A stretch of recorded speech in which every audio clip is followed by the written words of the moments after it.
Yep, you're reading that video title correctly. If you've ever wondered what hours upon hours of Survivor and Big Brother players thinking outside the box to win challenges and competitions, or just break the strategy or the entire game looked like, well, look no further.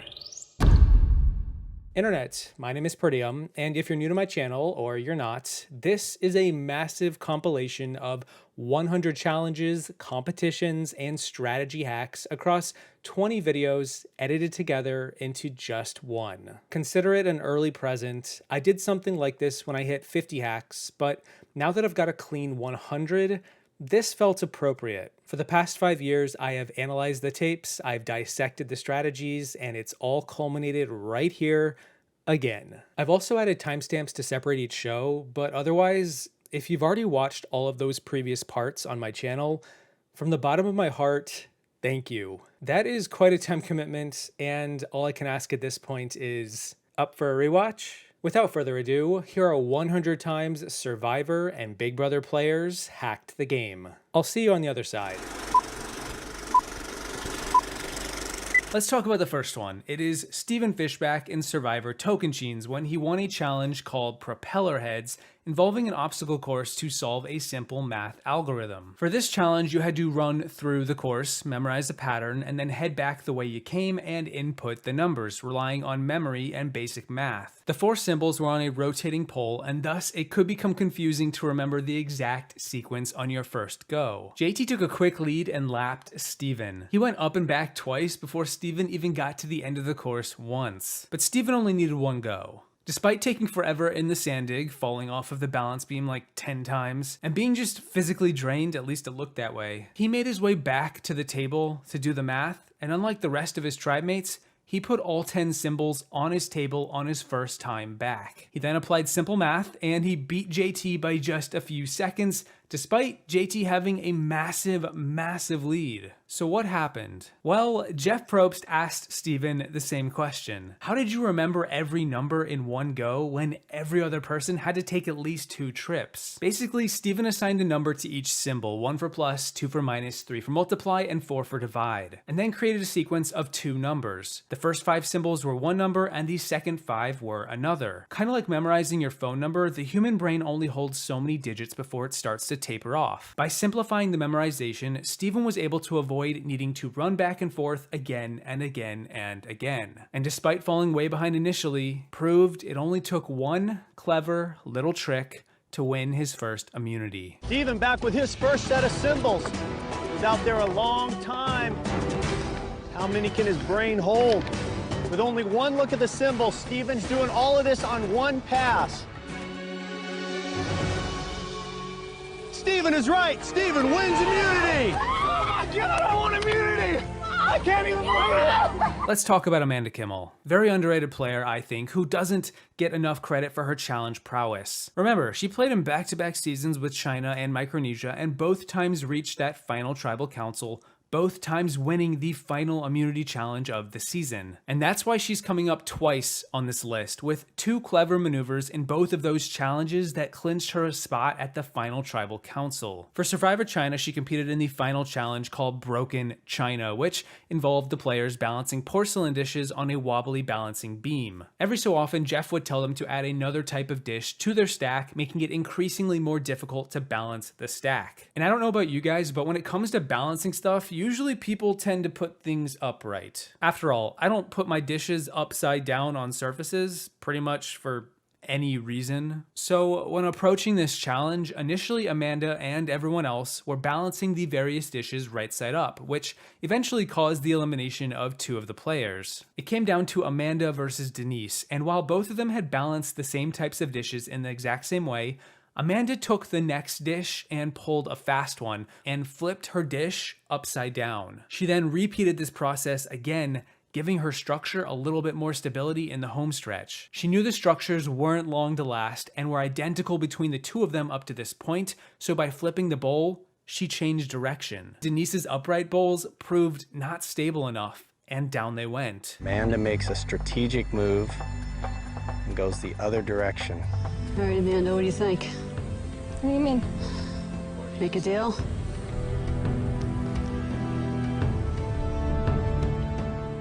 want to give up easily, do you? Denise loses concentration. Amanda wins the final immunity challenge. Likewise, in the final challenge of Micronesia the next season, Amanda competed against Parvati and Suri in a challenge called the ball drop. This challenge required players to balance a small metal ball on a wooden beam divided into sections with 2 paddles on either side holding those sections up. Over time, they would add more sections of the beam to make it increasingly longer and more difficult to balance. The challenge took place over 5 rounds, with each round proving tougher than the last, and while very minor, there is one small change, like Amanda's previous win, that she pulled off that assisted in her winning this challenge. When gripping the beam with the paddles, players always held the handles with the bottom of their wrists facing downward, and initially this didn't make a difference. But in round 3 and 4, she switched up her method. She held the beams underhanded with her wrists facing upward this time, giving a rest to parts of her wrists, changing where the pressure was being applied. This allowed her to relax her grip when overhanded so that when she made it to the final round, round 5, she switched back to an overhanded grip and had more strength with those muscles, enough to outlast Suri and win the challenge. Suri, on the other hand, maintained an overhanded grip the entire time, and because this final round would not have a rest and would come down to endurance, meaning they couldn't adjust their grip at any point, eventually Suri's overhand grip gave out sooner. It's a small detail, but it goes a long way. This could be the round that decides it all. Here we go. Amanda going underhand this time. Suri sticking with the same grip. Wherever you're holding it, do not move it. Suri loses her concentration. Amanda wins final immunity and is guaranteed a spot at the final tribal council. You know what? Let's stick around in Micronesia and talk about Parvati and James. In a tribal challenge in the pre-merge called United We Stand, you probably will remember this one, James the Gravedigger hacks a challenge rather impressively and wins it pretty much all on his own. The task at hand involved each tribe ferrying 2 of their players across small beams with lily pad-esque platforms on top, enough to fit maybe both of your feet. Each tribe was given 2 of these beams, and they were intended to be used as stepping stones to give the players on top of them a path from one structure to the next. This challenge was first held 3 seasons prior, and Parvati lost it, and this time she was not letting history repeat itself. Because James was such a big guy, a strong guy with some massive muscles on him, instead of alternating the 2 lily pad beams to create a path, here is the hack. James just picked up the beams, carrying one of his tribe mates, and literally walked them across the water. Jeff was stunned and impressed, and hey, wasn't breaking the rules. Even when Parvati fell off of the lily pad into the water and James's tribe had to go back to transport her again, it didn't really make a difference. This small maneuver, this slight change in strategy, easily gave them the win and broke the challenge, so much so that the next time we saw it 10 seasons later, they didn't even use poles. And then they did go back to poles and go wrong, and I think they just kind of made a house rule where you can't do what James did. That's not allowed. That's hacking. Too much hacking. Too big brain. Or big muscle. Wow, Irai trying to outthink the challenge. Not using 2 poles. Tell us which way to go. James carrying the pole. The rest of the tribe keeping it steady. It works. It is a great strategy. Malakal now using Irai's strategy. Are they too late? Okay, my foot's up. Up. 1, 2, 3. Up. The 4th hack comes in the way of another tribal challenge. Taking place in a more recent season than the previous ones, we have the Yawa tribe from Heroes versus Healers versus Hustlers, who, in the pre-merge portion of the game, came from way behind to not only win a challenge, but absolutely obliterate it. Again, it wasn't even close, all because of one little hack. The challenge was called Disky Business, and it involved every tribe member pulling on a rope connected to a disc in the center. One by one, each player had to place a block on the disc to spell out the word immunity. The trouble was that this required a lot of coordination between every person, because if one person had too much slack on the rope, the disc would angle itself and the blocks on top would collapse, which we saw happen a lot. Initially, the Yawa tribe was in the lead, taking it slow and steady and getting their blocks placed nice and neat. They even at one point had the word spelled out entirely, until it fell. Meanwhile, the other 2 tribes were at least halfway toward victory, and this is where things get interesting. The Yawa tribe was so far behind, they began to hastily speed up their movement to catch up. In their endeavor, it seems they cracked the code to winning this challenge easily. And I'm not sure who should get credit for this one of the tribe. It might just be like a tribe-wide fair share, but Jessica is the first to speak on it. The strategy for Yawa went from being slow and steady like everyone else to fast and tense. Each of the other 3 tribe members pulled hard on their rope to create no slack whatsoever. The disc became so stable in the middle that balance was barely a concern. This allowed each member to fast walk back and forth, placing their blocks almost with reckless abandon to where they caught up and then won the challenge, coming in first. At one point, each of the 3 tribes were on their last letter at the same time, but it didn't matter. Yawa was cakewalking through this. Lesson to be learned: slow and steady doesn't always win the race. We got the tension, Mike. You just walk. Mike, we got the rope. Let go. Yawa with a completely new strategy. Yawa's already halfway there. Mike with their Gotta fifth. hold it with. Yawa's strategy may be paying off. Just walk it back, Mike. Jessica places the 7th letter for Yawa. We win, Jess. We win. We got it! Yawa wins immunity. We're looking for second. For the final hack of today, I'm gonna be straightforward. We got Yul Kwan no-scoping a cannonball through the bottom of a rowboat, taking it home for his tribe on Survivor Cook Islands. I love this hack, this clever little workaround. It's so simple, yet so effective. This challenge is called Depth Charge, and it involves the players paddling rowboats above a shallow surface where they must align a glass-bottom sniper scope crosshair of sorts with a mechanism underwater. When their crosshairs are lined up with the mechanism, they drop a cannonball through a hatch to release a set of buoys. And eventually they would use these buoys to form a word, of course, a puzzle, which wins them the challenge. Initially, the opposing tribe, the Raro tribe, not Yul's tribe, had pulled ahead. They managed to successfully line up their crosshairs, doing it the usual way the challenge was intended, and drop cannonballs, triggering the buoys free. Given this was the trickiest part of the challenge by far, had Raro managed to get their 3rd one, they likely would win. But aligning the crosshairs was proving tricky. The boat had to be completely parallel between the underwater mechanism where you had to drop your cannonball, and the crosshairs had to be perfectly aligned, otherwise you would miss. Yul's tribe missed continuously, falling way behind, until Yul decided to get clever. He realized the crosshairs were only there to assist them, but they weren't required to be used. Instead, Yul did what was easier for him. He looked over the side of the boat and aligned the cannonball chute with the mechanism and then just pulled the trigger. This proved to be a lot easier and way more effective. His tribe went on to get 2 more buoys this way, catching up to the opposite tribe, and then for the 3rd set of buoys, he didn't even look over the edge of the boat. He just opened up the cannonball hatch and used that as his crosshairs because it was literally right where he needed to drop it. And he did. And it worked. At one point, Yul was so excited from discovering his hack, he began to tell his tribe his new strategy, and they all had to shush him, shh, so the other tribe wouldn't hear him. And I don't think they did. I can spot the thing through the... We're gonna lose all our Raro cannonballs. just wasted a cannonball. They weren't paying attention. Dropped it right through the chute. What's that? Oh, please.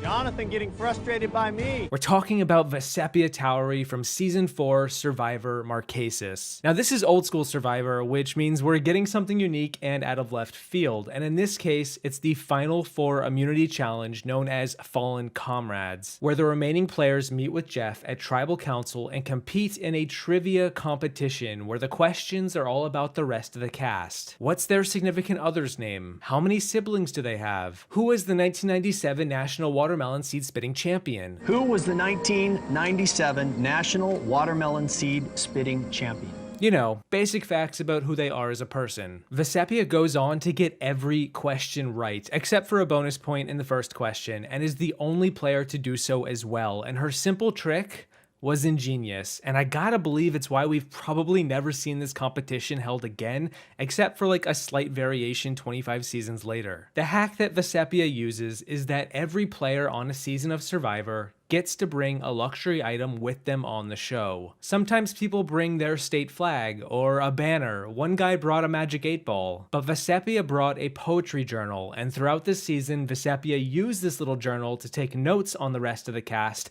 in the event any of this information might become useful down the line. And of course, it did. Knowing Fallen Comrades was a recurring challenge, it had happened in the first 3 seasons, and this was season 4, V studied her cast and aced every personal question asked in this trivia challenge when her neck was on the line, and had she not won, she would have been voted out. I'm not gonna sit there and try to compare notes with those guys. This immunity is too important for me. I know where Patricia's from, but that's why I said I think it starts with an L. I know exactly where she's from. One of the goals that I had while I was here was to develop a relationship with everyone and know as much as I can about them. I'm gonna go in there, I'm gonna play the best immunity game that I can. If I don't win it, I know I'm out of here. In which branch of the armed services did John train to be a nurse? Pascal will go to you first. Kathy. Nalia. Army is not right. V, if you get this right, you have 10 and you win. Show me your answer. Air Force is correct. V wins immunity. The next hack is one of the more well-known instances of a player going above and beyond to win a challenge, and all I gotta say for anyone to understand what I'm talking about is one word: Dolphin Boy. Actually, that was 2 words. Regardless, this challenge in Season 16, Micronesia, involved the cast funneling coconuts through a 30-foot elongated cage, all while underwater. Yeah, it's Survivor, things get complicated. It was a tiring task of constantly diving down, pushing a coconut, ascending for air, and so on and so forth. Only 1 player per tribe could go at a time, and they could never go back to back. And because there were 4 divers per tribe, 1 player would need to go at least 3 times. Ozzy quickly realized this was a challenge, of course, all about speed underwater, and he is pretty much the undisputed GOAT of underwater challenges, so what does he do? Ozzy dives first, and instead of pushing 1 coconut the length of the cage, he pushes 4 coconuts at the same time. He then pushes 1 coconut to the surface, leaving the other 3 at the very end of the cage. One by one, the next 3 players on his team jump in, grab their coconut in 1 dive, and return to the platform. It's a quick process that at first seems to set Ozzy's tribe back. He took a little bit longer than the other tribe to get 4 down the cage at once, but once you realize that Ozzy's speed in the water was unparalleled, his tribe didn't have to worry about any of them being slow in the water because they barely had to go in the water in the first place. This was Ozzy's bread and butter, and his tribe easily won the challenge once they collected every coconut, all thanks to this little strategy, this little tiny tactical maneuver, and then James triumphantly spelled the word scramble correctly. Ozzy's spending a lot of time underwater. He's still working at the end of the cage. Penner swims out to the front of the cage where Ozzy has pushed a coconut forward. With the 9th coconut. 1 coconut left for the favorites.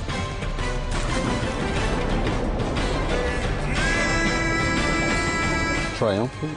Would that be a word? Yeah. If I come up with the damn puzzle, come on. Mikey B up with the 9th coconut for the fans. Triumphant.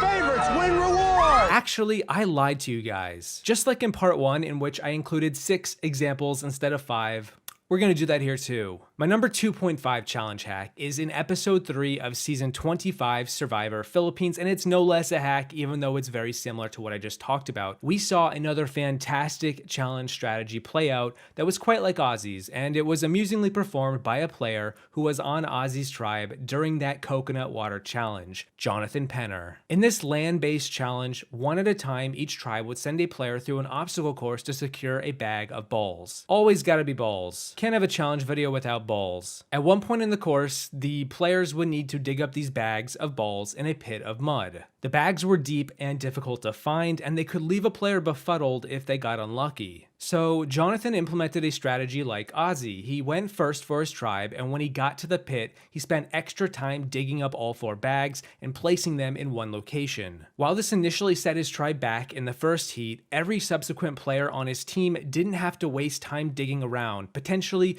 covering the ground of their previous teammate, and could instead just grab the bag and move on. This tactic gave Jonathan's tribe a huge advantage by the end of the challenge, like what we saw with Ozzy in the water. Penner still searching. Penner has a bag of balls. Penner is looking for all the bags for his team and pulling them up. All, they're in the corner. New strategy by the red team. That could be a big difference in this challenge. Corner. That corner right in front of you. Penner's already grabbed the balls and put them up there. Easy for Carter. Denise quickly finds her bag. Malcolm out on the court, in the water, all he's got to do is pick up that last bag. And just like that, Malcolm has his 4th bag, he's through the ice. This could do it! There it is, Malcolm!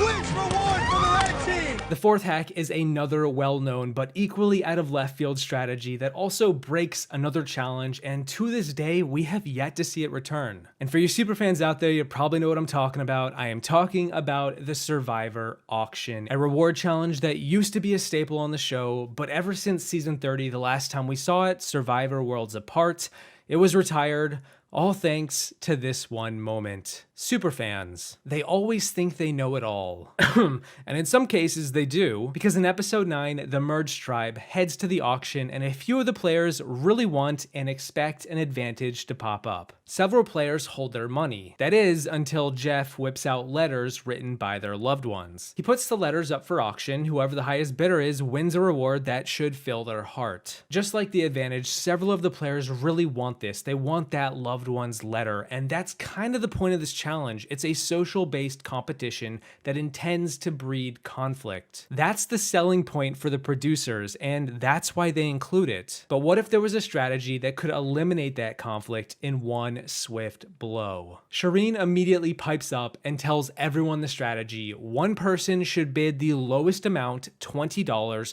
and based on past trends of previous auctions in previous seasons, Jeff will then let anyone else buy their letter for the same amount. She encourages the players to not be greedy, to trust her instinct. Everyone can win in the end and beat the producers at their own game. And that's exactly what happens. Sierra bids for $20, wins her letter, and then like clockwork, Jeff smirks, says his lines, and everyone else buys their letter for the same low price. What a steal. This next fifth hack is pretty cool and just leaves me impressed with the execution. In episode 4 of season 14, Survivor Fiji, a tribal challenge occurs where each tribe must stand on a beam side by side over the water. One by one, the players all must sidle from one platform to the other, but the difficulty is that the player furthest from the target destination has to go first. The other players all must stay where they are. Players aren't allowed to touch the beam with their hands, nor can they touch more than one other player at a time. The tricky part of this challenge is rather evident. The beam is just not very wide. Players bump up against each other and knock each other off, and then have to reform and restart. A player could get far along and then mess up on the last person and must go all the way back. Balance is key, and that's where the successful strategy comes into play. After falling behind and several failed attempts, the Moto tribe concocts a strategy whereby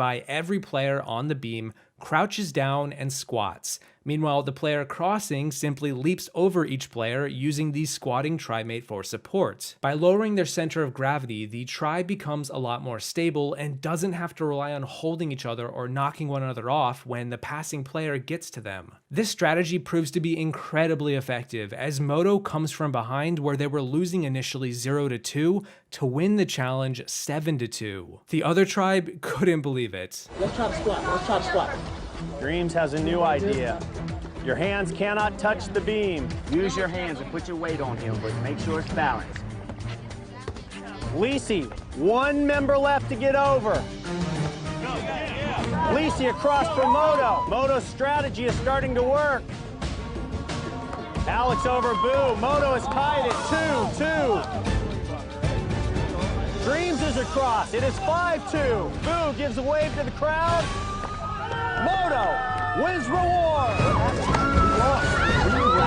Finally, I just gotta make mention of this hilarious strategy, this last hack, or whatever you want to call it, that takes place in episode 5 of Survivor Season 8 All-Stars. The 3 tribes are given large piles of tied up bamboo and tasked with building a raft capable of carrying each of their 4 members in a relay race to see who is the fastest. One tribe attempts to build some kind of cataract. Another builds like a pontoon. I don't know. They get creative and want to show the world they are survivalists. They deserve to be on the first ever All-Stars season. Meanwhile, the third tribe, the green tribe, Mogo Mogo, employs a strategy that, well, let's just say if you've ever been in a group project, decided doing the bare minimum was good enough, and just kinda hope for the best, you may have been onto something. Mogo Mogo looks at their stacks of bamboo, says, you know what? All these things already float as is. I reckon we can just tie them together, creating a massive pile of bamboo, and just float on that. Work smarter, not harder. The genius here is that this created a makeshift canoe, and in a challenge all about speed,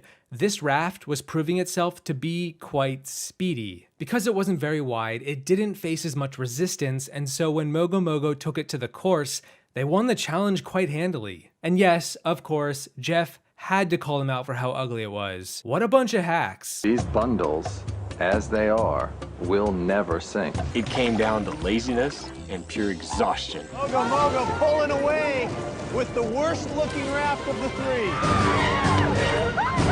Mogo wins reward. We now find ourselves in episode 2 of season 8 Survivor All-Stars, and yeah, there are a lot of unique strategies on this season. In the episode 2 immunity challenge, the tribes are tasked with raising a boat that's held underwater by a bunch of heavy crates. They need to go beneath the surface, untie some knots, and then take the crates out of the boat, and then once the boat reaches the surface, they use buckets on a platform to bail the water out until they can fit their tribe into the boat to paddle back to shore. Like many challenges, it's all about speed, and the creative strategy here is a quick one. It's a blink and you might miss it, but it makes a world of a difference. Once the Red Shapara tribe raises their boat to the surface, they drag it to the provided platform and ignore their buckets altogether. Wait, hold on, so if they're ignoring their buckets, how do they get the water out? Simple. Weight distribution. Amber sits on top of the boat and tips it upwards so Rob can drag it onto the dock. The tribe then flips the boat over and voila, all the water's out. Gravity. Who'da thunk? Likewise, Shapara then also keeps the momentum by equally distributing the weight in their boat by placing Big Tom, the biggest guy in their tribe, in the middle. Contrast this with Mogo's boat that has its weight distribution all out of whack and then proceeds to slowly sink. Bless their hearts. So yeah, the hack here was ignoring what the producers wanted them to do and instead finessing the challenge in their own way. A recurring motto in this video series, think smarter, not harder. Shapara starting to flip their boat. Mogo almost back to the platform. Shapara flipping their boat. Shapara's boat is empty. Shapara takes the lead. Mogo trying to bail water. Mogo paddling while they bail. A risky strategy.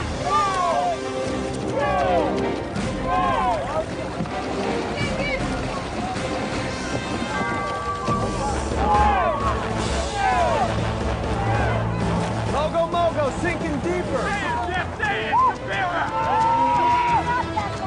Shapara first across, wins immunity. In fact, let's keep digging deeper into history. This strategy was first used in Boston Rob's original season, season 4, Marquesas, when his opposition, the Rotu tribe, did the exact same thing. We saw Gabe be the first player to think of this idea of flipping the boat over, and both tribes who have pulled this little strategy off went on to win the challenge. Kind of like how in the previous video, Challenge Hacks Part 2, we went on to see Malcolm utilize the same strategy in season 26 that Penner used in season 25. Malcolm was on Penner's team in season 25 for that challenge and attempted a similar technique a season later, but the only problem here for Malcolm was that the other team also then copied him and just did it faster. This next hack is one of my favorites, if only because in all of the hacks that I've talked about, this is going to be one of the most bizarre. It's an instance of an entire cast hacking a competition where they completely ignored what the producers intended and instead ran the challenge their own way. You probably wouldn't even notice that what they did was unintended, as it appears so intentional. It's difficult to imagine that the producers expected anything else. In the premiere episode of season 21, Survivor Nicaragua, the first challenge of the season had both tribes stacked on a large set of steps, with the intent to pour water down some gutters and into a bucket at the bottom. Once the bucket was full of water, it would then release some puzzle pieces, and then the second part of the challenge would commence. In the episode, the moment Jeff said go, we saw both tribes immediately assemble a giant slide straight from the top to the bottom. Water was then poured down the long gutter and into the bucket.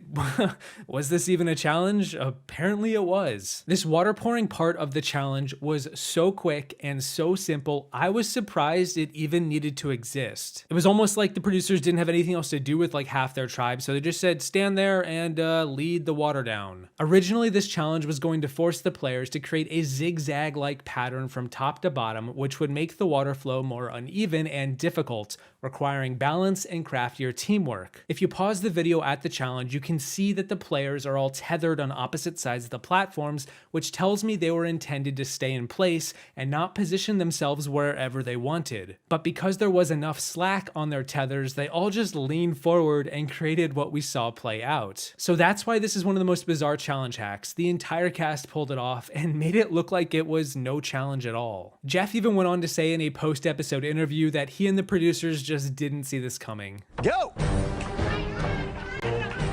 Set it up, set it up, set it up. The task is very simple. One person pours water down the gutters into the barrel. Doing great, guys. Keep it steady, keep it steady. Younger tribe has a nice flow. Older tribe with a great flow. Come on, guys. Keep it going, keep it going. Come on, keep it going, keep it going. The third challenge hack, however, is on the opposite end of the spectrum. It is from the finale of Season 14 Survivor Fiji, and it happens at the Final 5 Immunity Challenge, where we see a series of giant mazes that the players must navigate through blindfolded. Within each maze, they need to find a station with an appropriate key, upon which they take their key and unlock a drawbridge, which takes them on to the next maze. There are 4 mazes in total, and each one is going to be larger and more difficult than the last. Well, that's the idea anyway. For one player named Yowman, not so much. Yowman went on to win this challenge and was far ahead of everyone else, despite him being just as blind as everyone else. He was always the first person to each key and each drawbridge, and if you watch the challenge closely, you can tell that the editors had to splice some frames together to make it look like it was closer than it was. But Yao's strategy to completely demolish this challenge was simple. As he would go on to say in a post-season podcast, with most mazes you can easily find the solution by always sticking to either the left or the right wall. If you just follow either wall and never switch, assuming the maze is closed off, which all 4 were in this challenge,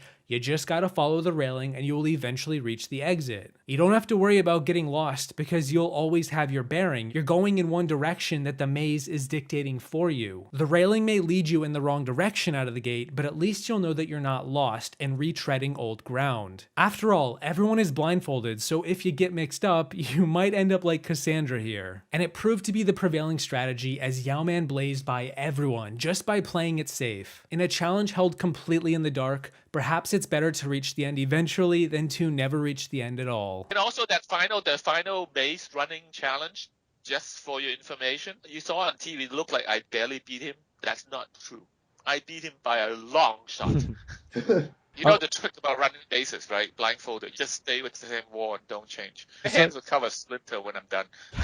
Yeah, I was thinking that rewatching it actually, like, your hands are going to be messed up after that. The next hack is one of the most unique because it was all about communication. Or in the case of the strategy in Season 17, Survivor Gabon, lack of communication. Perhaps a single scene has never better represented a season than when we saw Randy intentionally cross wires and clog up the airwaves by sabotaging the comms of the opposing tribe. For this challenge, the tribes had one player throw a giant ball down a hill to score points at the bottom. At the bottom of the hill were 2 designated blockers who would attempt to block the opposing tribe's giant balls. Again, gotta have balls, it's a challenge vid, but these blockers were blindfolded because everything is more fun to watch when the players can't see anything.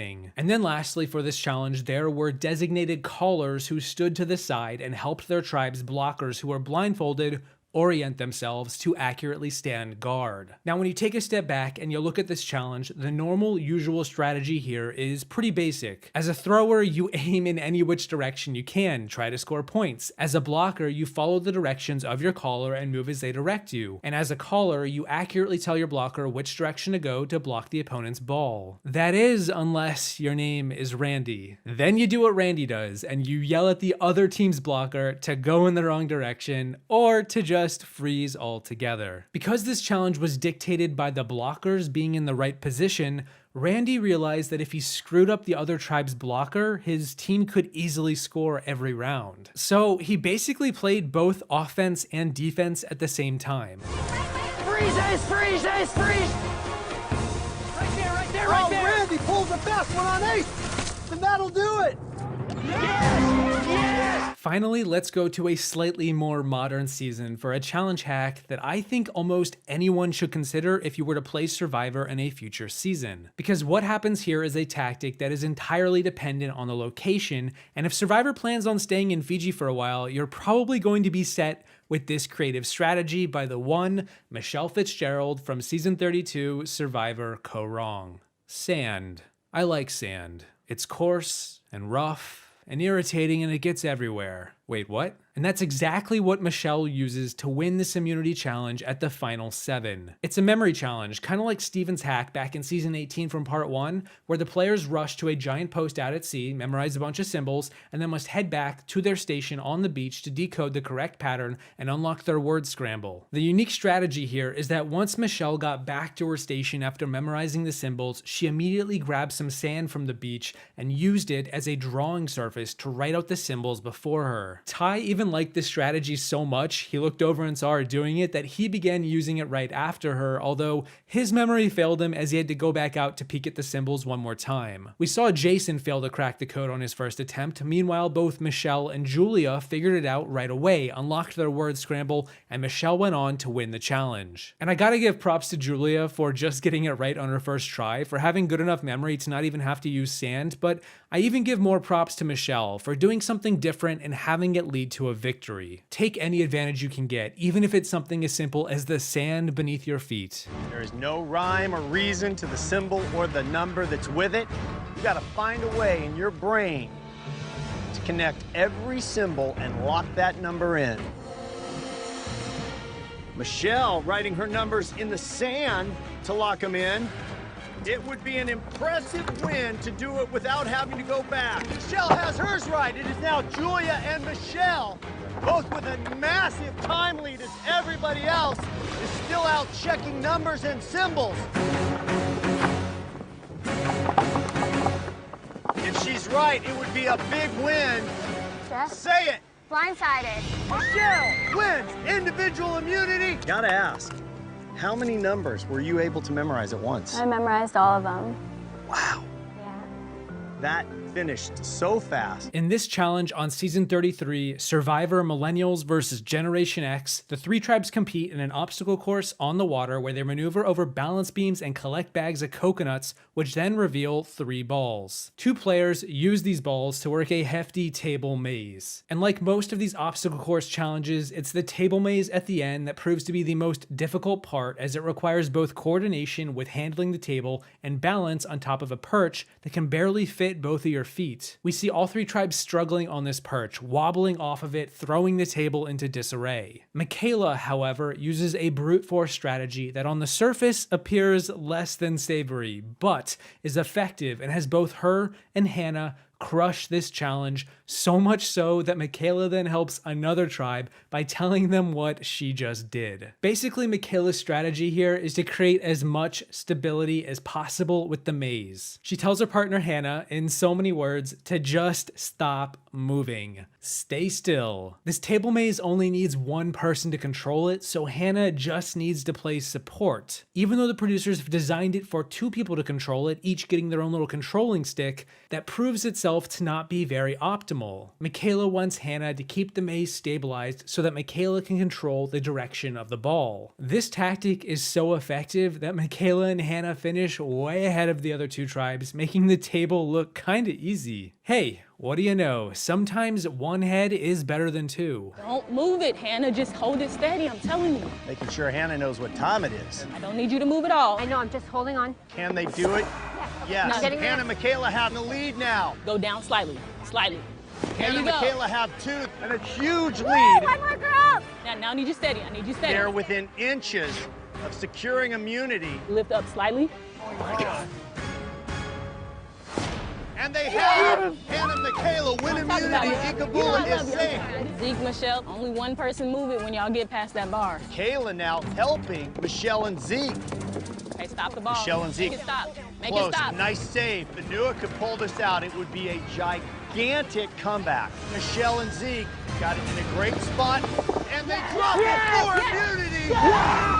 The second hack is a quick one, but nevertheless worth pointing out because it really saved this player's butt by the end of the challenge, and they really needed this win. Kelly Wentworth at the Final 5 challenge in Season 31 Survivor Cambodia Second Chance pulls off a blink and you'll miss it move that pushes her ahead of the pack and ultimately assists in her netting the win. Again, I gotta reiterate, this is a really small and quick hack. For this challenge, it's a massive obstacle course with multiple stations that utilize different skills. Each station rewards puzzle pieces, and once the player completes every station, they can assemble the puzzle in the middle of the challenge to win immunity. But it's important to recognize that players have free agency to go wherever they like, and that not every station is the same difficulty level, and some of these tasks will take longer than others. Out of the gate, right when Jeff says go, Kelly goes for the most difficult station first. And what's more, she's the only player to do so, meaning nobody else can get in her way. Each station is single file, so they can get backed up if more than one player goes to them, which is going to slow you down. This station that Kelly goes to first requires players to use 2 planks to cross an empty rope bridge, 1 plank in front of the other. But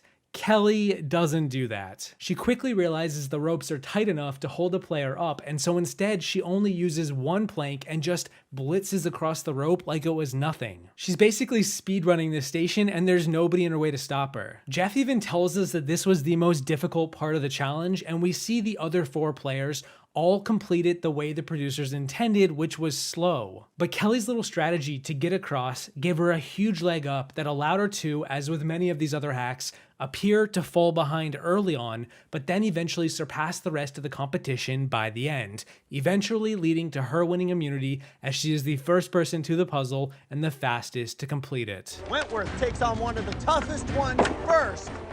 It'll take you some time, but you get it out of the way. Wentworth, she's across, and that will come in handy later when she can make up a lot of time. Question is, will it pay off? Jeremy with 3, everybody else with 2. Here comes Jeremy with his 5th. He's got 1 left. Can he keep the lead? Wentworth now coming back with her 6th and final bag. Wentworth went for the toughest ones first, and it paid off. Wentworth has all 6. She can start working on the puzzle. Wentworth has her first piece. If she's right, she's off to a good start, because once you get 1 piece, things start to lock in. Wentworth with another piece. Wentworth with her 8th. Can she get it? Is it right? Wentworth wins!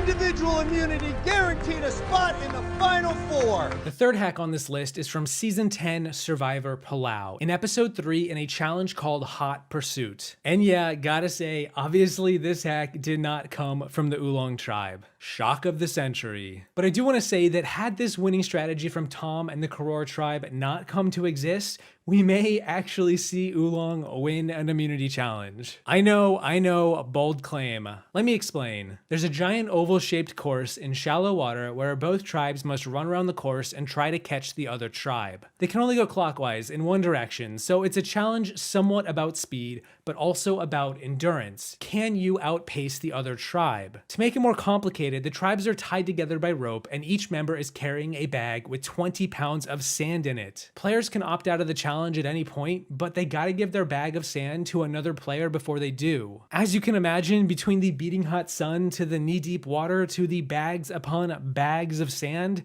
it gets really tiring. So is the strategy to sprint out of the gate? Maybe just hope that you're physically stronger and can grind the other tribe down lap by lap. Perhaps you slow burn it to start and then turn on the boosters toward the end, conserve your energy. Many of the physically weaker and more tired players dropped out quickly to give the stronger players a chance to get ahead. But for over half this challenge, the Karor tribe was trailing, they were losing, they were behind. Oolong was shaping up to actually win their first immunity challenge. Until, however, Tom thought outside the oval. Tom realized that because the course was held by the shore and the tide was ebbing and flowing, the water was deeper on one side of the course than the other. He thought on his feet, and his newfound strategy was all about timing. It was not about speed or endurance or strength. Every lap, when the Karor tribe would hit the shallows, they would sprint, burn as much energy as possible. Then, when they hit the deep end, the other side, they would slow down. Lap by lap, this strategy allowed them to maximize their energy usage. Meanwhile, on the other side, Oolong was just going for it at the same speed, at the same time, no rhyme or rhythm. Eventually, these slight gains by Karor, these very subtle touches,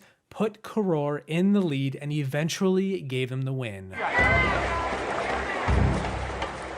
Walking through this water harder than it looks.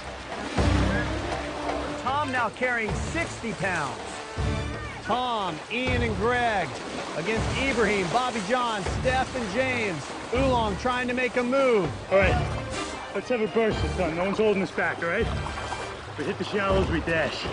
Tor trying to make up a little ground each round. Tor making up some ground, closing that gap on Oolong. That kicks Oolong into gear. Ibrahim, winded. We're wearing out. Look at him. They can't even go to the shallows that fast. We can.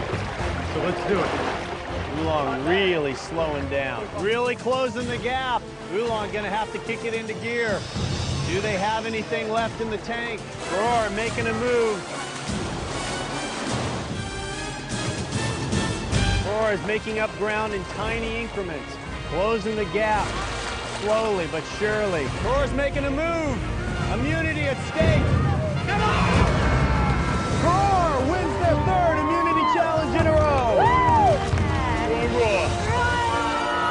Sending out an SOS. We're sending out an SOS. Yes, the fourth hack is from the old school SOS challenge, and in this case, it was from Season 3 Survivor Africa, where both tribes had to create a giant makeshift SOS signal in hopes that they would better garner the attention of the flyby rescue plane, carrying both Jeff Probst and some expert rescue crew. Whichever tribe made the better save our ship, or should I say save our bush fence, out of whatever they could find at their camp would win the challenge. Right away, both tribes began to gather nearby tree branches, rocks, bushes, anything in the vicinity that might lend itself toward making their signal stand out. The Samburu tribe decided to make a massive SOS signal by using their shelter as the O. Both tribes lived in a bush fence, so it was kind of like a third of the challenge was already done for them. They then put together two giant S's and voila, a massive signal.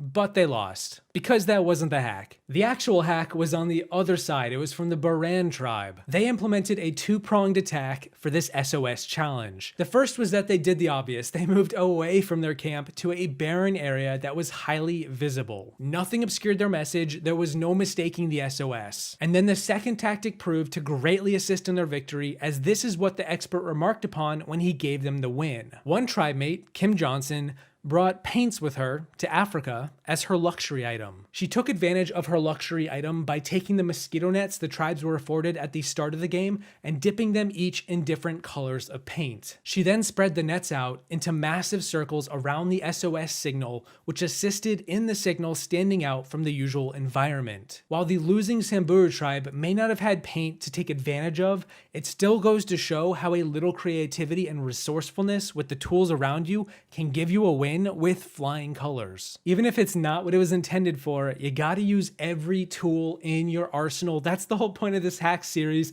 Do whatever you can to get an edge on your competition. You need something with bright colors. It's going to attract somebody from a distance. The first thing I think you see rather than movement would even be color. I had brought some acrylic paints with me as my luxury item, and suddenly got the idea to take these mosquito nets and make them a bright color and make them almost targets or bullet points. You know, I have a feeling those mosquito nets are going to be the secret.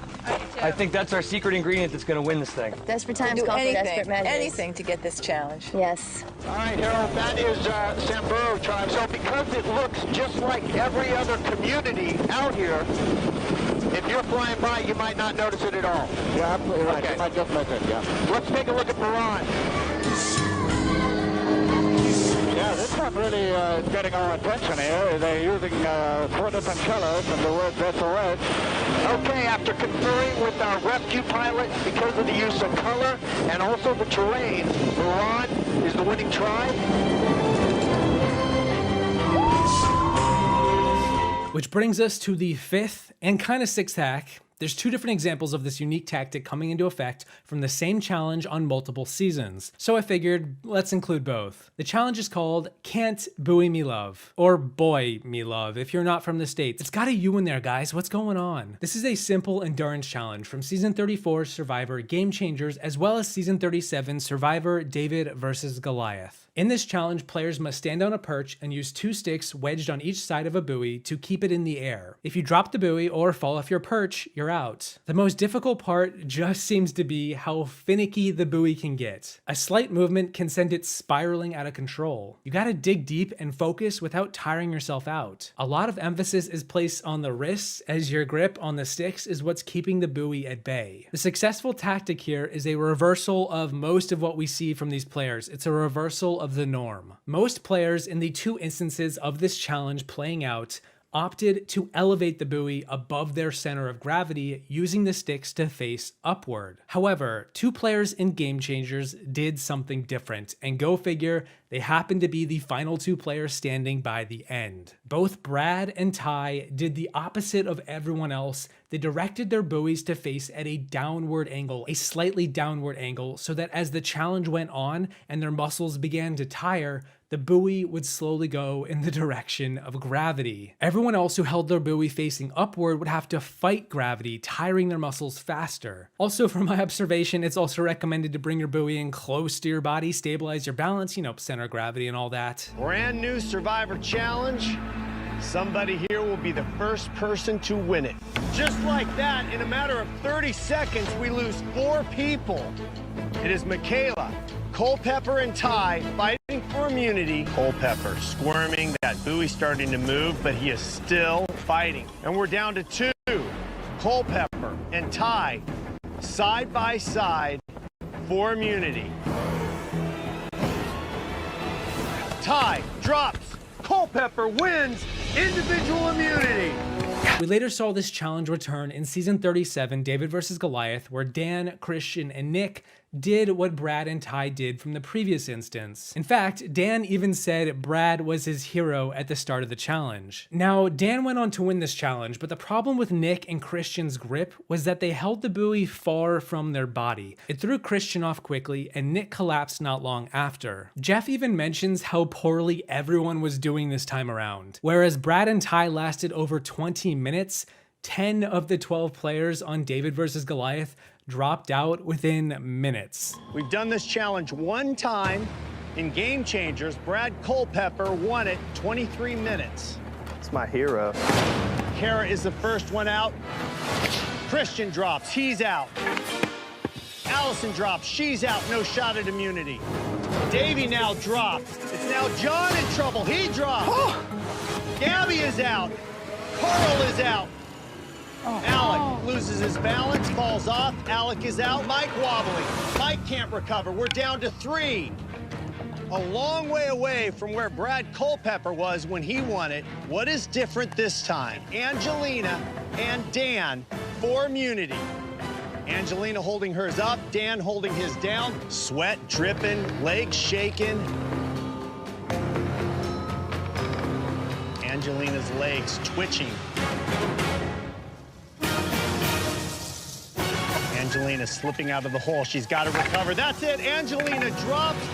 Dan wins. Many Survivor challenges involve bottlenecks, where tribes are forced to clash by design, and never has that been more of a case than in the Attack Zone Challenge, first introduced in Season 5 Thailand, but later reiterated with Season 8 All-Stars. And it's the All-Stars variant that we're going to be talking about in this video. This challenge involved players racing across balance beams to grab flags on the other end. Each tribe had 2 players on the beams at any point in time, and it all came down to, you guessed it, speed and balance. Your tribe needed 20 flags to win, but the catch was that if you ever found yourself bottlenecked face to face with an opposing tribe member in the middle, the 2 of you would enter the attack zone, where you would need to wrestle your opponent off the beam. First in the water has to restart the course while the winner can keep going. Throughout the challenge, it became apparent that one player was leagues ahead of everyone else, both in speed and balance, but really just speed. Boston Rob. Boston Rob was so fast, he would just dart from one platform to the next like he was floating on air. Compare that to his teammate Rupert, who I'm not even sure made it to the halfway point at any point in time in this entire challenge, and there is a serious discrepancy in skill. Late in the challenge, the tribes were almost even in flags, and Sue then told her tribe exactly what needed to happen. She told them that she was going to be throwing her spot in the line so Rob could go sooner. Because only 2 players could go at a time and every player had to compete, this meant time would get wasted with slower players attempting to run the course, and then failing. So Sue jumped down, and then everyone else did too. Rob instantly went again and again and again, and then his tribe's victory was never in doubt. Really, the hack here is just to cast your ego aside and let stronger players carry you to victory. No shame, it's a game, not everyone's good at everything, do what you gotta do. We saw this creative strategy occur in the next season as well in Survivor Vanuatu, when Scout did the same thing, mercifully sacrificed her spot in a relay race so faster players could run the course sooner. I wouldn't be surprised if this has happened in other seasons throughout the history of the show, but these are just 2 examples to talk about. Scout deliberately dumps her juice. New strategy.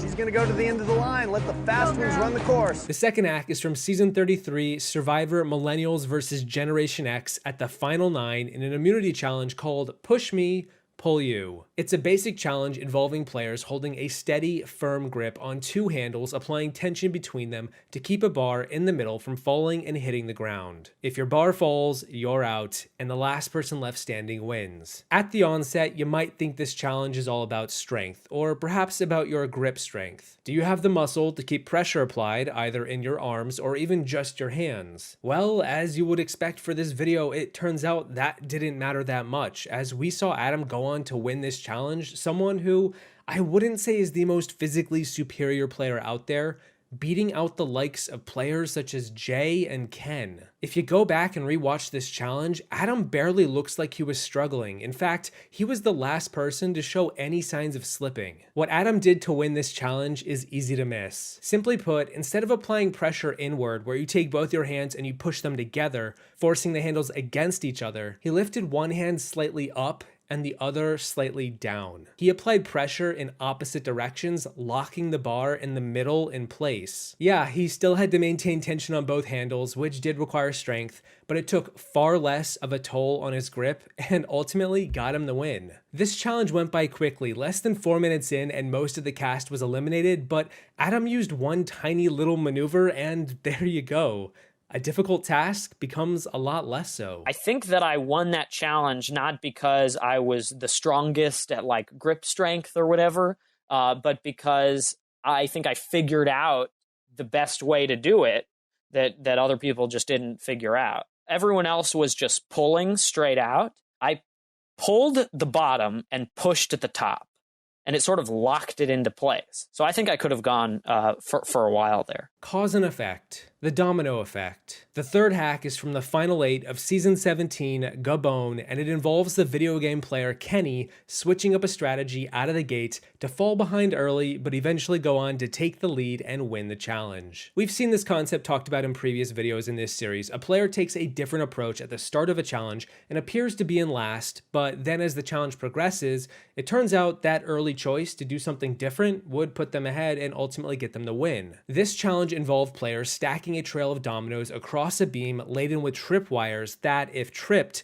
would likely cause their dominoes to fall over. The first player to create a trail that would successfully go from the start to the end and trigger their mechanism at the end would win. And it needs to be said, we have seen this challenge play out on 6 different seasons thus far, and Kenny is the only player to use this different strategy, and what's more, Gabon was the first season to feature this challenge. I'm surprised nobody else has ever watched the tapes. This challenge even showed up on Winners at War. The hack, as usual, is pretty simple. Every player in Survivor outside of Kenny always began to stack their dominoes at the beginning of their beam, quickly adding more down the line. Kenny did the opposite. Right at the beginning of the challenge, he rushed all the way to the end and began stacking first there. Because this challenge was all about speed, Kenny's tactic allowed him to not only literally learn the ropes quicker, but also allowed him to rush to the end with less on the line. If in the event that he was rushing to the end, he triggered the ropes on his way, he didn't have anything to lose because he was starting from the back. While he would still need to cover as much ground as the other players, in his case, every trip back and forth would have less rope to deal with, not more. Kenny was the first to finish his trail, and even though he didn't line up his dominoes perfectly on his first push, he still went on to win the challenge. His unique tactic put him behind early, but eventually proved to be the superior strategy. Maddie, Corinne, starting at the front. Kenny moving to the end, working his way backwards. One wrong move on those trip ropes, could knock over everything you've built so far. Do not panic. Take your time. Maddie seems to have the early lead. Maddie has a bit of a lead. Kenny coming on strong now. Suddenly, Kenny's nearly complete. Jeff, I got it. Kenny's gonna give it a shot. Kenny's looking good. Go, go, go. Kenny wins immunity. Idle hands make for the devil's tools. Hack number 4 is all about being first to the punch and not being afraid to go all in. Defense may win championships, but guess what? The offense does too, and quite frankly, it's way more fun if they do. Episode 5 of season 25, Survivor Philippines, involved a reward challenge where players had to hold a paddle with an idol resting on top and then attempt to knock off their opponent's idol before their opponent did the same thing to them. It was a 1v1 winner take all, get in the mud, get in the pig pen, and just do your best to clobber your opponent. It was a game of chicken, although not with the chicken idol. You had to defend when your opponent struck and eventually strike when you best felt you could catch your opponent off guard. And then of course cue me saying, or so you would think. Or so you would think. While we saw lots of strategies play out, all involving a bit of O and a bit of D, without a doubt, the best strategy proved to be one involving no defense whatsoever. Pure offense, as quick as possible, surprising your opponent, startling them like a kamikaze bomber, but in a pig pen. We first saw Michael, Mr. Scoops, use this strategy. You throw your idol as high as you can in the air, fully knowing it's going to hit the ground. But in that sweet time, that time between it leaving your paddle and it eventually landing, you propel your body into your opponent's hand and do everything in your power to knock off their idol. We saw Denise do this not long after, as well as Malcolm, who would use this creative strategy to clutch the challenge for his tribe. It turned out that it was less a game of chicken and more a game of quick on the draw. Play fearless and you would drastically increase your odds of scoring a point. On a show that largely predicates itself on playing to not lose, this was a challenge all about playing to win. Oh, Skilling with a nice move. Scores for Tandang. Wow. Denise would like to prove herself right here. Be careful, RC. Denise with a nice job. Calabal scores. Malcolm could make himself very popular, bringing home the reward for Tandang. Malcolm not messing around. Tandang wins reward. We even saw this strategy pop up 3 seasons later in Survivor Cagayan when Spencer would go on to replicate the same strategy and win his tribe a point. And you know what? Since we're already talking about him, speaking of the young lad, let's save one of the most creative strategies for last. Hack number 5 is indeed from Spencer Bledsoe, but it happens on season 31, not 28, Survivor Cambodia, taking place at the Final 7 Immunity Challenge. This challenge had players race across a series of obstacles above water to retrieve a key, then they would race back to the beach to unlock a set of puzzle pieces, and the first person to finish their puzzle win. Jeremy proves to be the fastest, first to get to his key and first back to the puzzle, and it turns out the puzzle is only 5 pieces. Should be a piece of cake, right? How difficult can a 5-piece puzzle be? You could finish that in like 15 seconds. Well, Jeremy doesn't. But once Spencer gets his puzzle pieces on the table, he literally finishes it in less than 15 seconds. It's almost as if he didn't need to look at the pieces on the board, like he already knew the solution before he even opened the bag. Oh yeah, the hack. Let's talk about the hack. How did he do it so quickly? The creative strategy here that netted Spencer the win is one of the most unique in this entire video series. It might be the most, and dare I say it might be the most in the history of Survivor. Prior to going on season 31, Spencer reviewed the tapes and rewatched the latest season, season 30, the one right before, Worlds Apart, and noticed how in the very first challenge in the first episode of that season, the tribes were presented with 3 different puzzles and they could pick which one they wanted to do. A 50-piece puzzle, a 10-piece puzzle, or a 5-piece puzzle. For whatever reason, neither of those 3 tribes chose the 5-piece puzzle, which meant it went unused and never made air, which meant Spencer took note of this and considered the possibility that it might return in a future season. So upon rewatch, he froze the frame, outlined the puzzle, memorized exactly how to put it together, and then skipped off to compete in season 31, Survivor Cambodia. And what do you know, there was the exact same unused, unaired 5-piece puzzle from the previous season. I love this creativity, the depths it took to watch it pan out. Props to Spencer, and may I say to any other Survivor superfans out there who may have picked up on the producers reusing old challenges. I'll just reiterate that every detail counts, utilize everything you can within reason to get ahead. You are not out of this challenge because there is no working closer and closer. This is the kind of puzzle you solve in an instant, and Spencer just did. I gotta tell you, we have tested that puzzle a lot. Nobody ever has done it that fast, ever. That was amazing. Spencer memorized the puzzle from season 30, paused it on his TV, traced it on a piece of paper, cut it out, and did it himself. Like, I was in the lead, and I put a couple different things together, trying, and then he comes over and boom, boom, done. What a nerd. Such a nerd. Pearl Islands, Episode 13, The Final Five. In a challenge called Corks and Keys, the players have to use a small canteen to collect some water and then deposit the water into a thin tube. As the tube fills with water, a float with a key attached will slowly surface. When it's high enough, you grab the key, unlock your next plank, and you keep going. You have to repeat this process 5 times, releasing 5 planks to grab a flag at the end of the course and get back to the finish. And the first player back to the finish with their flag wins.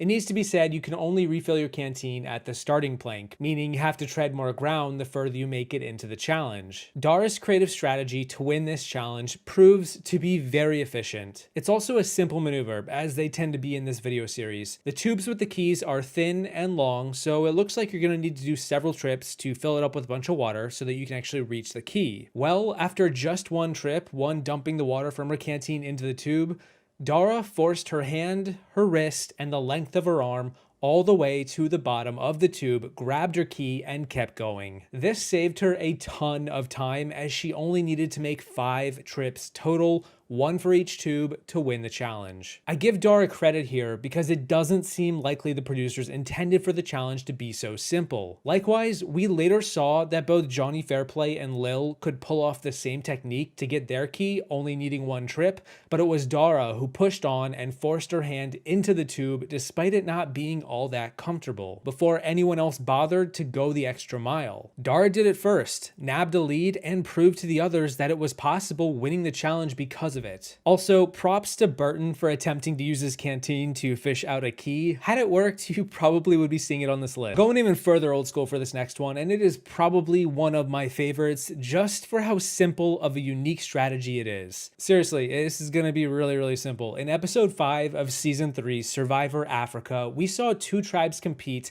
in a reward challenge for a bunch of chickens. The challenge itself wasn't that complicated. Each tribe had a herd or tribe or trip of goats. Apparently groups of goats can be called many things, so I will be saying each tribe had a tribe of goats that they had to herd or trip from one pen to another. There were 40 goats in total, and each tribe had 20 designated goats. As you could imagine, the difficulty with this challenge was simply getting the goats to do what you wanted them to do. Your tribe had to lead them in the right direction while also avoiding your opponent's players, who were sometimes getting in the way, blocking you off, or distracting your goats from going in the right direction. After a short period of time, Silas and Clarence from the Yellow Baran tribe realized these goats aren't that big. There's no rule against taking matters into our own hands. So instead of herding the goats, they just picked them up and carried them to the designated pen. They also then got Ethan and Frank, 2 of their other tribe members, to follow suit, and this proved to be a great strategy. The Red tribe, on the other hand, took a long time to attempt this, instead opting to herd the goats the usual way, just yelling at them and smacking a twig on the ground. Amusingly, Big Tom, who was on the Red tribe, the losing tribe, was a goat farmer, and he lost the challenge involving goats. You guys know what they say, rule number 56 of reality television: if a challenge fits your profession, you're probably not going to win it. Got 40 goats in there. They've been marked. 20 with Samburu colors, 20 with Baran colors. First tribe to get their 20 goats into their own pen at the finish line wins the reward.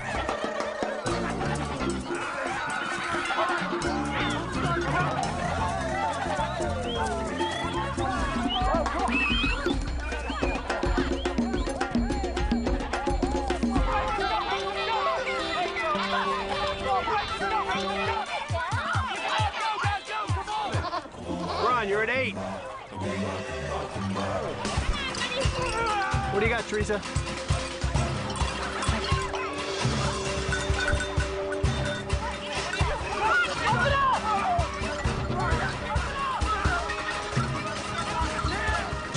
We're on win. You know what? Speaking of Big Tom, despite not winning that GOAT challenge, let's give him some credit for what he pulls off in episode 14 of season 8, Survivor All-Stars, where he goes on to use a small, subtle technique that keeps his chances of winning this challenge alive and ultimately nets him the immunity necklace. For this challenge, the players have 2 buckets on either end of a seesaw, and they need to create a fire in one bucket and then fill up the second bucket with water. When the second bucket is full of water, it'll raise the fire bucket in the air and light the fuse. First player to light their fuse wins. Each player is given an armful of kindling and a box of matches to create their fire, but it's important to note that if a player runs out of matches, they automatically lose the challenge. Likewise, the water bucket has a hole in its side which slowly drains the water from it, meaning you need to constantly run back and forth refilling your bucket of water to lift your fire bucket higher. But you also need to tend to your fire bucket to ensure the fire is staying alive, otherwise you end up with what happens to Boston Rob. He gets a small fire going, fills up his water bucket really quickly, but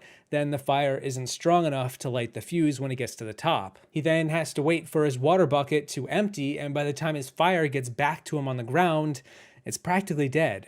That's the key to this challenge. Don't get eager and assume your fire will stay alive while you work on the water bucket. There's only so many matches and so much kindling you're given, so don't waste it. And that's what Big Tom ensures he doesn't do. Whereas we saw Rob, Amber, Jenna, and Rupert all create weak fires and eventually run out of matches, Tom keeps his fire alive by doing one little thing differently. He takes some of his kindling and sticks and rests them on top of his bucket, which meant that while he made the necessary 4 or 5 trips to fill up the water bucket, his fire was guaranteed to stay high enough and alive enough, that's the most important part, to not die on him while he tended to getting that fire in the air. This proved to easily be the most effective strategy, and I think it more than made up for him losing that GOAT challenge. The 4th unique tactic is from an international season of Survivor, which I know is a whole nother can of worms we're opening. It's from Australian Survivor, and if you haven't seen the season, I will pretty much be keeping this spoilers incredibly light. But if you're a fan of the American version, I'd highly recommend checking out the show if you can find a way to watch it somewhere online. In episode 13 of Australian Survivor All-Stars, we see 2 tribes compete in a challenge that is reminiscent of an American Survivor challenge. It's a challenge called a Bit Tipsy, and it involves players balancing blocks on a wobbly base held up by a rope, where the players must slowly move back and forth, balancing their base with the blocks while stacking them. The first tribe to have every member successfully stack their 3 blocks wins. We've seen this challenge a lot on modern American Survivor, starting with season 27, Blood vs. Water, and ending with season 40, Winners at War. I actually covered a version of it in Challenge Hacks 1.0 in this video series with a tribe dynamic, and I did go back and do my homework. I checked each American season to see if any player pulls off this little technique in the Australian version, and nobody does. And I'm not sure if that's because there's like a rule set in place to prevent them from doing so, or in some cases because the challenge was tweaked and they just straight up couldn't. But either way, it's unique to this season of Australian Survivor, so let's give it a nod. As I was saying, the players here had to balance 3 blocks on top of each other, but the blocks were lightweight. I think lighter than any other iteration of this challenge, and it proved to be a constant pain as nobody could manage to balance them. After so many times having their blocks fall, a player named Harry decided to change one thing ever so slightly that proved to have a huge difference. Because the blocks were tall and kept falling forward or backward, he realized giving them more support in the direction they were falling would make them more stable. So he rotated his blocks 45 degrees, allowing the corner to serve as support for when the base leaned in either direction. This made the challenge a fair bit easier for him, and he was able to make his way to the finish line, having stacked 3 blocks successfully a lot quicker. His tribe mates AK and Shawnee also followed suit right after, finding success with this strategy as well, which led to his tribe winning immunity. We even went on to see a few members of the other tribe attempt to copy them, although they lacked patience, something you really need with this challenge, and thus were kind of screwed no matter what. The smallest of tweaks can make a huge difference. Okay, let's do this,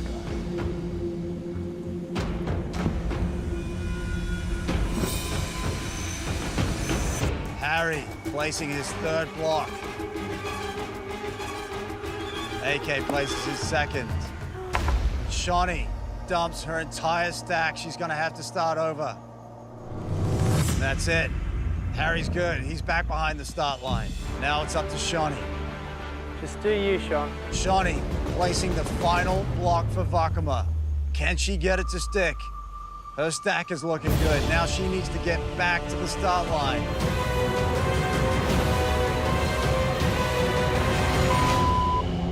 Shawnee, one more inch and that's it! For the last creative strategy, let's bring it back to a player featured in a previous video in this series and talk all about Adam Klein from Season 33, Survivor Millennials vs. Generation X. In every case highlighted in this series for all 6 parts thus far, we have focused on players using strategies to win challenges. But what if we shift our perspective a bit and talk about defensive strategies, not so much to win a challenge, but instead to guarantee other players don't. In Adam's case, in the bigger picture, his winning endgame strategy was to have a herd of bigger threats to ensure there was always someone ahead of him to be voted out in the pecking order. By the final 7, there were several threats left, particularly Jay and David, and in the episode 12 immunity challenge, Adam focused less on having himself win it and more on ensuring anyone but those 2 players won. After all, I'm not sure if you heard, but Jay did have an immunity idol, and Adam did one at Flushed. Jay does have an idol. Jay does have an idol. Does have an idol. Jay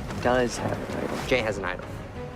We know Jay has an idol. I can confirm Jay has an idol. Jay does have an idol. Jay has an idol. So Jay has an idol. This challenge was called Pinball Wizard, a reference to The Who, and it involved dividing your attention between rolling a ball down a pachinko contraption while also assembling a 25-piece puzzle. So long as your ball was headed down the slope, you could work on the puzzle, but if you didn't catch the ball before it hit the bottom in the gutter, you would have to wait for the ball to go down a series of long slopes or gutters, which took a lot of time away from finishing your puzzle. When you're so focused on your puzzle, sometimes you slip up for just a second and it costs you dearly. Midway through the challenge, Adam realized that he likely wasn't going to win this, but there was a chance either Jay or David could. So instead, what Adam did here was abandon his puzzle and focus solely on helping his ally Ken stay alert on the location of his ball. When Ken's ball was close to the gutter, Adam would alert Ken to go back and save it. This allowed Ken to save time and be more efficient with putting his puzzle together, and really, it removed half the difficulty of the challenge simply by teaming up. And yeah, this defensive strategy worked. Jay didn't win, and his idol was flushed later that night, and that was the main point of the strategy. Ken, I'm gonna tell you when your ball is dropping. Keep working. Ken is still wrong. Ken gonna try again to change it. Ken, come back. Ken, come back. Ken, come back. Whoa, nice save by Ken. Really, Adam? Ken wins individual immunity. Safe from the vote. Good job. And then let's fast forward to the final 4 immunity challenge of the same season, Millennials Gen X, with Adam, Ken, David, and Hannah. Using the same mantra as the previous example that we just talked about, Adam didn't want David to win immunity, so he pulls off a subtle technique that practically guarantees David won't win it. For this challenge, players had to navigate bowls through a maze and then balance them at the top of a wobbly pedestal. The first player to balance all 13 bowls, or the player who had the most bowls in place after 30 minutes, would be the winner. Because there was a lot of wind, the bowls easily fell, especially the higher you stacked them, costing a lot of time. And Adam took note of this and again played defensively, not to ensure that he would win immunity, but to ensure his target wouldn't. Several times throughout the challenge, Adam would have the lead and then stop competing. He would have 10 bowls or 8 bowls and then stop. He'd just stand there. He could have kept stacking to get to 13, but that would increase the risk of the wind knocking them over, putting David ahead of him. So he waited for David, who was behind him, to potentially catch up. At one point, both Hannah and Ken were ahead of Adam with 10 bowls each, but Adam still did nothing even though he only had 8. And that was all because David only had 7. Until David caught up, Adam didn't need to make an unforced error. By the end of the 30 minutes, both Ken and Hannah had 10 bowls each. Adam still had 8, and at that point, it didn't matter who won between Ken or Hannah in the tiebreaker. David didn't have enough to even stack up to Adam's 8, so he therefore wasn't going to win. David was the bigger threat, and because of Adam's defensive technique, he was eligible to be voted out. And to Adam, in all likelihood, he just won the season. Ken is going for number 12 while Adam just watching. Adam now stepping off his platform. Adam's strategy worked. David now working on his 6th, and Adam is sitting on 8. Adam just watching, once again taking the defensive position in this game to let somebody else mess up. Adam will only win if both Hannah and Ken drop. That is it. We are tied 10-10. We will have a showdown between Hannah and Ken. I'm sorry that I was rooting against you so hard at the immunity challenge, but I basically gave up my shot at immunity just to make sure that you didn't win. If they don't vote you out, I lose the game. So what does it matter? In episode 8 of season 41, at the reward challenge, Evie saw what the puzzle was and was like, put me in, coach, I've got a dragon to slay. In this challenge, the players had to dive into the water, unhook 4 buoy puzzle pieces, put them in a boat, and drag them to a floating platform. And with only 4 pieces, you would assume this should be a pretty easy puzzle, but just like Spencer's puzzle from season 31, there's a reason it was used, and it can be quite difficult. It's an abstract 3D puzzle, and if you go back to the only other time that it was used in Survivor, which was season 38, we saw 3 tribes all struggle to complete it. We actually saw one of the biggest challenge comebacks in Survivor history, all because this buoy puzzle stumped 2 whole tribes, allowing the 3rd one to get back in the game. But Evie is a fan of Survivor and is really smart, and they did their homework. The day that Evie was going to fly to Fiji to compete on season 41 in this season, that same day, they put together with some beads in their house, this exact same pyramid puzzle. Because Survivor producers love to reuse challenges, and even though this one has only ever been done once, it can't hurt to practice it a few times. Dare I say, if you are going to be on a recent season of Survivor, it doesn't hurt to go back a few seasons and just study some of the puzzles that are pretty new. You're building a pyramid puzzle. Wow, Evie very quickly is taking over this puzzle. Boom, done. Unbelievable. I remember watching this on Edge of Extinction. I remember that tribe sucking so bad, and then they pulled out this puzzle, and I was like, I can make that puzzle out of beads in my house, and I did, and it paid off. After the game, like, one of the producers said to me, like, I thought that something broke in the challenge, like, because it just, like, so quick. This next hack is from a player who I'm surprised has yet to make an appearance in this entire video series. The hack is from a challenge called Hard to Handle. It's been played 3 times in Survivor, first in season 28, next in season 31, and most recently in season 41. This is a challenge where players stand on a declining narrow beam and hold a pole with a small platform. On top of the platform, they have to balance a ball for as long as possible, and the last player to not drop their ball wins. To make it more difficult, after a period of time, the players have to make their way down the beam as it gets increasingly narrower. They also have to hold their pole on a lower portion of the handle, making it more difficult to balance the ball. And in spite of me breaking down this explanation, the unique strategy is quite simple, and I'm surprised that we just don't see it more often. In the 3 times this challenge has happened, it has only ever been utilized once, and given the aforementioned fact that Survivor loves to reuse challenges, I'm expecting it to return soon, so I hope someone out there tries this strategy out. The common strategy is for everyone to stand facing forward at a decline. They focus ahead of themselves with their weight centered on both feet. But Joe did something different. For the first 2 rounds, he stood facing sideways, using one of his feet as the anchor, shifting his weight behind him. And for the final portion, the narrowest part of the beam, he practically faced backwards. This made the challenge appear a lot easier, whereas many players throughout every iteration of this challenge dropped out quickly after the transition to the next part, particularly the last part. Joe stayed steady throughout. It's the little things in the background that most people don't pay attention to that can make a world of a difference. This is a challenge in which if you stop thinking about what you're doing, even for a moment, that is all it will take, and you'll be out. You're now going to move down to the 2nd level. It is more narrow, and you're going to move your hand down farther on the pole. 2 newbies to this challenge, Joe and Jeremy. 2 veterans, the only people who've played this challenge, Spencer and Tasha. Who will win today? And we are down to 2 just like that. It is Joe and Spencer. Another recovery. But he can't do it. Spencer drops.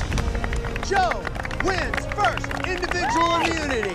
Speaking of the background, this next one is brought to you by the player who does the hack, actually giving commentary on their challenge strategy from the DVD box set. This next hack is from a classic Survivor challenge that has been used many times, dating all the way back to season 3 and was also featured on season 40, Winners at War. The challenge is called When It Rains, It Pours, and it's an endurance challenge that speaks for itself. Players stand on a tiny platform with their hand raised in the air and their wrist is shackled to a giant bucket above their head. If they drop their arm, the bucket falls on them and they're out. It's a test of withstanding the pain, the discomfort, and just being patient and focused. The unique strategy comes from the second iteration in Season 8 All-Stars, when Xian would go on to win this challenge after battling it out against Rupert and after a few hours of her arm going completely numb. Xian did several things right, so let's run down the list. And by the way, like I said, this all comes straight from Xian herself, as she talks about this on the All-Stars DVD. So I'm trash talking a lot during this challenge, it's true. Yes, you are. I'm trash talking a lot. You're doing whatever you can, but it wasn't making any sense. First, she was the only player in the bunch to use her left arm instead of her right because her right arm was sore going into the challenge. Second, she knew that focus was important, so she emphasized never closing her eyes, doing so as infrequently as possible. The pain will make you wince, which causes you to drift and sway. She couldn't afford to do that. Third, she wrapped her buff around her wrist to provide padding against the shackle. Alicia attempted to do something similar with her jacket, but she said that she found it cumbersome and stiff. I think it was smarter to go with the buff, as the buff isn't attached to anything else that's attached to your body. And fourth, and most importantly, she kept her elbow locked and her arm straight the entire time. There's a reason muscular players tend to fare worse in endurance challenges, and this is why. Muscles fatigue, they weigh you down, but if you lock your elbow and keep it that way, it's all in the bone keeping you up. Most players in this challenge bend their elbow and their triceps eventually spasm, but with this technique, it softens the blow. Also, it helps if you just don't have a lot of muscle, but it's what you do with that lack of muscle that makes the difference. And Xian made the best of this and won immunity right when she needed it most. I trained for a challenge like this, and what it is, it's all about skeletal. You got to get your arms You gotta go. straight. Yep, that's what you have to do. You did, that's Xian. exactly what I did. Yeah. Also, I was one that switched arms. I switched arms. I had a chance to put up my right arm or my left arm. And this arm actually hurt less. And everyone has their elbows bent. Except for me. But see, that's what I mean. Everybody skeletal. has their you elbows go bone bent. to bone on endurance challenges. You lock them. This fourth hack is not the biggest brain strat of the bunch, but it's still worthy of a mention. It happens in episode 11 of season 14, Survivor Fiji, the original Fiji, and it takes place during a challenge called Torched, or Battleship. Was Battleship trademarked? Either way, it's Battleship. Players have to hide a 3-square boat on a 5x5 grid, either vertically, horizontally, or diagonally. One by one, players take a shot at the board, hoping to sink the other player's battleships, or torch them. The last player standing wins. Players are also given a mini board that shows where successful hits have occurred, but they don't tell you exactly who was hit. They also don't tell you who made a miss. This is a challenge about precision and memory, making sure you remember where your ship is where successful hits have occurred, and likewise where misses have happened too. And if you kind of laugh at the fact that remembering where your ship is something that needs to actually be considered, throughout the challenge, several players accidentally waste their turn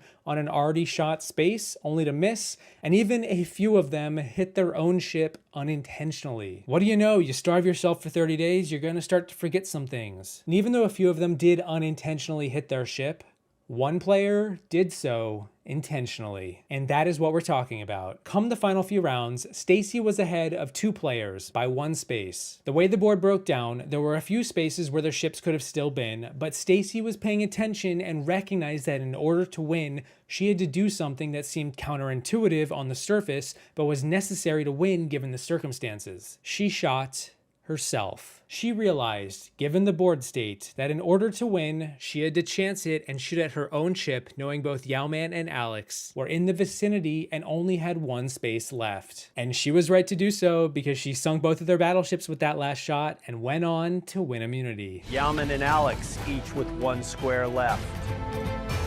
Stacy.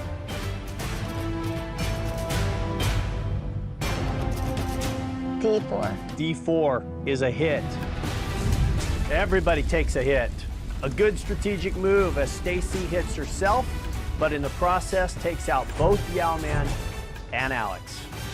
Stacy wins individual immunity. They say time flies like an arrow, but fruit flies like a banana. Well, this last hack is from season 17, Gabon, episode 4, and a reward challenge called Fruit Flies. And honestly, that's the hack. More flying fruit. This challenge involved players tossing fruit between a hole in a wall to a tribe mate on the other side. They had to do this twice, but the difficulty was that the opposing tribe had players with sticks trying to whack that flying fruit out of the air. But if the fruit made it through both walls, it would go in the tribe's basket, and the tribe with the heavier basket, after 5 minutes was the winner. Early in the challenge, the Yellow Coda tribe was getting their ass handed to them. Mostly because of this guy, because of Ace. He was a fantastic blocker for the Red Fong tribe. He just kept smacking the Coda fruit down, one after another. Meanwhile, Maddie and Kenny on the Fong tribe on the other side were proving to be a lethal combination. But then Marcus on the Yellow Coda tribe realized something. The way to win this challenge wasn't through accuracy, it was through the success rate of the fruit getting past players like Ace. Because each tribe was provided with more than enough fruit to toss for the 5 minutes, Marcus did two things differently. First, he began to prioritize only the bigger fruit, and second, he began to throw 2 fruit to Dan, his other tribe member, trying to catch them at once. And once Dan would catch these fruit from Marcus, he would then throw both fruit at the same time to Randy, who was also on his tribe catching on the other side. This meant that even if Ace was able to block one of them, the other heavy fruit would still get through the wall. Whereas the other tribe was spending lots of time and energy chucking lots of little fruit, Marcus ensured what little time they had in this challenge was put to effective use. This little technique proved to be the winning strategy as Coda, the Yellow tribe, went on to win despite being down early in the challenge. Dan, throw 2 pieces at once. Dan has 2 pieces of fruit. That one connects. Dan has half a watermelon and a pineapple. Catches the half a watermelon. 2 minutes left. 16 pounds for Fong. Not bad. This is what you have left.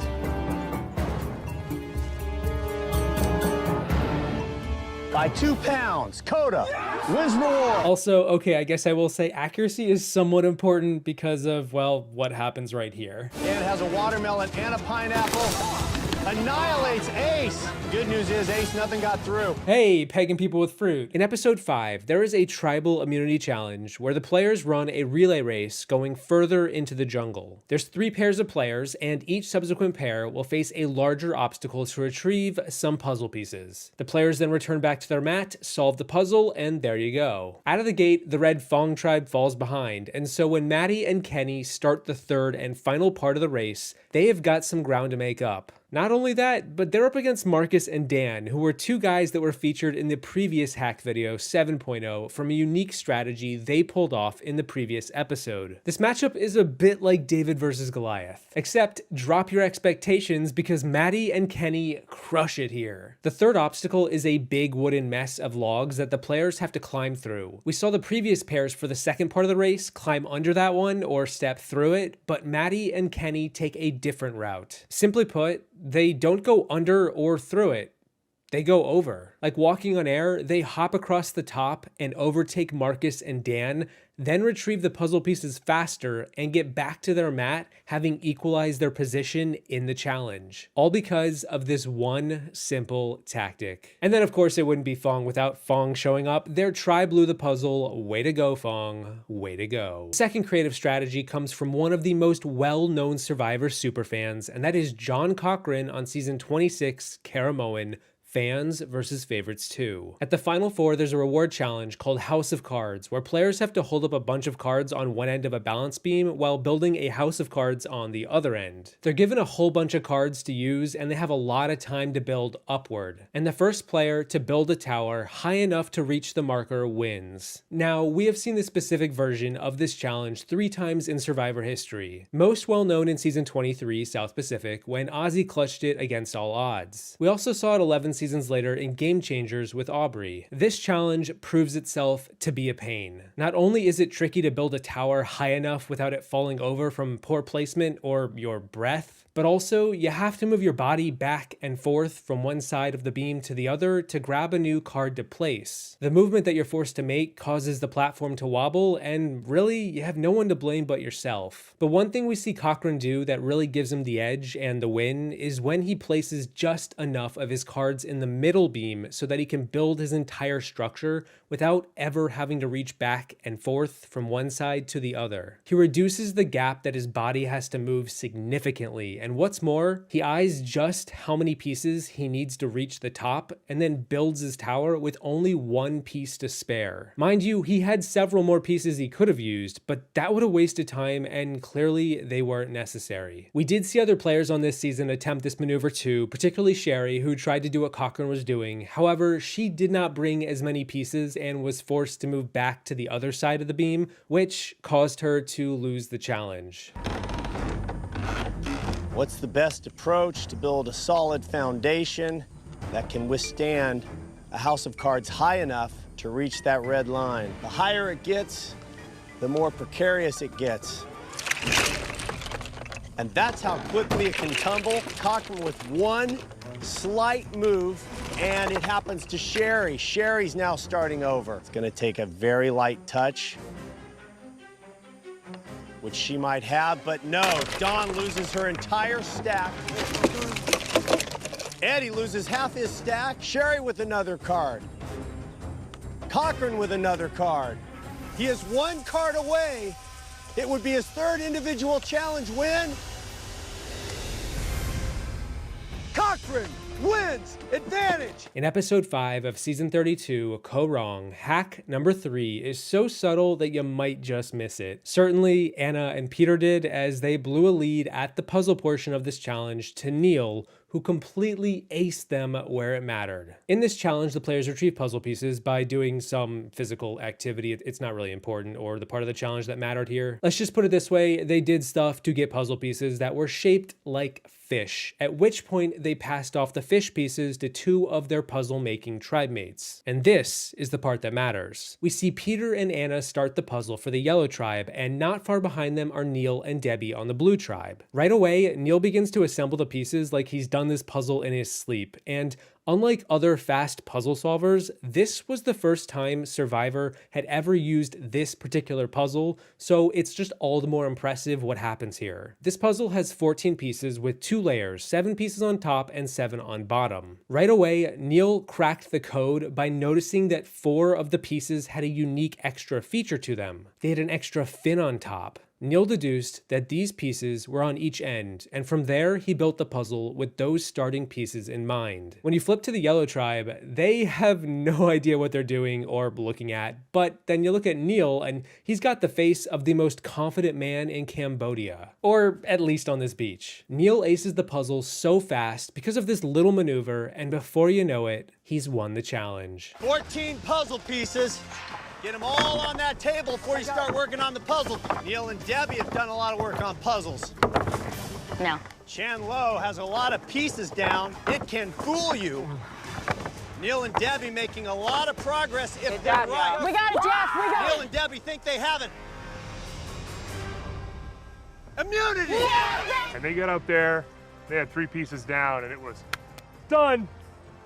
Like, what? I also quickly want to mention that this same puzzle was used in Game Changers 2 seasons later, and I looked at that version of this puzzle, and the players had to build the layers side by side instead of stacking them on top of each other. And when Jeff went to check to see if the tribes had completed the puzzle correctly on that season, I noticed that he slapped the 4 unique pieces to confirm they were correct. I think this was Jeff's way of knowing that the tribes had it right, which only confirmed to me how good Neil was in this puzzle 2 seasons prior. Also, fun little fact is that Michelle was on Neil's tribe on season 32 when he solved this puzzle, and then she went on to solve the same one on season 40, so I wonder if she picked up any points from her first time out. The 4th creative strategy is for one of my favorite types of challenges that I just don't really talk about very often, and that is social challenges.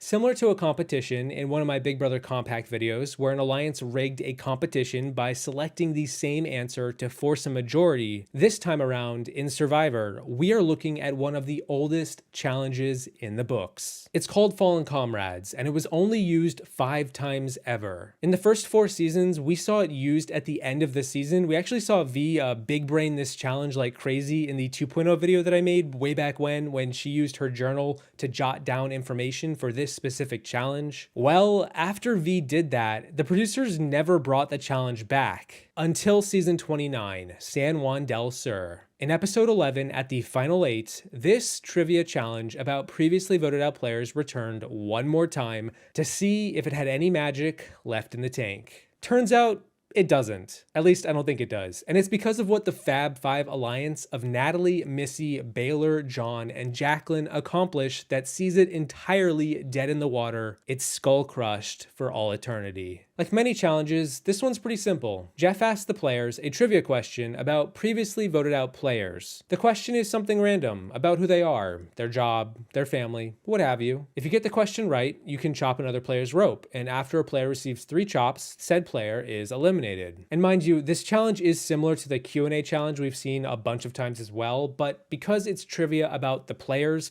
it's more fallen comrades than it's those Q&A ones. After 2 rounds, the Fab Five alliance have swiftly eliminated the 3 players on the bottom, Reed, Alec, and Keith. It was as straightforward and hassle-free of a challenge as you can get. Once those 3 are out, Natalie isn't sure who to hit next, so she turns and asks her alliance what to do. To whom do they want to give the challenge? Wait, hold on, Natalie, what? This challenge is intended to sow discord and chaos. It's supposed to reveal where your loyalties lie, what the pecking order looks like of your alliance. But what it's not supposed to do is bring you closer to them. Right away, Jeff hates this because the producers created these really cool skulls with fake blood that oozes out when they get crushed, and this is making a mockery of all that. And wouldn't you know it, that's the creative strategy here. It's a social strategy that you never see come up in Survivor ever. An alliance dominates a social challenge and then just decides who wins. All 5 of these players go around the producers and subvert their expectations and make for terrible TV in the process. And yes, if there is one thing Jeff Probst hates more than anything, it's terrible TV. He hates when the players get cute with production and outthink them. Which is why he then decides if the players aren't going to shake things up with this challenge designed to do just that, then he's gonna do it instead. And in a weird way, what happens next after the challenge is over is akin to that same alliance that hacked this challenge, failing the challenge. Jeff talks, he probes, he makes some good points. The alliance begins to crack. Perhaps it's Jeff himself who is the biggest challenge of all.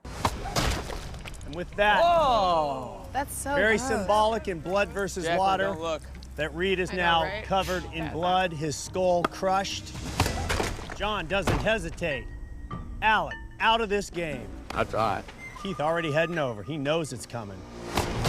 What are we gonna do? A lot of talking going over there, Alec, Reed, and Keith. Yeah, you guys got 2, and are you gonna go to exile? Is this gonna be a friendly, we're just gonna see how this goes between the 5 of you for the rest of this challenge? Probably. So.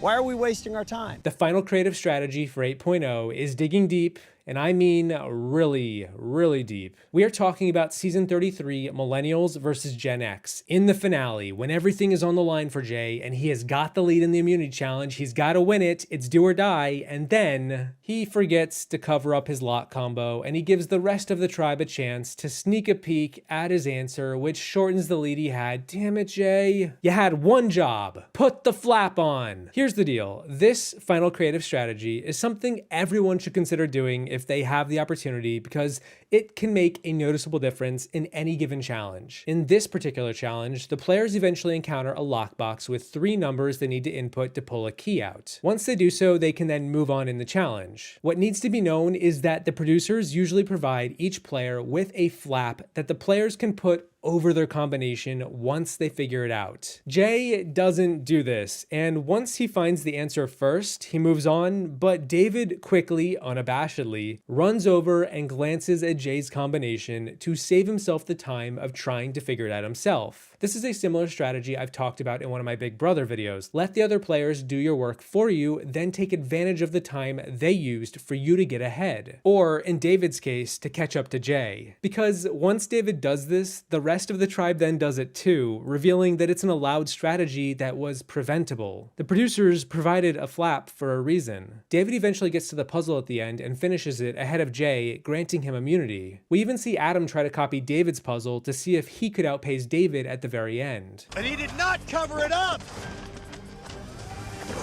David takes advantage of it. Everybody is now looking. It is chaos. Big error by Jay. He's got a cover he could have used, and he didn't. David with another piece. Adam now looking at David's puzzle, trying to get some help. Jay almost there.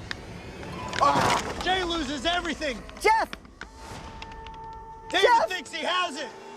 David wins! And while you're probably thinking, Peridiam, that's really all you're going to tell me, peaking, that's it? That's all you're going to give me here? I went back over the past 10 or so seasons since Survivor planted itself in Fiji to see how often these combo locks appear and how often these anti-peaking flaps come with them. Did anyone else ever do this? And yes, I know this is a little bit much, just bear with me. From season 33 to season 40, this lockbox has appeared 8 times in those 8 seasons. Some seasons it hasn't appeared, other times it's appeared more than once, but yeah, of those 8 times, 6 of them did not have a flap, but also 6 of them were done with tribes, not individual, so maybe that changes things. We did see Debbie in Game Changers rearrange her combination to avoid the other tribe copying her, just as we saw Yule in Winners at War pull off the same maneuver. Season 38 is the only other time this lockbox was individual in Fiji, but the boxes had different combinations, so peeking really wouldn't matter. Amusingly, however, we did see a big commotion pop up in David versus Goliath when Allison began feeding failed answers to Christian to help him save time. This turned into a frenzy very quickly. Orange did not cover their combo. Allison may have picked it off. 36 blank 27, 27, 36, 18. 36, 18.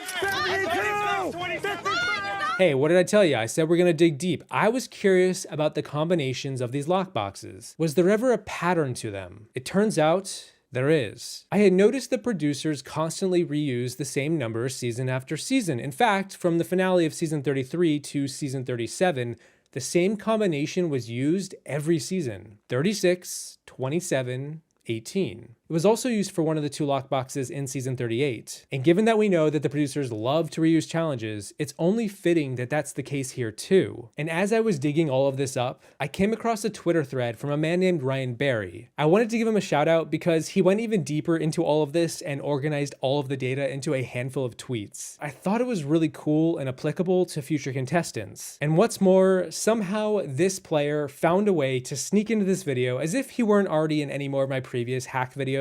I found the one and only Adam Klein at the bottom of the Twitter thread explaining his strategy to tackle the lockbox that we see him do in the premiere episode of season 40, Winners at War. And while Adam does get a bit unlucky with his lockbox combo, there is still a bit of luck to this whole thing in the end. His blue Sele tribe manages to come from behind to win the challenge. I would like to think that he should at least get some credit for doing his homework. Jeremy does it! Sele has their second ring. You got this, Jeremy. Jeremy for the win.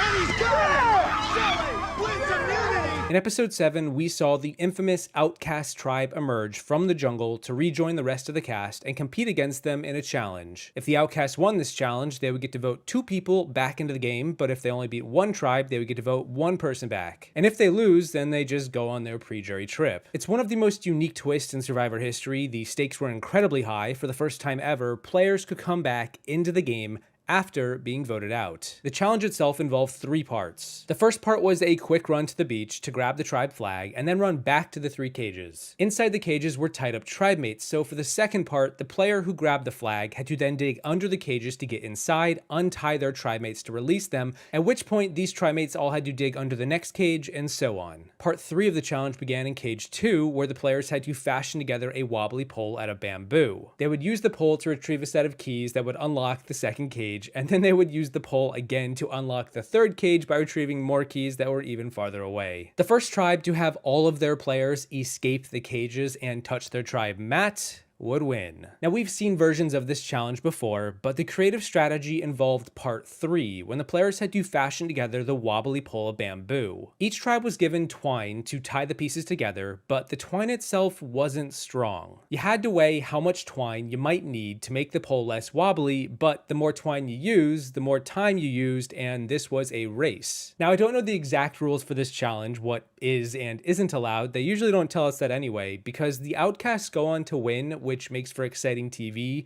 but what you may have missed is how they won. When the Outcasts first emerged from the jungle, they were wearing these purple rags to identify them as the new purple tribe. Every tribe on Survivor has a certain buff with a tribe color. They exist to help identify to the audience who is on which tribe. So the Outcasts weren't really a conventional tribe. They didn't have their own buff because they were made up of voted out players from the other 2 tribes. So the producers gave them a name and a tribe color and gave them purple rags of sorts to help distinguish them from the orange and the blue tribe. But when the challenge happened, we saw Lil and Trish used some of their rags to assist in keeping their wobbly pull a little less so. The twine was vital, but the tribe buff of sorts made their pull even more sturdy. This little maneuver happens so quickly that it's barely noticeable, but the amount of support that these purple rags gave their pull was likely a game changer. As we saw in the challenge, the Drake tribe was initially ahead of the Outcasts, but when their pull fell apart in the third cage, they had to go back to the drawing board and apply more twine. The Outcasts never had to do that. They built their pull once, and that was enough. They took the lead and won the challenge. And while this is definitely a unique strategy with some quick thinking on the Outcast part, I do wonder how fair it was given the other two tribes didn't have these rags. They did have buffs and clothing, and maybe they could have used those streamers around the cages to help out. Each of the tribes had rags hanging around their cages that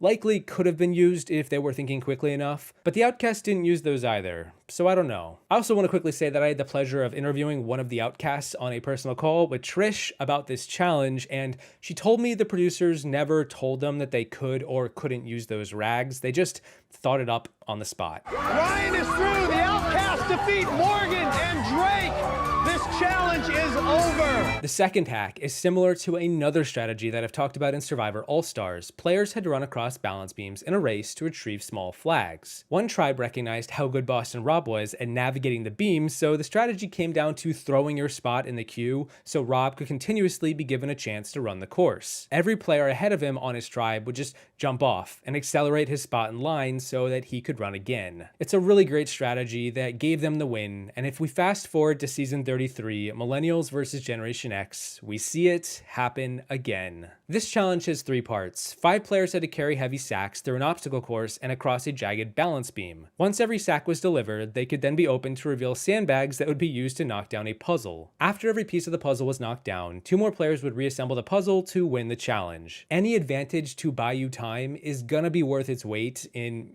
bags of sand. And right away, we see the Gen X tribe take the lead, going up 2-1 in navigating the balance beam. But then CC on the Gen X tribe gets on the beam and everything slows to a halt. And this is where the strategy comes into play. Over on the Millennials tribe, Will beckons to Taylor, the guy who carried the first sack across, to come back and work on the next. Taylor was lightning fast. Why not just have him do it again? So Figgy then makes her way across and ties up the game 2-2, and then Taylor takes bag number 3 and just zips across. And then Michaela grabs the 4th Millennial sack and manages to score one more time, all while Cece is still slowly making her way across the beam. Legend has it, she still might be out there to this day. The Millennial tribe went from being down 2-1 to now being up 4-2, and Taylor then takes the 5th and final sack across to move on to the next part. Taylor carries 3 of the sacks for his team and increases their lead, which allows the rest of the tribe to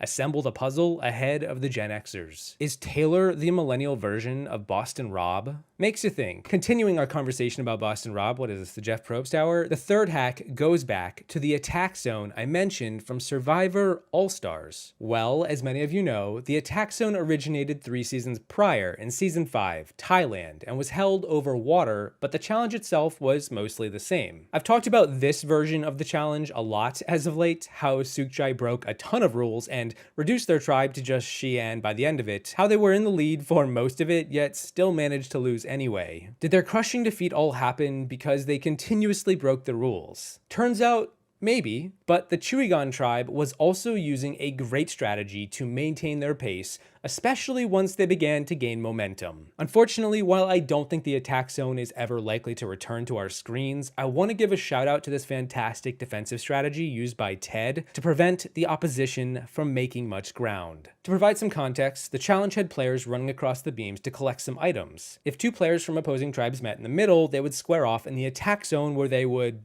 attack each other. If either player fell in the water, they would have to go back to the start, forfeiting the item they were holding. The first tribe to 10 points wins, and the purple Sukchai tribe took a commanding 8-4 lead. It was becoming a fast blowout, and Chuigan had to do something to prevent them from getting those final 2 points. Now, yes, this challenge is most infamous because Sukchai began to implode once they had this massive lead. They accidentally kept breaking the cardinal rule. You gotta have at least 1 foot in the attack zone when you first make make contact. We see Ken, Rob, Stephanie, Jed, and even Penny all break the rules, which costs them a point. That said, while it was still 8-4, Ted, the biggest guy on Shuigan, made his way across the beams and pulled off a great maneuver. He turned around. He didn't go to the other end and grab an item, which is what you were supposed to be doing. Instead, he kept his hands free and just played defense. Ted had already held his own against Rob earlier in the challenge, and now he was becoming a shield, preventing the other Sukjai from scoring. They had to get past him if they wanted to win. He is a wall that cannot be passed. If you pay close attention, you might notice that Penny can be seen watching Ted back up,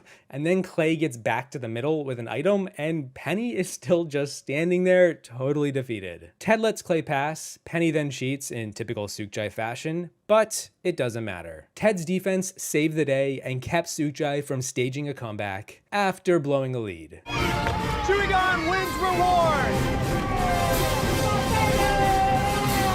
The fourth creative strategy comes from Season 9, Vanuatu, in Episode 8, where the two tribes compete for a reward challenge right before the merge. This is a fairly common challenge in Survivor, where the players have to gather water from the ocean into a bucket and then dump the bucket into a bigger bucket. Once the bigger bucket is full enough, it'll lower, raising a flag. The first tribe to raise their flag, or light the torch, or whatever, wins. The tricky part is that the person who fills up the first small bucket has to then toss it to a second tribe mate, who then tosses it to a third, and then a fourth, and so on. So with every toss, the bucket loses water. A bad toss could ruin the entire chain and waste time. By the time the bucket gets to the final tribe mate, there may be no water left. In some seasons, they just had to toss water from person to person instead of the bucket itself, but in Vanuatu, they had a hybrid. The bucket was tossed up until the final throw, at which point only water was thrown. And boy, did the player who was on the end get a whole lot of water thrown on them. For most of this challenge, the two tribes were equal, until Rory realized he was totally drenched and basically standing in water. So what did he do? He took off his shoes and he emptied them into the bucket. That is a fair bit of water that he had in there. Likewise, throughout the challenge, he was also using his buff to both collect water and then squeegee it into his bucket. Of course, like all good strategies, his opponent noticed what was happening and then copied him. And despite Rory having a leg up with his shoes, it was Chris who prevailed in the end. And it is! Heavy wins reward! But of course, this challenge has been run so many times, so I looked at future versions of this challenge to see if it had ever happened again, and given Rory is such a game changer, I wasn't surprised to see it had. In Season 13, Cook Islands, we saw Penner's wife Stacy use her shirt, at which point Ozzy's mom then copies her. In Season 20, Heroes vs. Villains, we saw Russell's wife use her hair and even spit, interesting strat, as well as Rupert's wife Laura use her hair and shirt. On Season 28, Kagian, Chaos Cass, well, before she became Chaos Cass, also uses her shirt after Jatia gives her nothing, which may have been enough because the brains actually won this challenge. Either way, it has been a repeated strategy for years, and kind of like Pearl Islands, if you can use your buff or your clothes or anything around you to get ahead, do it. Tomorrow you make your apologies. Today you spit in your bucket. Yes, exactly.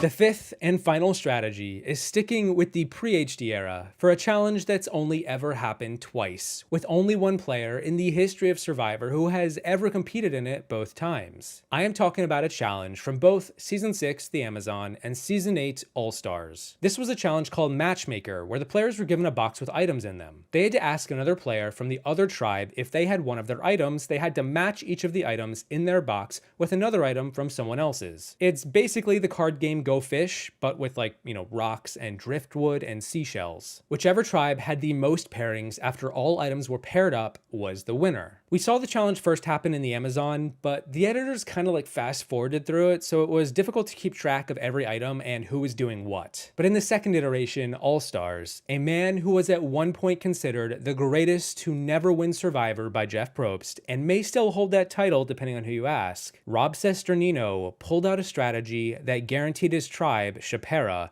would win this reward challenge. Rob metagamed the producers after seeing this challenge go down on his first season in Season 6, and so he knew they would be lazy and repeat their challenge setup. Rob told his tribe that all you have to do is ask the person to your left for any of the 4 items that you have. More than likely, that person would have what you're asking them for. So if Boston Rob asked Richard for a rock, Richard is likely going to have a rock, and so on. Rob did say this strategy isn't 100% guaranteed, which to be fair it isn't, but it most likely would work out because he knew the producers had to have a setup that was simple for them to follow and would ensure each of the 3 tribes had even pairings across the board. For example, if you pause and look at what all these players had, Boston Rob had a rock, driftwood, sponge, and a shell. Richard, standing on Rob's left, had a rock, driftwood, sponge, and a coconut. Boston Rob had a 75% chance of getting it right so long as he asked Richard. Maybe the stats people out there could crunch the numbers, but as we see in the episode, Rob Sesternino's strategy proved to work, for the most part, for Chapera, even after Boston Rob ignored Rob C's strategy in the first round.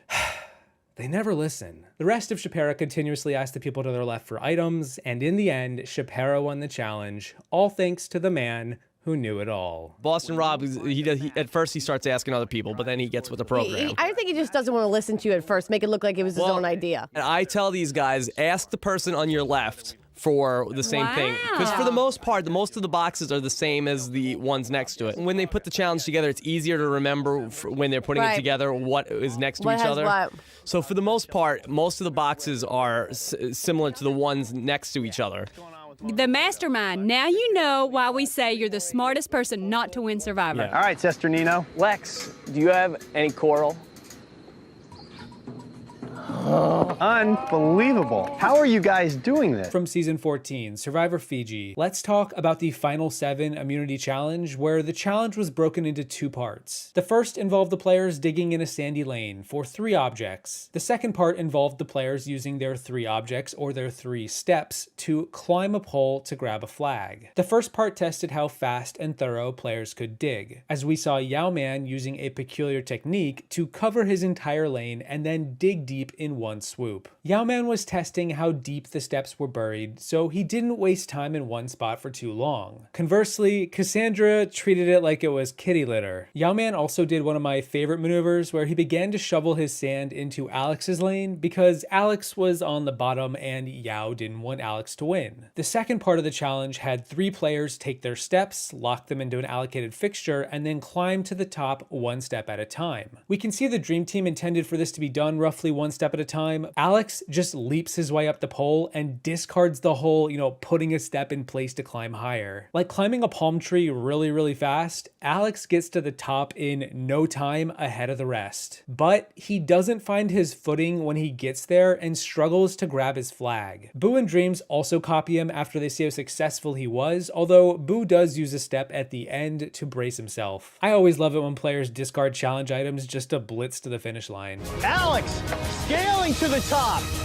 Can he pull it off? But taking it back to Yao Man, in episode 8 of the same season, we saw him compete in a tribal immunity challenge broken up into 3 parts. The first was a blow dart competition, the second was spear throwing, and the third was archery. Blow darts was worth 1 point, spears 2, and archery 3. The blow dart part proved to be the easiest as barely anyone missed. The spear part was a lot trickier, however, as almost nobody could land a spear. For the entire challenge, only Dreams landed a spear on the outer rim, and then came Yao Man. Yao changed it up. Whereas everyone was just landing short, Yao decided to back up and make a run with the spear, as you often see when people effectively throw spears. Yao ran to gain momentum so his spear would travel straight, unlike everyone else whose spear just flopped forward. Yao nailed the target almost in the middle and won his tribe the 2 points. The third part was archery, and again, barely anyone could land an arrow. Michelle hit the outer rim, Dreams just barely hit the yellow, but then once again, Yao Man showed up to show these rookies how it's done. Well, sorta. Yao did 2 things to help himself land the shot. The first was to look for the straightest arrow of the bunch. Not a big difference, but it couldn't hurt. The second was to kneel when he took aim. Kneeling often helps maintain balance and increase accuracy, especially if you don't have much practice with shooting a bow. And Yao took advantage of that. He nailed the shot, almost hitting the red and guaranteeing his tribe 1 immunity. What kind of move will he have with the bow and arrow?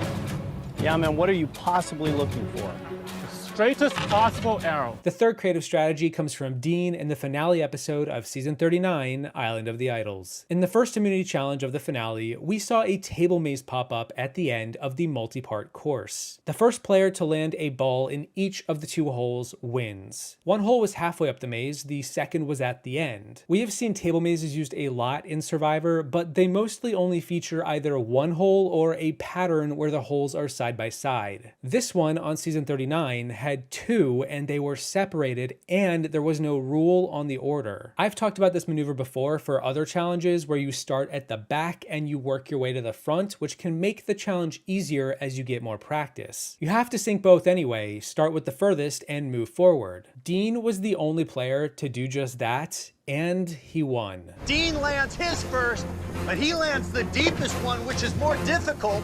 Dean has one more ball to drop, and it's the close one, and he's quickly getting there. But to make it even more interesting, what caught my attention is that we saw this exact maze reappear in season 42, 3 seasons later, and Jeff now specified in the rules that the players had to sink the closer hole first, likely meaning they did not want players to replicate Dean's strategy. Everybody dead even right now. You've got to land the first ball, the closest ball first. The fourth hack is from Survivor 43 in the premiere episode, and I think many of you know what I'm going to talk about. In the very first challenge of the season, we saw players have to compete in a multi-part course involving lifting heavy boxes, swimming to get a boat, putting together a puzzle, and then retrieving their flint. The flint was attached to a ring dangling in the air, and players could use giant bamboo to help nudge it off. The problem was the pole the key was on was at an angle, which made lifting the key ring off difficult. The ring would slide back down unless a player was able to perfectly keep the bamboo pressed against the ring. This was proving difficult as the Blue Cocoa tribe got to this part first, but couldn't capitalize on their lead. Cody on the Red Vessi tribe thought up a brilliant solution. Instead of focusing on the ring, they should focus on the flint. Cody told Dwight to put the flint inside the bamboo to keep it steady. This little maneuver made dragging the ring off incredibly easy and won the challenge for the Vessi tribe. But we're not stopping there. The fifth creative strategy is also from the same season and in the same episode, but it's from the Blue tribe. After Vessi won the reward challenge, the punishment for the Blue and Yellow tribes was to compete in a task called Sweat or Savvy. They could pick between doing a physical task or a mental one, and while we saw Sammy on the Yellow Baka tribe intelligently discover the answer to the bone puzzle, the creative strategy comes from Ryan on the Blue Cocoa tribe, who had to dig in a large area for the pot and machete. Ryan was given 4 hours to find the bundled items, and he was partnered with Gio, who was unsure where to start. The players began digging but quickly became tired, but then Ryan realized there was a better strategy. Instead of digging in random places, they should dig in an X pattern. This strategy, this X pattern, allows them to tactically cover all 4 quadrants of the square instead of investing 1 hour into each quadrant and hoping they get lucky. And the strategy proved incredibly effective as Ryan found the items in less than 30 minutes. But we're still not stopping just yet. Even though I said 5 moments would be included, let's add one more. From Survivor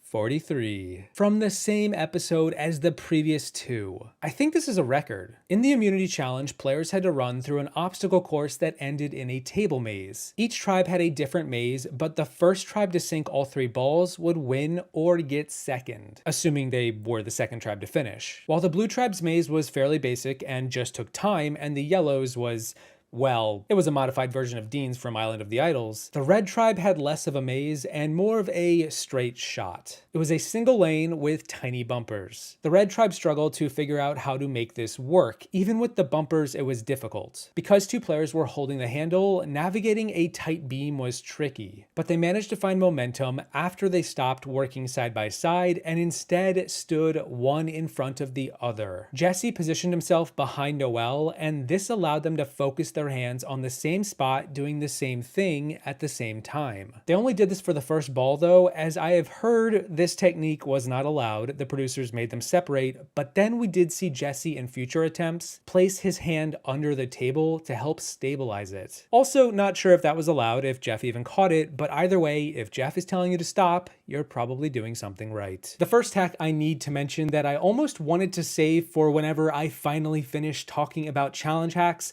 is from from the dolphin boy himself, the Wizard of Oz, Ozzy, from season 13, Cook Islands. Because we just can't have enough Ozzy in this series, the man is the greatest challenge competitor in Survivor history for a reason, and he's nicknamed Dolphin Boy because he is incredibly skilled in the water. And we see this a lot during season 13 with numerous water challenges, but beyond just being fast and agile, Ozzy is also quite intelligent at allowing himself to be that fast in the first place. So what do I mean by that? Well, for example, there's a challenge in episode 4 where a player has to swim out to sea and retrieve a ship whale underwater and then swim back to shore to use it to solve a puzzle. Ozzy is sent out to swim for his tribe, and he makes a nice little maneuver to help give himself a boost when swimming back. No, he doesn't use a mushroom, he unclips the wheel, and then instead of swimming back with said wheel, he just throws it ahead of him, allowing himself to swim faster to catch up to it. This allows him to swim faster and not be weighed down by the awkward object in his hand. But this maneuver becomes even more accentuated in episode 8, when the tribes are tasked with using a baton to smash through several blocks suspended in the air containing keys. Players have to swim out to the platform that is holding the keys. They then have to climb up, jump, smash, and swim back to shore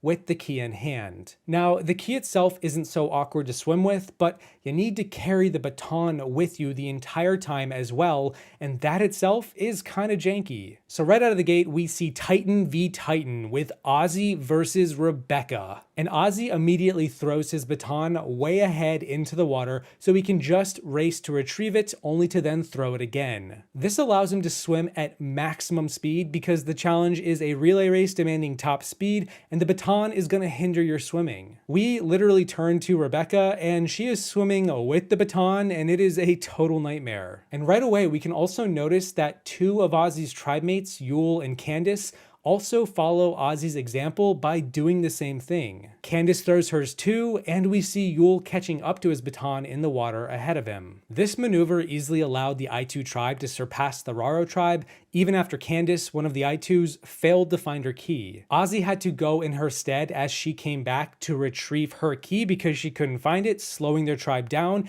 and yet they still finished the challenge with a sizable lead anyway. Hey, you know what they say, it's the little things that make a huge difference, especially over an extended period of time.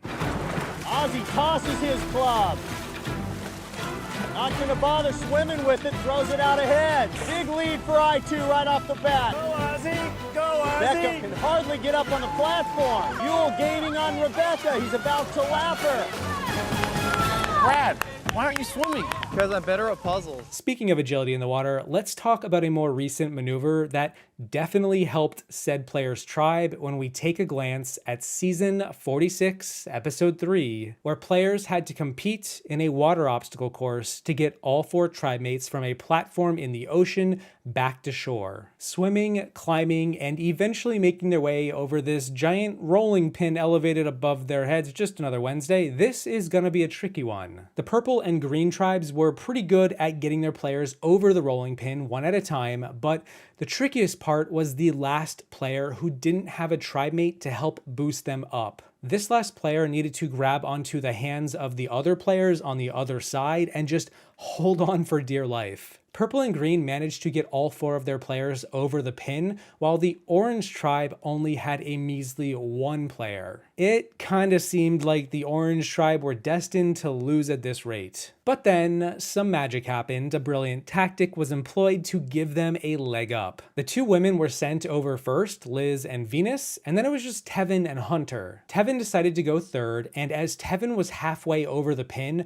Hunter grabbed onto his ankle and did not let go. Tevin's momentum from rolling over the pin in a forward direction carried Hunter over the pin as well. It was just enough for Hunter to keep up and simply slide over in one fell swoop, saving his tribe a good amount of time having to find a way to get him over last. Not only this, but the orange tribe, Nami, managed to go on to finish the challenge in first, beating both green and purple, and it wasn't even close. Hunter just beasted the final portion too, nothing particularly special here. He just had great accuracy with the beanbags, and there you go. A hack here, a beast there, and the next thing you know, you're safe for the entire pre-merge. Yanu is not in last. Come on, he's gotta roll it.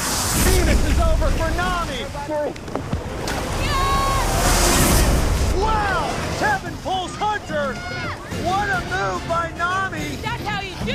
a 1-2 punch. Hunter has got this figured out. That is 3 in a row. Nami was in dead last, and they are now decidedly in the lead. Hunter for the win.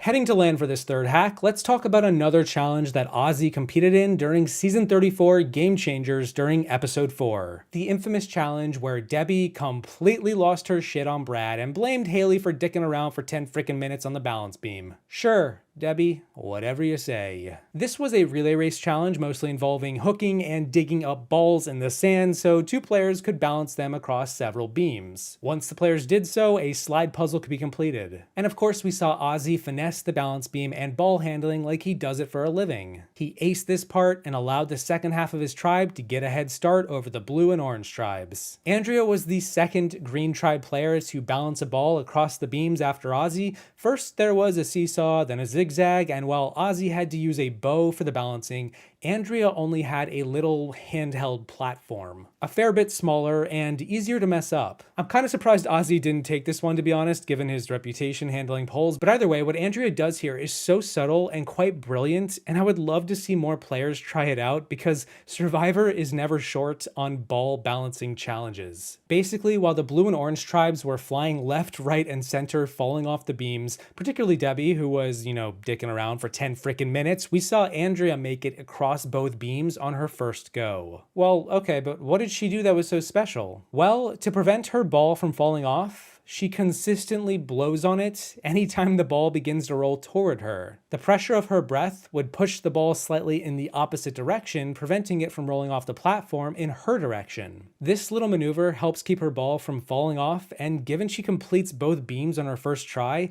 I would like to think that it helped just enough to make that happen. And yeah, go figure, her tribe easily finishes first in the challenge, and you probably thought I was going to be talking about Ozzy in this one, huh? Let's stay on land and start building toward the sky, as the fourth unique tactic utilized comes from the ever so tricky Villains tribe on Season 20, Heroes vs. Villains. In Episode 2, the heroes and villains competed in a challenge where they had to run out and bring back 6 massive square blocks, which they would then use to build a staircase to the top of a platform. The blocks would form their tribe name, so they had a certain order they had to be placed in. This challenge is most known for the heroes blowing a lead halfway in when they were the first to retrieve all their blocks, but then fell apart with the coordination of solving the puzzle to reach the top. Too many cooks in the kitchen just barking at each other. Meanwhile, the villains mostly relied on Boston Rob to tell them which way to go, as Rob literally did the heaviest lifting, putting the challenge on his back. The villains would go on to win after they fell behind, but what you may not have noticed is that they also took advantage of the setup of the challenge in a way that the heroes never could. And this tactic could also be in a video about cheating in challenges, because it is definitely unfair what happens, but then again, Survivor isn't fair, and if any tribe were to do this, of course it would be the villains. This is what they do. It's a fact. Google it. Basically, every challenge in Survivor has a place for Jeff Probst, the host, to work his way around so he can commentate on what's going on. Sometimes he has his own platform or his own lane, or in this case, his own staircase. To the left of the villains section was a staircase, specifically just for Jeff to go up and down to call the play-by-play. And this staircase was right next to where the villains were doing their heavy lifting to get the blocks up higher and higher. Most of the tribe was on the bottom, using their muscles to hoist the blocks up, but we also see Coach and Russell on top trying to grab the blocks and pull them. What we also see is how Coach and Russell take advantage of Jeff's staircase next to their section and use it to easily get up and down the levels of the course. They also use it to help brace themselves to push the blocks up higher. We also see Danielle use it at one point too. This gives the villains a clear advantage. They can move faster up the course. They have more legroom to hoist their blocks. I mean, assuming they don't get called out for it by Jeff, which I'm guessing they didn't, given we see them repeatedly doing it. All's fair in love and challenge hacks, and while the heroes couldn't do this, the villains took advantage of a technicality. Jeff needed his own way up the challenge too, and so they piggybacked on the producer's slight oversight and made it work for them. It's not right. I know. This is the bottom. Bring it back towards Tom. Pick it up. Push it. A little bit more. Villains have one piece left, but it's got to come all the way to the top. Push it. We got it. Villains think they have it. Get to the top, villains. Villains win. Last but not least, let's all just breathe in, hold it, clear our minds, and then let out a gasp. Oh my god, what is happening? Because this final hack for the video is from Jam Jam on season 44 when he won the Last Gasp Challenge, where players had to hold their breath under metal grates that would eventually succumb to the tide, forcing the players underwater, where they basically had to do their best to not panic or drown. This is a torturous challenge, one of the most torturous in the show's history, and we've seen it pop up several times. Actually almost 7 even, so technically maybe not several, and we've seen a few different tactics used to win it. We've got body placement amongst the grates, breath control, pacing your rhythm with the tide as it ebbs and flows. There is the common snorkel strategy where you create a barrier between your mouth and the water so you can mitigate some water getting in. You can't outright stop it, but you can reduce it. Ozzy almost won this one on season 16, but was beaten by his Redux version, who was pretty much doing the same thing. Heck, Carla and Owen on season 43 straight up beat the challenge when they outlasted the tide, and Jeff had to call it off because the tide began to go down and the challenge didn't really exist anymore. They were just sitting there hanging on the bars with nothing going on. I do think the producers overestimated the tide at the time, and Owen had said that he peed on himself like a dozen times to stay warm for hours in the water. Wait, is that a hack?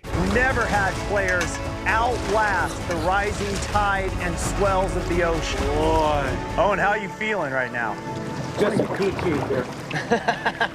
This challenge is over. You can both breathe. Honestly, could be, but in this case, I'm going to be talking about Jam Jam, who had a fun little tactic that I had never heard players take advantage of, and he's talked about it a few times with how he used it to win him the challenge. Simply put, Jam Jam would drink some of the water to allow himself to stay under for longer. He drank up the ocean, which is definitely not healthy or something that I would advise doing, but then again, look at what we're talking about here. We're going on Survivor, for heaven's sake. It's not exactly a day at the spa. On top of doing everything else I just talked about, except for maybe the peeing part, haven't confirmed that, he also would just periodically drink the water that got into his mouth, instead of always spitting it up or panicking or causing himself to flail about. That is legitimately a tactic that was used to win a challenge on Survivor, and I can't think of a greater time to talk about it than in this video. And hey, the guy went on to win $1 million, so good for him. This is how you do it on Survivor. Jam Jam, you know this challenge?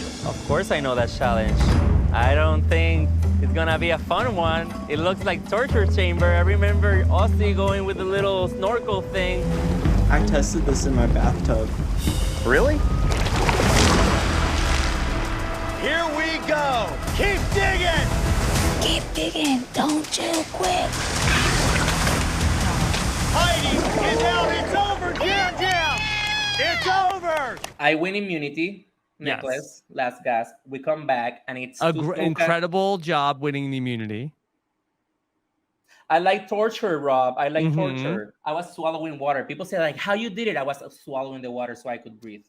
Yeah. So that's tip for the next people.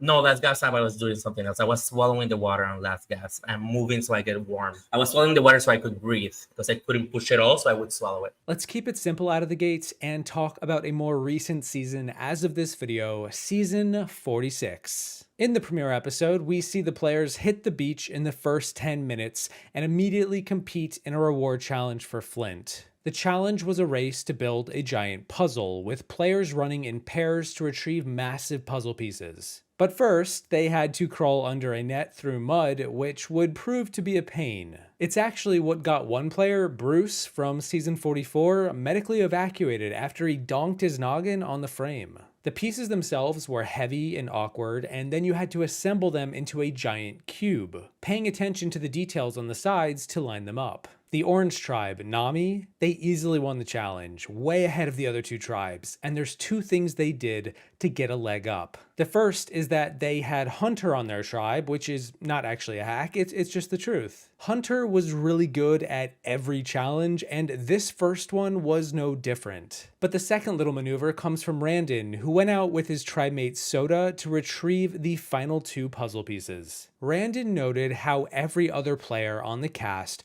was diving headfirst into the mud pit and emerging on the other side with mud all over their face and particularly in their eyes. So right before he was set to run the course and dive right in, he pulled off a clever little maneuver to protect himself from potentially impairing his vision. What did he do? He impaired his vision. He took his buff, which every Survivor player starts with, and covered his face with it when diving into the mud pit. He only really had to go forward in a forward direction, so his vision at this point wasn't all that important. Plus, he could see a bit through the buff anyway. I've got a few in my collection. I actually sell my own personal buffs on Patreon in the description if you want to buy a few, and can confirm you can see through them. So Randon covered his face with his buff and emerged on the other side with not that much mud blurring his vision. Every other player had a face full of mud. Some struggled to see, but Randon was just peachy. He actually was so peachy that he made 2 trips through the mud pit, one to carry the small piece back to the mat,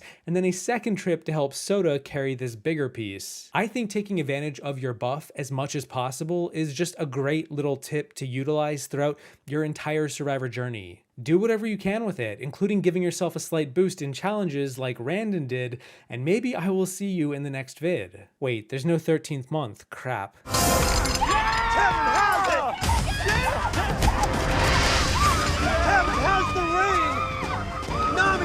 Their tribe supply. That mud is birthing you into Survivor right there. This second hack is from another more recent season, season 43. And it's from a challenge that I've talked about in a previous video. A hack that Cochran pulled off in the House of Cards challenge where players had to stack tiles to a certain height. Cochran utilized the center of the beam to expedite his hand movements to save himself time. This is a challenge all about both speed and patience. You have to be the first to stack your tiles to a certain marker, but if you go too fast, you're almost definitely going to knock your tower down. This challenge returned in season 43, and I was curious to see if anyone would take advantage of what Cochran did. And unfortunately, nobody did. I'm not sure if that was like a new rule or just nobody watched my video. I won't take it personally, but either way, I want to point out what Cassidy does at the end of this version to net herself the immunity necklace. Basically, every time this challenge happens, players always create the same patterns to build up their towers. They can't use too many tiles or they'll run out before they reach the top, but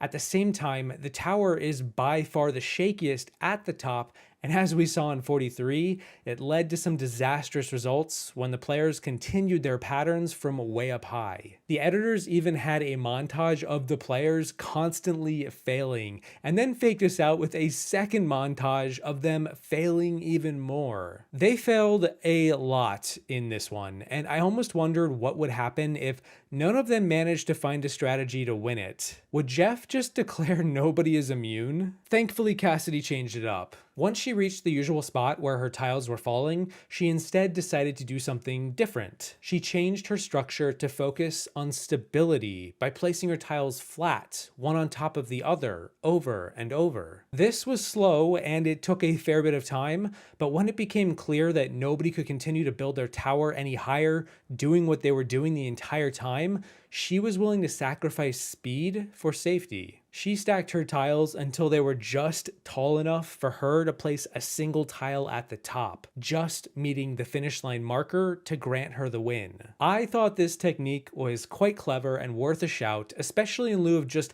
how many times each player's house of cards were falling down. Cassidy has a really interesting strategy. She thought through this, learned a lot. She's stacking now so she can just put one piece vertically.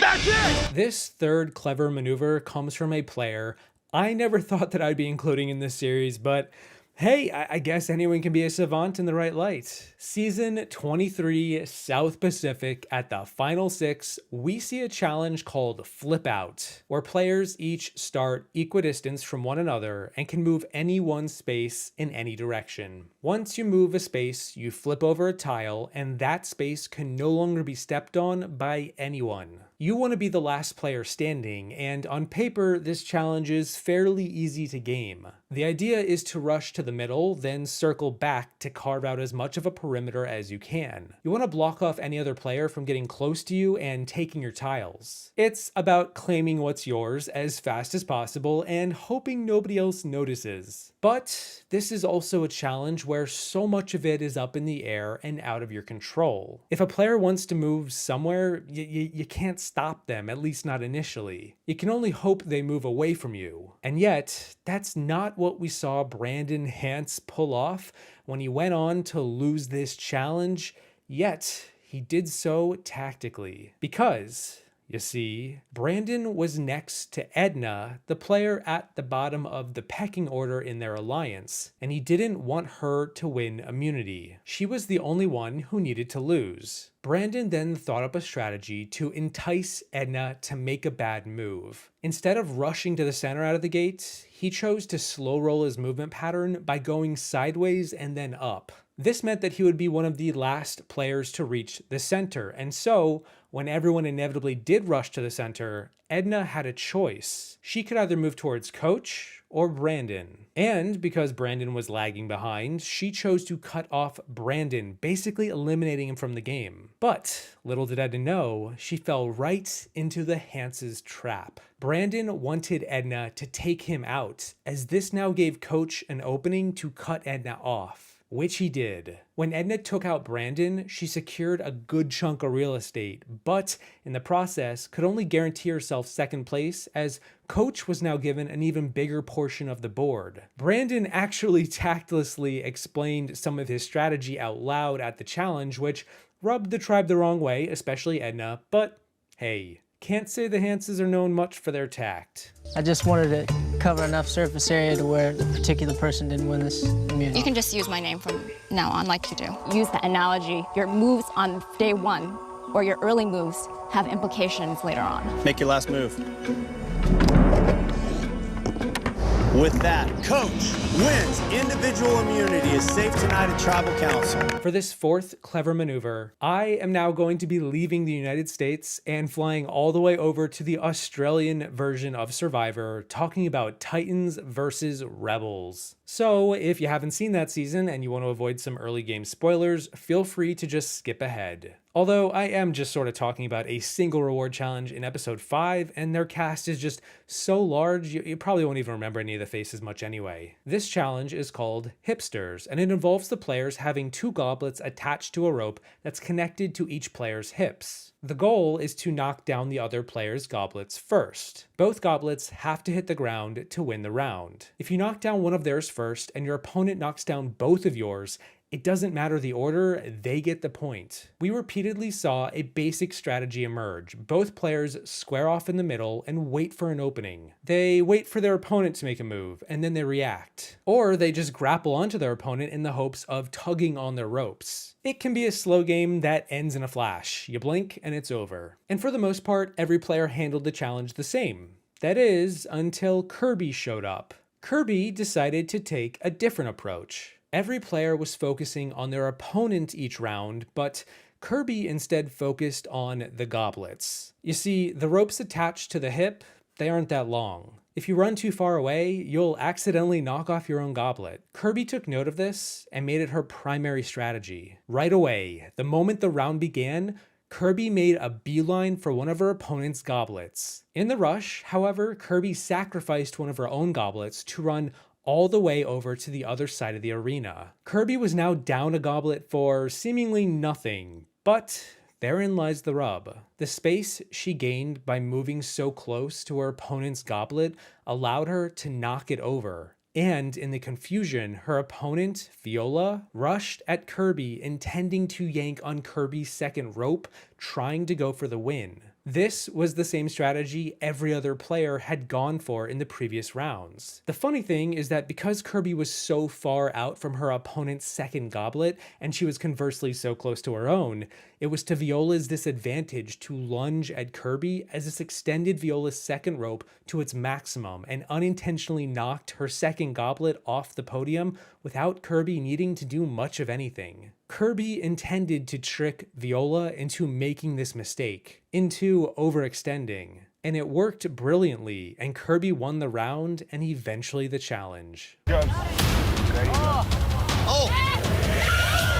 Wow! A very swift move. That was a good shot. And look, if I'm being honest, I don't know how many more challenge hack videos I have up my sleeve, so in the event that this next tactic is the last I ever talk about, I just want to say that it has been an honor and a damn privilege to be able to include this man in this video series as potentially one of the final moments. Oh, who am I kidding? There's going to be a 13.0 at some point. Season 13, Cook Islands, Episode 4, the Immunity Challenge obstacle course race that culminates in a fire-making challenge with Becky and Sundra attempting to make a fire. The foreshadowing is just off the charts. This is storytelling. And to make it even better, they don't even really get a fire going, but they do still win the challenge after Cowboy goes Super Saiyan and whips up a unique fire-breathing move I have never really seen performed before in all the years this show has been on the air. Forget Yowman, forget Ben, forget Cops R Us. Give me Cowboy and his voodoo magic for all of my fire-making needs. The task is simple. Make fire that burns high enough to break the rope.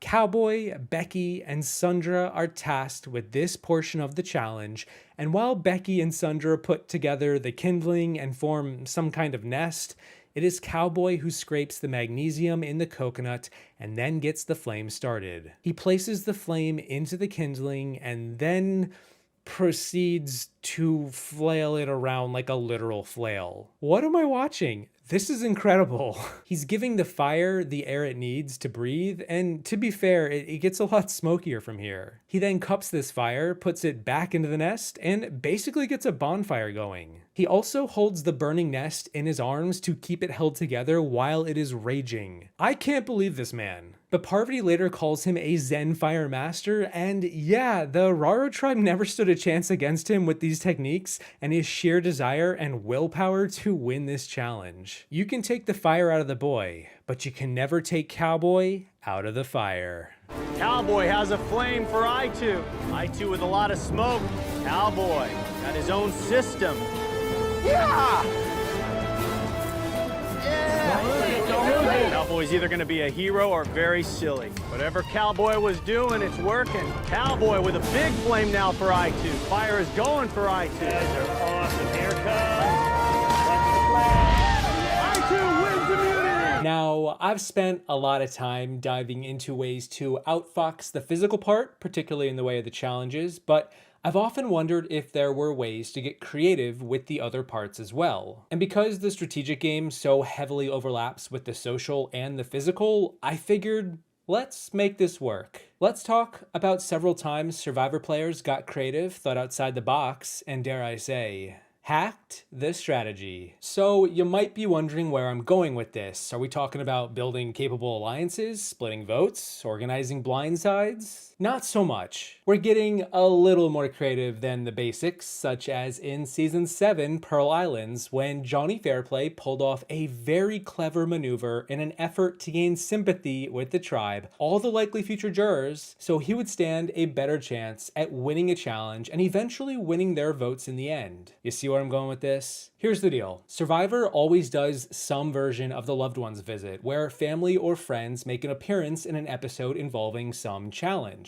Players compete to win love. They usually get to bring their loved one back to camp and hang out. Well, given this is in the same vein as bringing an outsider into the game, why not use this unique situation to your advantage? That's what Fairplay and his buddy Thunder D did to great effect. Basically, they hatched a scheme to manipulate the tribe to throw the challenge to Fairplay, getting said tribe to empathize with a situation impacting Fairplay back home. The situation at hand? Fairplay's grandma was dead. She's dead, dude. Except, well, she wasn't. That was a lie. A great lie. Thunder D comes out, breaks the bad news to Fairplay. Fairplay bursts into tears and explains the situation to Probst, and the rest of the tribe just feels terrible for him. Except Sandra. Sandra didn't care. She also didn't really believe him, but everyone else shamed Sandra for her lack of empathy and went on to throw the challenge so Fairplay and his buddy could win, which is exactly what happened. Fairplay garnered sympathy from the tribe that he would carry with him to the end of the season, as nobody in the game suspected he was lying about this. Who would do such a thing? Whose loved one would partake in such an act? Having an outside force assist you in the game on a social level is genius. Fairplay not only almost won the game, but he was the frontrunner going into the end, and had he reached the final two, he likely beats everyone. He came up just short, but to say that he wasn't manipulating the social game from outside the box would be a lie. A not so great lie. Survivor is ultimately a social game, and if you can do anything to get the jury to crown you the winner, consider it worth your while. Assuming you can stomach the blowback on social media these days. Fairplay's grandma didn't care about the lie, she chuckled at the reunion, but the same can't be said for a broken friendship that never recovered. If there's one thing returning player seasons always bring with them, it is out of the game relationships, friendships that exist before the game begins. Pre-gaming exists with every returning player season, and it needs to be said that the most dominant duo in Survivor history, Boston Rob and Amber, took advantage of this little detail for the first ever All-Star season to find themselves ahead of the pack at every turn and ultimately landing them both in the final two. What did they do exactly? They were friends with a lot of the cast and created deals across the board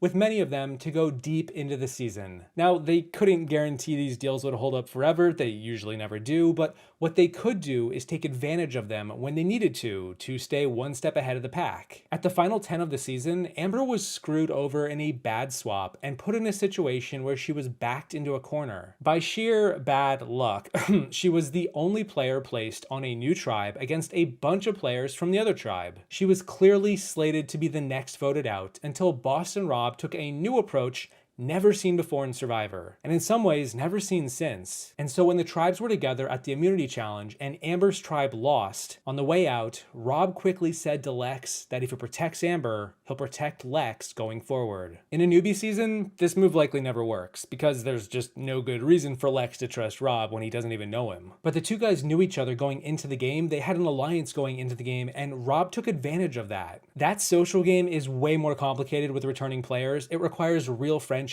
to be on the line, and while you want to just say it's all fun and games when $1 million is on the line, things change. Both Lex and Kathy were friends with Rob and decided to take the gamble, an unprecedented move in Survivor history, to protect Amber for a round and vote out Jerry instead. This move by Rob guaranteed his position going into the merge was solid as can be. He had numbers on all sides, every social connection had him at the focal point, and he was calling the shots. But it's gotta be said that before he got creative, thought outside the box, and pulled that string, he was at the lowest he had ever been in Survivor. It was pretty pitiful. He was kind of a sad sack. And then he whips this idea out, Amber gets saved, and the rest is just all gravy. The Mariano household is $1 million richer.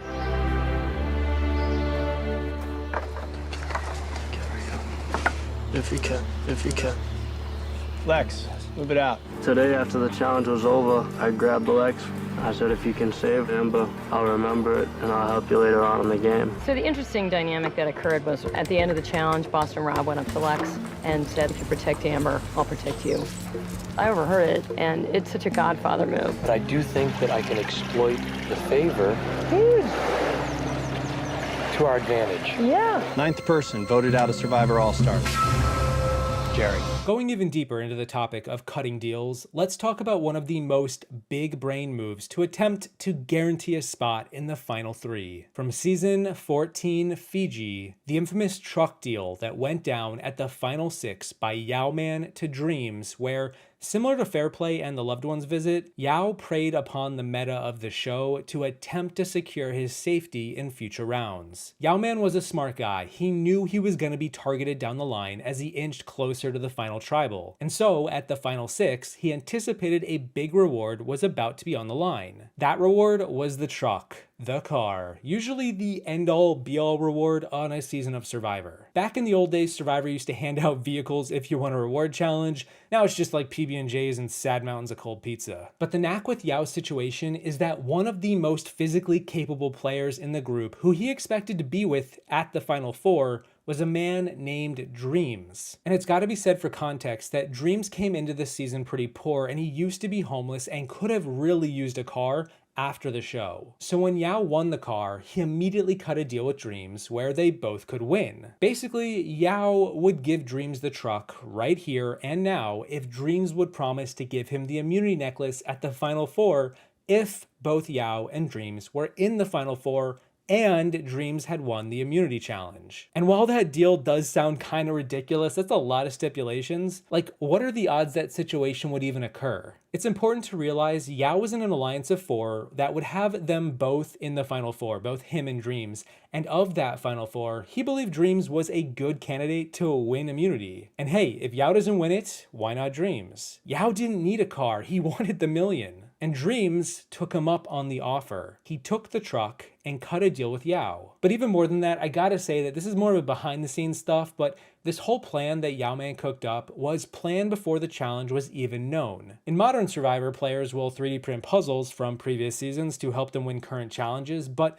in a way, that's not too dissimilar to what we're seeing here with the social game. Yao expected the truck reward to happen because it always does. It just does. And so before the challenge, not only did Yao decide what he wanted to do with it if he won, but he talked with the entire tribe about the notion of taking advantage of the truck reward to barter a deal with Dreams. Every player was going to give Dreams the truck in some way, shape, or form strategically. Every player was going to do something similar to what Yao ended up doing, all because they could expect it ahead of time. They were just thinking outside the box and playing the meta of the show. And the funny thing is that Yao and Dreams were both in the Final Four, and Dreams did win the immunity challenge, and he did live up to his end of the deal and give Yao immunity, and then Yao went on to win the Oh, well. That's what I was hoping might happen. Dreams actually went back on the deal and didn't give Yao immunity, and instead voted him out. And you see, that's the tricky part about Survivor. You can play the social game and big brain the reward to secure safety in a future round. You can play the meta game of the show to your advantage, but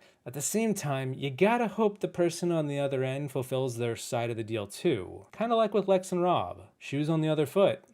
Let's talk about the hidden immunity idol. To be more specific, let's talk about the rules around the idol. Whenever a player finds one, they come with a parchment explaining what can be done with them and until when. Play this to protect yourself or someone else from the vote up until the final 5. You play it after the votes are cast, but before the votes are read. And those are the rules. That's what's said on the parchment, and that's all fine and dandy, but what's more interesting, in my opinion, is what isn't said. Because the rules of Survivor are somewhat vague and can be changed on a dime to accommodate good TV. And because we don't have a giant binder in the storage room that we can sift through to explain everything under the sun, or have the ability to Google it on the island, there's a lot left open to interpretation with the idol and all of these advantages. To get to the point, the producers don't tell you what you can't do with them, which is open season for players like Dominic on season 36 Ghost Island when he gets really crafty with his idol play at the final 6. Once again, talking about that box, Dom thinks outside the box with his strategy here to protect himself and safeguard his idol from being needed this round. He is holding a real one and a fake one, and he's telling everyone he has 2 real idols, meaning he is safe at the final 6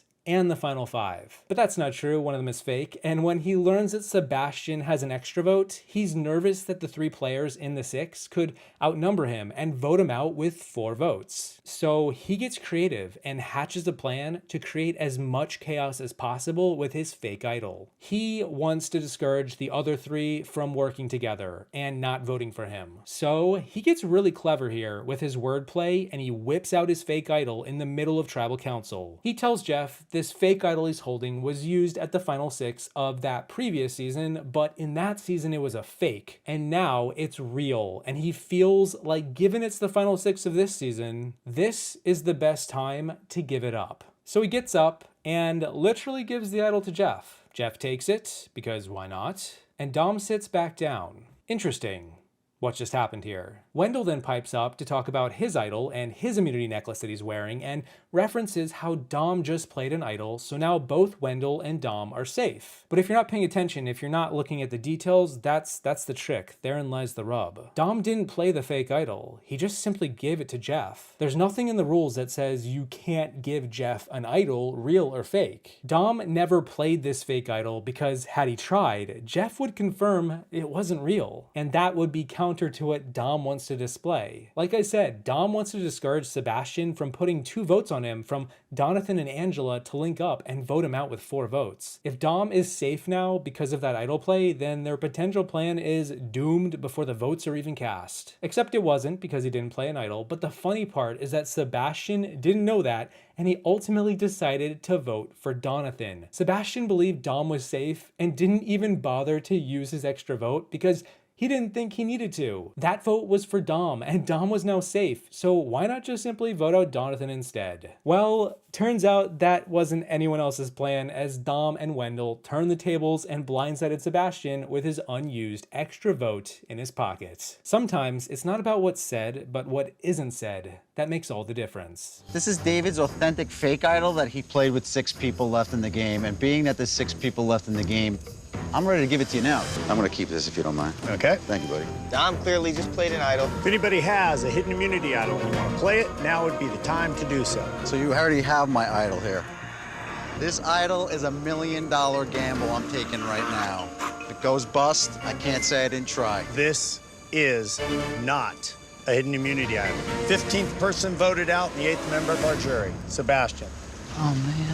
That's 3, that's enough. Need to bring me your torch. I am so freaking stupid. Dom is such a good actor. I had such good numbers on my hands, and he made me keep my extra vote in my pocket. Lastly, because we're talking about hidden idols, this final clever strategic maneuver comes from Russell Hantz on season 19 Samoa. Russell has been known as the king of idols. The man sniffed them out like a bloodhound on a frenzy, and he didn't need a clue to find them. He just searched and continuously found idols, played them, and then woke up the next day, got back on the grind, and found another. But as Russell has said himself after the season, he implemented a strategy to find these idols that made him so successful. It wasn't all just dumb luck. When Russell would go around looking for the idol, digging in the dirt, near trees, under rocks, by the bridge, he was always keen to pay attention to the cameraman following him. You know, that sneaky, invisible fourth wall. Russell suspected the cameras knew where the idol was hidden, which has been confirmed to be true when a Survivor cameraman held an AMA on Reddit back in 2011 and said they did know. And so Russell always kept an eye on how engaged the camera was wherever he was searching. If the cameraman would lose interest after a short bit of time, he figured he was cold on the trail. And when Russell was getting warmer, the cameraman was more attentive to Russell's movement. Russell also said he would consistently turn around to try and catch the cameraman looking in a different direction, trying to get that sneaky shot of Russell almost finding the idol, but just missing it. This game of hot and cold, of being quick with the cameraman, helped Russell wise up to where the idols likely were hidden, and sure enough, he gamed the game, and those idols very much helped his game and those of his allies in future votes. It's pretty tough to say Natalie's still the winner without Russell working his Houdini magic. I'm here to win the game. I'm gonna find the next immunity idol, and I ain't gonna tell a damn soul. You know, I thought maybe it might be around tree mail, it might be around the water, or it might be around the bridge. It has to be near something, a landmark. That easy. I'm shaking. This is crazy. This might be worth $1 million. Because, after all, it is a cardinal sin to get voted out. Where I come from, that's the opposite of what you should be trying to accomplish. The tribe has spoken. Your torch is smuffed. You exit stage left, down the walk of shame. That is, unless you're a mad lad like Ozzy on season 23 South Pacific, who attempted to break the game by intentionally getting voted out. Zayn Knight who, and for a minute, it kinda worked. This season featured a major twist called Redemption Island, where Players who were voted out could win challenges to earn a spot back in the game. Ozzy's tribe had just lost the latest challenge, and they figured they were one vote away from the merge. They were about to be down in numbers 5 to 6, but someone from Redemple Temple was gonna rejoin them, possibly evening the numbers back up 6 to 6. Ozzy got crafty and decided to make a bold plan. Given he is the greatest challenge competitor in Survivor history, he asked his tribe to vote him out so he could go to Redemption Island, win the duel, and rejoin everyone else at the merge. But that wasn't the whole plan. He also planned to use his elimination as a smokescreen to get the other tribe to believe that he was ready to flip. He would serve as a Trojan horse, ingratiate himself with the enemy, learn their plans, and then counter them. He's a double agent. This plan was such a big brain concept to take advantage of the tools in front of him, and it took major guts to play it out. None of it was guaranteed to work, but if it did, which it seemed like it could, then what's the harm? They were already down in numbers, especially if they voted out Cochran, the guy at the bottom, and then he just goes on and loses the duel. Christine was on Redemption Island waiting for one of these guys to join her. She did want to flip, but they had no immediate reassurance that she would, and could just get everyone on their tribe to just stick to the plan instead. And hey, what a plan it was. Of course, it probably should be said it didn't ultimately work out, as the opposing tribe did not believe Ozzy's corny acting for a second. His true motive seemed rather obvious. But either way, perhaps a more strategic charmer could have played it better, because the move itself is some top shelf stuff. I'm kind of thinking I should go to Redemption. I just think that I've got better odds. We're going to be going down a number, but we're hopeful that Redemption Island can work in our favor in some way and get the numbers back up to 6-6. This is my opportunity to not only make the ballsiest move that I could possibly think of, but to play the biggest, craziest game that I would want to play. First step was getting myself voted out. Second step, getting her to believe that. Third step, beating her and giving the other tribe false information. I gave pretty much everything to my tribe, and then we lose one challenge because somebody can't operate a clip, and that ends up being the person that sends me here. You play the idol, you don't even, but I thrive with the pressure to come back in the game for revenge, basically. Speaking of not wanting to work with Ozzy, let's talk about Cirie's strategy in Season 12, Panama, where she deliberately targeted the least threatening players of this season to free up space at the final tribal council. Sometimes referred to as GOATs and not in capital letters, players who stand no chance to win in any combination of finalists are dragged to the end by stronger players who aim to sit next to them in front of the jury. They're a GOAT. It's a guaranteed slaughter or a win. Cirie looked around at the state of the game at the final 6 and realized everyone wanted to take Courtney to the final 2. And because Cirie wasn't the best at challenges, she needed to rely on keeping bigger threats around so they would get voted out before her. This enabled her to go further, a strategy we rarely see utilized, as normally you want to target the bigger threats to win. The downside here is that you might have stiffer competition in the end in front of the jury, but it's better to face the jury and pitch your case than never get to face them at all. And Cirie would unfortunately know something about that. If he could take Courtney to the final 2, he just may win $1 million. Against anyone else, I don't know how good his chances are, and I think he knows that. So Courtney, to me, is more dangerous now than having Terry around. Danielle asked me about, well, if you win, who are you going to take to the finals? You know, you're going to take Courtney because it might be easier for you to win the $1 million if you took her. To be honest with you, if I had my druthers, I would take Courtney to the finals. And I'm sure Danielle would take Courtney to the finals. Shane wants to take Courtney to the final 2. He's told me that. Terry wants to take Courtney to the final 2. That, to me, makes Courtney the most dangerous person out here. I want to get rid of Courtney like yesterday. Some kind of way Courtney's going. Believe that. You and Aris vote Courtney because Shane is going to vote you. Terry and Courtney are going to vote Aris, and me, you, and Aris are going to vote Courtney. I'm absolutely positive. This is just a strategic move. I can't settle for 3rd or 4th place after the things I've heard. That's 2 votes Courtney, 2 votes Aris, 1 vote Danielle. The 11th person voted out of Survivor Exile Island. On the flip side of the slaughter the goats early strategy, there's another clever strat that comes in the way of being the GOAT and deliberately getting dragged. Drag me, Queen Suri, you might shout, hoping to beat her at the finish line. This strategy has never really panned out in the US version of the show, but we have seen a few players attempt it either way with varying degrees of success. Someone like Clay on Season 5 Thailand wanted to be more of a curmudgeon, so he just seemed more appealing. It kind of worked given Brian eventually did carry him, but then he lost the jury vote 3-4. Probably the closest we've ever seen, although I don't know for a fact how deliberate Clay was here, but I've heard it could have been. That said, we did hear from Jean Robert on Season 15 China, who intentionally played this strategy to varying degrees of success. He made it to the halfway point of the season before being voted out, but his strategy was to be lazy, do little, and kinda rub others the wrong way for the first half, and then turn on the afterburners in the second half of the season and attempt to swing the pendulum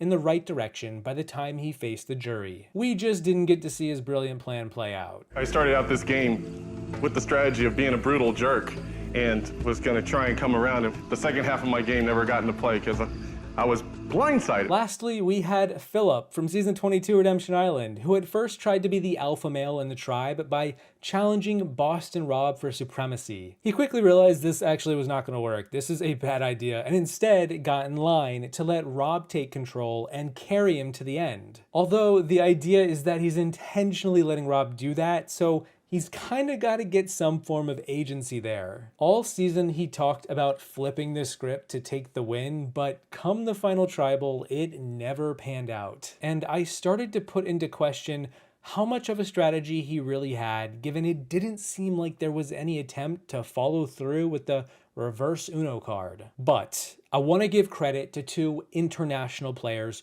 who did pull this off. So spoilers ahead for Australian Survivor 2016 and South African Survivor Season 6 Philippines. If you haven't seen those seasons and you don't want to know what happened, skip ahead now. Basically, both of the winners of these seasons, which were Christy and Tom, had similar trajectories with this become the GOAT strategy in mind. Christy appeared to do little, not make any moves, not ruffle feathers or make waves. She had several opportunities to do something that seemed like it would advance her game in the right direction, and she consistently disappointed. It felt like she had no idea how to play, until she revealed at the final tribal that everything she was doing was with intent. She went on to explain the logic behind her game, how it all fell into a larger strategy, and she knew she could go far, if not win the game, by utilizing this plan. She absolutely blew the jury away, many of them saying they did not expect this from her at all. It was like she was a new person. And yet, she finished her game strong, empowered, as she handily won over the jury. It's why so many years ago, I considered her to have given the greatest final tribal performance ever. Her strategy of assuming the GOAT and then playing that reverse Uno card at the end depended on her confidence to stick the landing. There is also Tom from SA6, who had a little less agency than Christy, but he still had the same trajectory, although he really pissed some people off, was dragged to the end by stronger players, and then beat them, either in challenges or when other players voted the stronger ones out. He was sitting next to an even weaker player at Final Tribal, and okay, yeah, that's another immensely helpful position to be in when you assume the GOAT. Make sure there is an even weaker player with you in the end. After all, you can't all be slaughtered at the jury's altar. All of you thought I was absolutely crazy.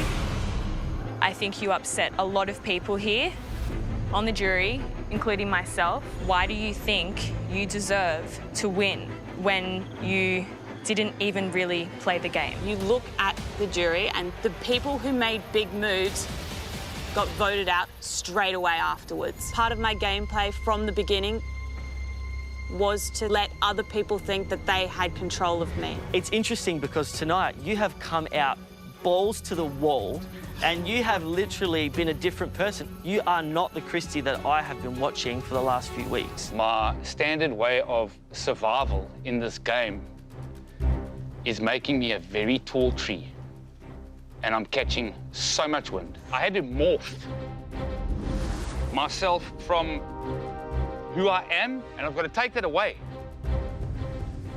And I've got to be a lapdog. So I lapdog for a while, and I wait, and I made my move, and this is where I sit today.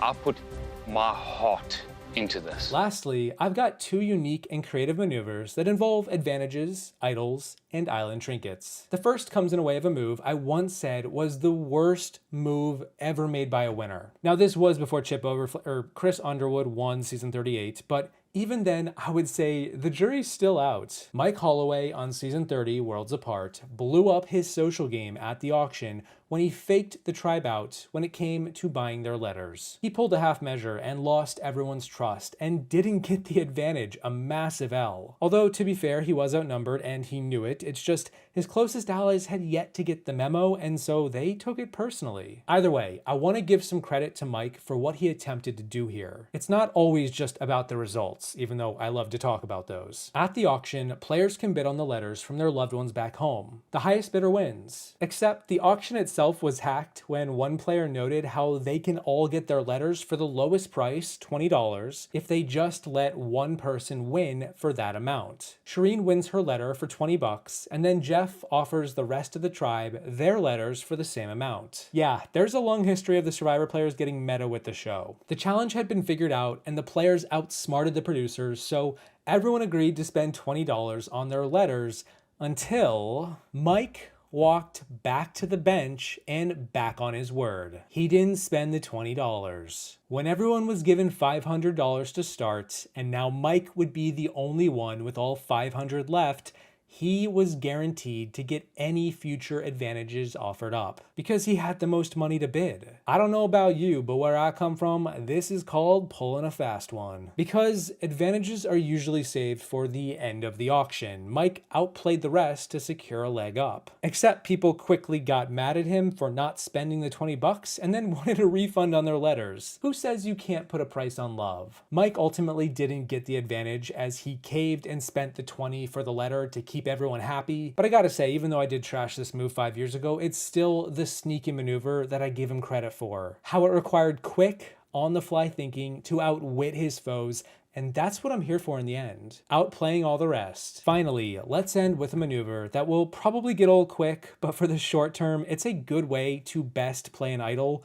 until everyone just becomes robots and copies the strategy. On season 37, David vs. Goliath, at the final 7, Nick is holding a real idol and a fake one he made. A second idol was just rehidden and the hunt was on. Nick first hid his fake idol nearby in an attempt to get someone to find it and believe it was real. But then he took a bigger risk by deciding instead to find his fake idol in front of several people, convincing the tribe he now held the new idol. And that sounds pretty brilliant on paper, but that's the catch here. Unfortunately, the problem is a bit evident. The tribe decided to target him, particularly Davey, to flush his idol that wasn't real. Nick got understandably paranoid, and even though he had an alliance that was assuring him he was safe and the target was Christian, you can never be too sure in Survivor. So at Tribal Council, Nick still has a real idol and his fake one. And after the votes are cast, Davey plays an idol, negating several votes. Nick then stands up right after and gives Jeff his fake idol to play, knowing it's fake and won't do much. But one thing it will do, and fake idols always can do, is cause a reaction. And Nick wanted to gauge the reaction of the tribe to him playing this assumed real idol. If the tribe believed it was a real idol and he was now safe, which they did,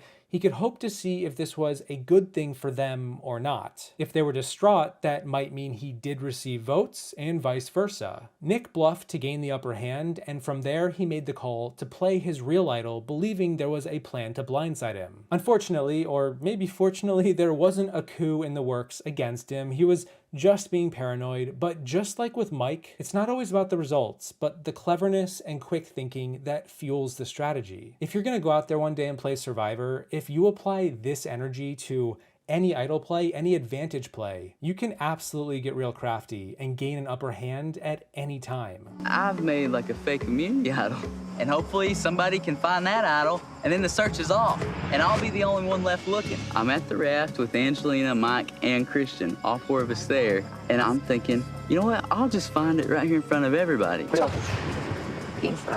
Wait, right here. Shut up. Did you find the idol? It's basically like calling off the dogs. The search is over. Nobody's gonna be looking for the idol except me. And that means I can find it, and then I have 2 idols. What if he just simply pulled out the idol that he has and opened it up in front of them so nobody would be looking for idols. He's smart enough to do something like that. Not only does Nick have an idol, but he may possibly have 2 idols. Another one? Yeah. He needs to get out. To me, it's hilarious, but so many people are passionate about getting Allison out. They don't know there's a plan in place to take out Nick. There's something I didn't tell you about. We found that hooded idol. It's the only idol we have. We found that one at the ramp. Yeah, it was fake. And now that he's told me the truth, I don't want him out of the game anymore. Things have changed full circle. So Nick is no longer the vote tonight. Hang on a second, Dad. I found this by the raft. You gotta tell him who it's for.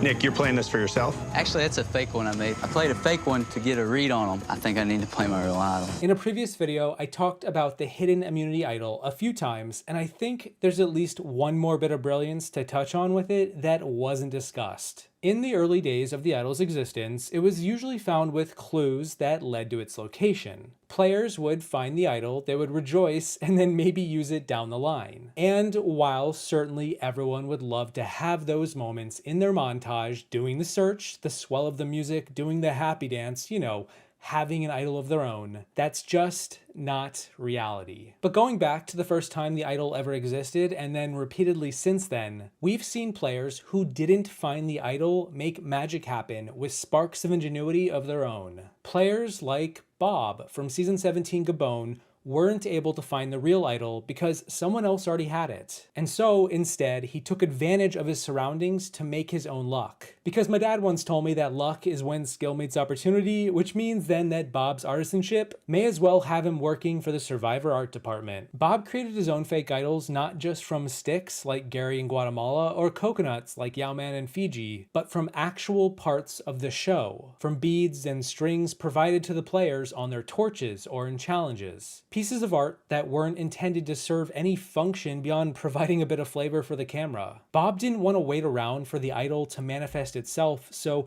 he made one himself and used it to bluff others to make mistakes, believing he may have had a real one. And make no mistake, they did make mistakes. And Bob isn't even the first person to create a fake idol with production art. That achievement actually goes to Austin from Season 12 Panama, who took a medallion from the first reward challenge and tied it to a stick. He wanted the fake idol to look authentic, like a scepter of sorts, so he could bluff the tribe into believing he found the actual idol. This inventive, creative strategy of using production to your advantage has come a long way since these early days to where we are now. In the modern seasons as of this video, the producers are putting in fake idols they've created and handing them to the players like candy. Because players like Bob and Austin thought on their feet in the heat of the moment and got creative. My plan is to make something that looks like an idol. I found something that looked like a skull, so I took the resin that I found in one of the trees, glued the front of it with resin, and then taken knickknacks that I've found around. Sort of like when you're holding up a bank. You don't necessarily need a gun.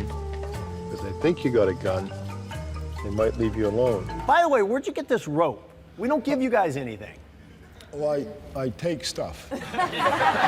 Survivor is more than just idols and art though. It's kind of overwhelmingly about social strategy more than anything, which is why this next strategy involves a concept I've talked about before, but it needs another mention. It is Survivor brilliance. It's the Nash equilibrium taking place in the very first season of the show. Let me give you a tip. It's a little cryptic. Study John Nash's non-cooperative game playing theory. All the answers to Survivor are there. And if you just happen to forget what that was, of course, understandable. In other words, it's when you consider what every other player's best move is at the time and they're operating under that pretense. If everyone is playing as optimally as they can, what's your best move? What do you do? Because in all likelihood, they aren't, but that doesn't mean you shouldn't expect them to not be regardless. And the best example of this is in the final 3 of Season 1 at the final immunity challenge, the first one ever, where Richard, Rudy, and Kelly are standing tall with their hands on a hard idol, fighting to win the final immunity. And then all of a sudden, Rich takes his hand off the idol and throws the challenge. He doesn't pretend to fall off or fake it. He doesn't lie to his allies or to the audience or Jeff. He tells it like it is. And this move shocks everyone, but to Rich, it made all the sense in the world thanks to the Nash equilibrium. Rich understood he was going to the final two no matter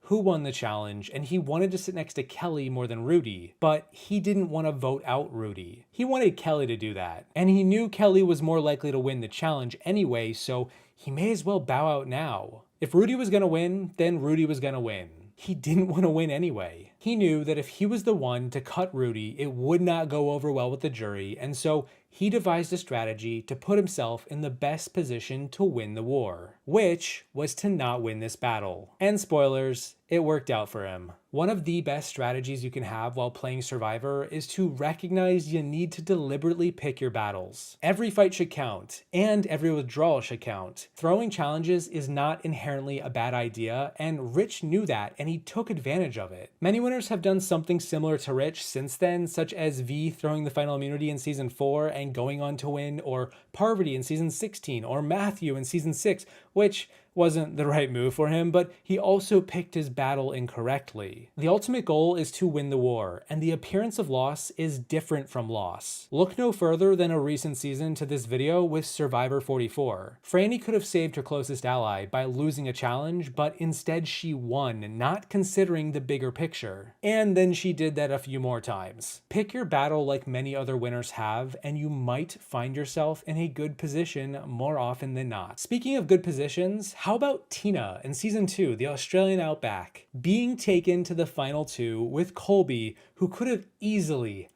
won the game next to Keith. This next strategy is entirely contextual, so I wouldn't recommend it. Although it is technically possible in any given season with any given cast. The idea is basically to engender a groupthink mentality around a certain dogma or mantra or belief. Like how season 1 of Survivor was run by the bad guys and the villains of the season in the Tagi, and how season 2 was not gonna fall prey to the same problem. Season 2 of Survivor was gonna be a different story, where the good guys win in the end. Justice is served, and it's a feel-good ending. It also kinda helps that Tina was the player who controlled this idea more than anyone else, painting Jerry as the villain who needed to go, bonding with Colby, the big old Texan Hershey bar who was like a son to her. Season 2 of Survivor had a lot of morality come into play about what was and wasn't acceptable, because in season 1, it became tainted when it turned ugly and was all about strategy and manipulating the game to your advantage. But the genius here is that Tina knew painting herself as one of the good people and then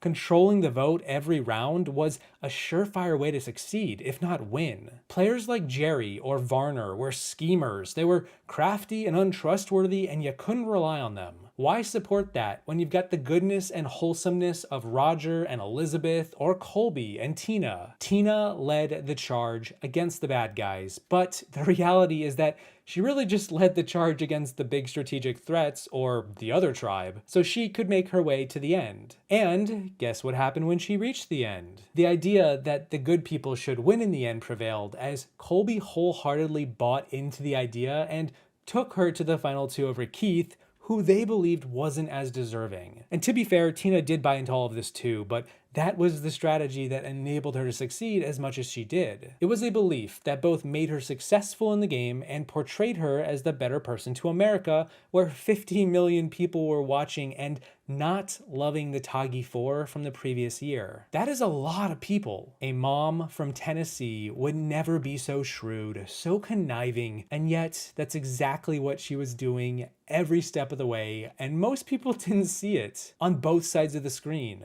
And for all that and more, that is why I think she's the most underrated winner in all of Survivor. The one thing that I hope that you don't do is that you don't cast your vote based on that you got your feelings hurt. You don't go into backgammon and say, okay, I'm gonna leave this man open.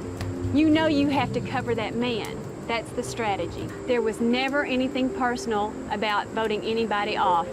There was a strategy, and that's all it is. Tina is more deserving because she has really played this game. She's a smart woman, and I think she deserves it. You have been the mastermind behind all of the strategies that have taken place. I can't help but have a great sense of respect for that. And you know, since we're talking about underrated winners, let's talk about Danny Boatwright from season 11, Guatemala. This is a quicker strategy that I would recommend helps if you just want to game the producers a bit. But basically, be careful what you tell the producers when you're talking to the camera in a private interview. It never hurts to keep a little bit to yourself at all times. And that kind of goes for out of the game as well. Danny has talked about this several times, dating back to not long after she won, but when she was in the jungle, she would hear from other players about observations about her thanks to the producers. Some of her castmates trusted her and would share what they were gleaning from private interviews, and then Danny would become more guarded and also annoyed because the production team were asking leading questions that could reveal any such info about the game. Understandably, Danny didn't like that and decided to behave more like a closed book going forward. She would still pay attention to the questions she was being asked in private when she would do confessionals, because that's how it works. You sit down and talk to a producer in a back and forth, and they film you and then cut it up for the show. You'll talk about all sorts of topics, events, other people, and you can infer things if you're paying attention and connecting the dots. Why are they asking other people about me in regard to just whatever? Why that? Why not this? There's another game being played on top of the usual game. The producers are sometimes referred to as the 21st player, or back in the day, the 17th player. Basically, however many players are in the cast, plus one. Unfortunately, this does also mean you may get less airtime because you're not saying as much, but hey, this is a video about winners, and she is $1 million richer for several reasons. Not disclosing her true intentions, her true strategy, her thoughts ensured only she really knew what she was doing at any time. And I should also quickly mention that Danny isn't even really the first person to ever do this. Brian in season 5 changed a lot of his personality just to blend in with the tribe and the producers. He was regarded as a totally different person after the show, and when he appeared in private confessionals on camera in the episodes, most of the cast didn't recognize him as the guy that they were hanging out with on the beach. Like I said, there's more than one game happening, and the producers are very much a part of the experience, for better or worse. So, for your sake, make it for the better. You just have to keep trying until you find something that works, because I'm not gonna go home. You know, I don't think you can trust anybody in this game, so that's why you always have to stay on your toes, and why you don't want to leave anybody with an opportunity to really talk. You told me the producers hated you. I didn't give them a lot of what questions they were asking. I just kind of gave them the ho-hum answer, because I felt like some of the questions I was being asked, I could kind of figure out what was going on in the game. So I was very careful what I said. You didn't even want the producers to know how you were playing the game? Yeah. So no, you played it super close to the vest. I'm so competitive, and I wanted to win so badly that I was really guarded in some of the things that I would say, because I just wanted to protect my game. I didn't fly under the radar, I beat the radar. Lastly, let's talk about two different winners who won back-to-back and used a similar idea with each of their wins. Now this is gonna be an odd comparison, but it's the truth from both of them, and it's how Erica from season 41 and Tony from season 40 both changed their demeanor on the island and at tribal council to put themselves at a lower estimation by the rest of their tribe. For example, Tony would intentionally always try to have conversations where he was either on a decline beneath another person or at worst, eye level with them. He never wanted to be looking down on anyone so as to not project a sense of power. Likewise, he also tried to throw a lot of challenges and avoid being seen as a physical threat. He also spoke in a quieter tone more often than in Cagayan, subdued himself a lot more, especially in the first half, and ultimately wanted to lower how threatening he appeared on the surface. Erica did the same thing, how she would describe herself using words that made her appear smaller, how she would usually sit more closed off to appear tiny and non-threatening. How she always chose to wear that like blue and white dotted hair bandana to appear younger, more childlike. She wanted others to underestimate her and overlook her. Kind of like in real life, as she would say at the final tribal. And whether or not either of these tiny maneuvers in Tony or Erica's game made a huge difference is never really gonna be known, but I also don't think it hurts them either. I think it's quite genius and displays a level of agency almost never seen in the game. It's so minute, you wouldn't think to notice it, but that's kind of the point. At the very least, it's evident they're playing hard, and although the edited version we get to see will rarely be able to have us notice it, I think it's worth talking about as a subtle hack of the strategy of the game. There are certain things that I would do to make myself seem smaller. So I would go to tribal council and I would purposely make my body language smaller. If you actually look at photos of me at a regular tribal council versus the final tribal council, I then switch my body language to be more masculine. And the way I'm sitting, I look the same as the two boys beside me. Or I would change the way that I spoke so that I had less authority when I was at camp, or would do my hair in a certain way so I looked more juvenile. So it was kind of like, I think I was always me, but then I was always trying to present in a less threatening way. I want everybody to get nice and comfortable with me because their guards are here right now and they're slowly coming down as they see Tony's around the camp all day, all night. It's coming down like this. And when it gets down to here, hey! Okay, so when I talk about strategy, it's ways to win the game. When I talk about challenges, it's ways to win a challenge. But what I'll be talking about here is ways that players used aspects of the show beyond these elements to get ahead that you might not notice or remember or think much of at first glance. Just, tiny details outside the realm of the obvious, from camp life to fire making to even using the producer's rules against them. Here are 5 times Survivor players hack Survivor. So the first step is to create a completely new personality and say the most outlandish things to draw the attention of the casting department. I mean, it worked for Banu, right?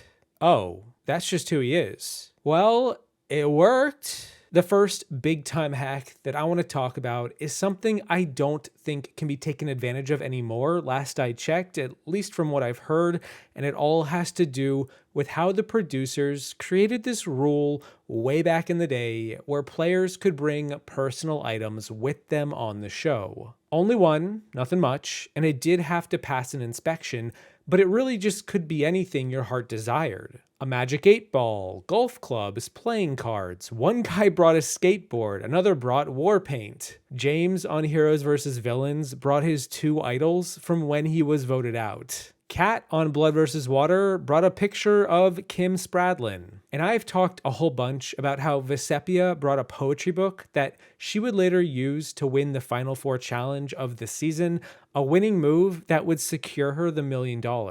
These luxury items, as they're called, are often quite random and useless beyond providing some creature comfort. But not always. Take, for example, in Season 2, The Australian Outback, how Colby Donaldson asked if he could bring a Texan flag with him. He was a proud Texan and he wanted to show it off to the world. The producers gave him the green light. Why not? It's just a flag. And then they realized that Colby took advantage of their hospitality to find an advantage. They say everything's bigger in Texas, and that is definitely the case here, as Colby brought a massive, hefty flag that was so big it could double as a tarp. Indeed, Colby actually went out of his way to commission a flag with divots in it so it could be legitimately used as a covering for their shelter. And it worked pretty damn well too, as anytime you check the Ogakor tribe camp, you might notice a giant Texas flag. Heck, later in the season, Jeff goes to the tribe's camp to barter with them to give the tribe more amenities because they were starving and mismanaged their portions, and he traded them for the tarp, and he even mentions wanting to take Colby's luxury item. Come on, Jeff, I know you're from Kansas, but let the man have a roof. Colby, his luxury item was the Texan flag, which is great because it serves as the tarp that covers us and blocks us from the wind and the sun. I really did bring the flag to serve as shelter, but, don't get me wrong. When I wake up in the morning, there's 2 things I'm thankful for. I'm thankful I'm alive, and I'm thankful I'm a Texan. You got 13 days left, and I don't think you're gonna make it. So what happened with the rice? I mean, why are you out? We just weren't careful with our rations. My role is a giver and a taker. Nothing comes cheap.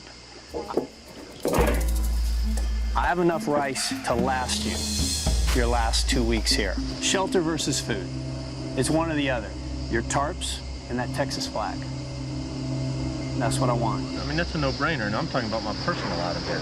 I have no problem giving it up. The tarps and that big old Texas flag, engineered to be a tarp. Take care of that, please. Well. When it comes to players bending the rules to get ahead, Look no further than one season later in Survivor Africa, where we have a quick scene at the start of the season where both tribes are struggling to start a fire. And in case you missed the memo, a fire making is a quintessential aspect of literally surviving out in the wilds. Don't think I really need to explain why, and pretty much every season of the show, even as of today, usually focuses on how someone was able to accomplish it. Rubbing sticks together, banging rocks, meditating like you're a firebender. Anything goes, and we've seen it all. On season 14 Fiji, we saw a player use their glasses to create some heat. Although I have heard through the grapevine that may have been assisted by the producers for a cool TV moment. But what I don't think was manipulated was what happened to the Samburu tribe of Africa. For context, each tribe is always given a medical kit of some sort. It usually contains sunscreen, tampons, all the necessary things to not straight up burn to a crisp or potentially die. And in the case of Africa, they also gave these players a little telescope. This was kind of random, but then again, they were in the middle of nowhere in Kenya, surrounded by a bush camp with actual locals armed with guns to protect the players from the wildlife. And what were the players given? A little telescope. Kim Powers quickly realized this was going to be pretty useless in the scheme of things, so instead she disassembled it and passed it off to Silas, whereupon he used it to focus fire the sun and get an ember going. It was pretty genius and clever to see a player just take what they were given by the producers and basically MacGyver it into something far more essential. Oh, okay. Take your time. You don't have to go fast. Right. Fast More as you can. technique. You can do it. There's a little oxygen here. Fire is not for warmth, what everyone would think of right away, or security right away, but the water has to be boiled 3 to 5 minutes. It has to be purified for us to drink. It was getting dark, and we still kept trying and trying, even when it was dark, to try to get the fire going. And that was, our big frustration. If you don't boil your water out here, you end up with what they call amoebic dysentery, which basically has you puking and crapping your guts out. You're not good spin on it. It doesn't sound possible, but we could go another whole day without it. That's what I just said. That's what I said. We may be a little dehydrated, but it's not like we're gonna die or something. I think Linda just decided to open the medical kit to see what was in there, and in the medical kit, there just happened to be a telescope. But I unscrewed the telescope, pulled out the lens, and Silas was right there, and I was like, Silas, isn't there something we can do with this? Oh my God. Okay, do we have a little fire? No, let's not jinx this. Let's just get this damn thing smoldering. Do we need to put this on top of it or set this upside down on it? How do you do it? Oh my God. Get Frank and those guys, it's done. You guys, come here, we got fire! Great. Get down from the side, don't have your face directly over. Come on, Frankie.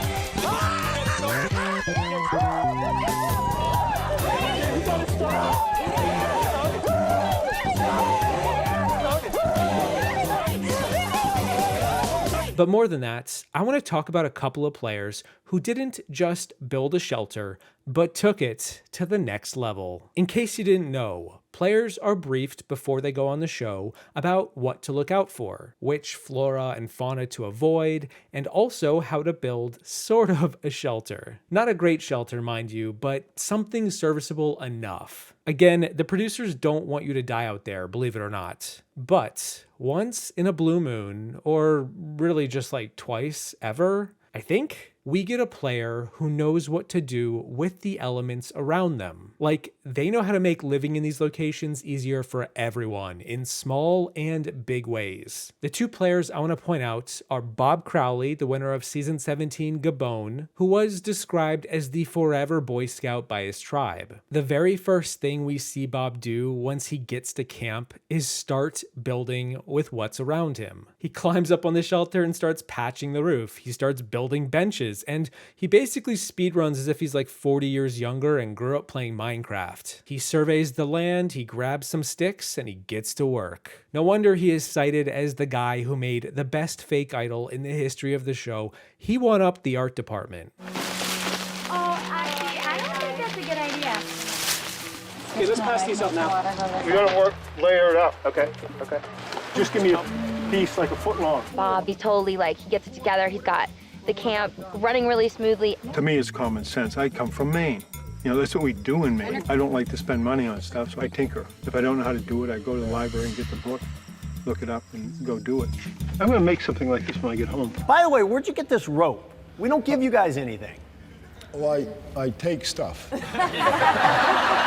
And then we get Wendell Holland, the winner of season 36 Ghost Island. Go figure, both these guys won. Wendell is a furniture designer outside of the show. He actually got his own show doing this on TV, and he knew how to create stuff with the natural resources around him. In both seasons he played on, Wendell was the guy who made camp life so much better. He not only spruced up the shelter, gave it a nice roof, a sturdy foundation, basically turned it into a penthouse, but he also built benches, chairs, hammocks, crab and fish traps, and even this little hoop game to have fun passing the time. He said that if he could bring any one luxury item with him to the island, it would be a chainsaw. You know, to speed all this up. He even talked about toning his craftsmanship down when he returned on season 40 because he didn't want to be seen as such a big threat for how much he provided around camp. He wanted to build connections with the people, not the connecting beams for the shelter. I find it impressive how these players are able to improve the quality of life of everyone with little maneuvers around camp, using the land to their advantage, hearkening back to the oldest days of the show. Survive the elements and then turn them into a luxury resort. When did you start doing furniture design? My pop started me out building, actually, because he had me doing drywall in the basement and stuff like that growing up. And then we come find 6, 7, 8, 9, 47 crabs in here. I like the number. And we eat them. I went to UPenn Law, top 10 law school, but I wasn't where I wanted to be. So I followed my passion. I took off the suit, and now I'm a freelance furniture designer. So I am more than I appear. You could do like log cabin style, and it raises it a little easier. People know me as somebody that knows how to build, but this season I was trying to come out here and not build as much. I wanted to build relationships. I didn't necessarily want to build the whole shelter again. I think we're good. We'll hammer a stake in right here, and this isn't going anywhere. Made by Wendell Designs? Something like that. What'd you make of Wendell? I'm trying to make a ring, and then I'm going to suspend it by a rope. Yeah. And then I'm gonna put a hook on a tree, and we're gonna swing it from one tree to hook on that. It's like a game. So I'm a resourceful guy. So out here, it comes natural for me to be able to find random things and put them together to make something useful and fun. While that's technically 4 out of the 5 times advertised in the video title, I want to bring up 2 more moments where players got crafty and outfoxed the producers to gain an advantage. The first is from season 31, Cambodia, Second Chance, where we saw PG Law bend the rules to her favor by cleverly crafting her wardrobe to provide her tribe with all sorts of essentials. Because every player has a wardrobe, a set of clothes they get to pick before they go on the show, and then the producers step in, curate it, and basically pick out what they think you're going to look best for with what they're trying to get. Sometimes the producers give players clothes they think will fit better, or look better, or just fit the coloration. PG didn't know what her final wardrobe would look like, so she actually got extra creative. What did she do? She fastened flint to buttons on a couple of her cardigans, more than one, not knowing which cardigan she would be given when she was marooned in the premiere. The flint was hidden, sewn inside the seams, and she concealed it with twine, another useful resource that she could use either for kindling or fishing. But that's not all. She also wore a necklace with a serrated edge medallion in the middle, something she could use to help start a fire. And then, to top it off, she wore earrings in the shape of fish hooks. And she was able to sneak a lot of this past the production team. According to PG, when the producers found out about this, they said that they were impressed with how clever she was, and they wanted to air this on the show, but ultimately chose not to, so as to not encourage future players to do the same. However, with past players, we also saw the ever so infamous Richard Hatch potentially influence PG to do what she does on Cambodia, because on Season 8 All-Stars, Hatch pulled off a little maneuver to secure his tribe fire the moment they hit the beach. What did he do? Did he bring a flamethrower? No. He smuggled in matches. Yeah, starting a fire is a heck of a lot easier with a bunch of matches. Isn't that right, Sundra and Becky? But then how did Hatch smuggle those matches in, you might ask? Well, he put them in a little vial, and then he put the little vial in places we're not going to talk about. But Hatch might. Switch off then. God, I'm running out of steam. Yeah, I think I could start the fire without even blinking. But they don't need to know that. I'm fine. I'm not even hungry. If somebody wanted to bring something into Survivor, perhaps they could do so. Will we ever know if I actually put matches in a container, stuck that container up my butt? Did I make a fire? This is kind of crazy talk on one hand. But even if it were true, I would not be talking about it because it's one of those interesting myths, perhaps, or truths that has people wondering. So let's keep wondering. Brett, don't you do it. Don't do it, Brett. Don't you f***ing do it. I see an incline plane, and I see some balls that I'm trying to roll up it to the top. There's two forces that are really counteracting that ball. A friction force and gravity.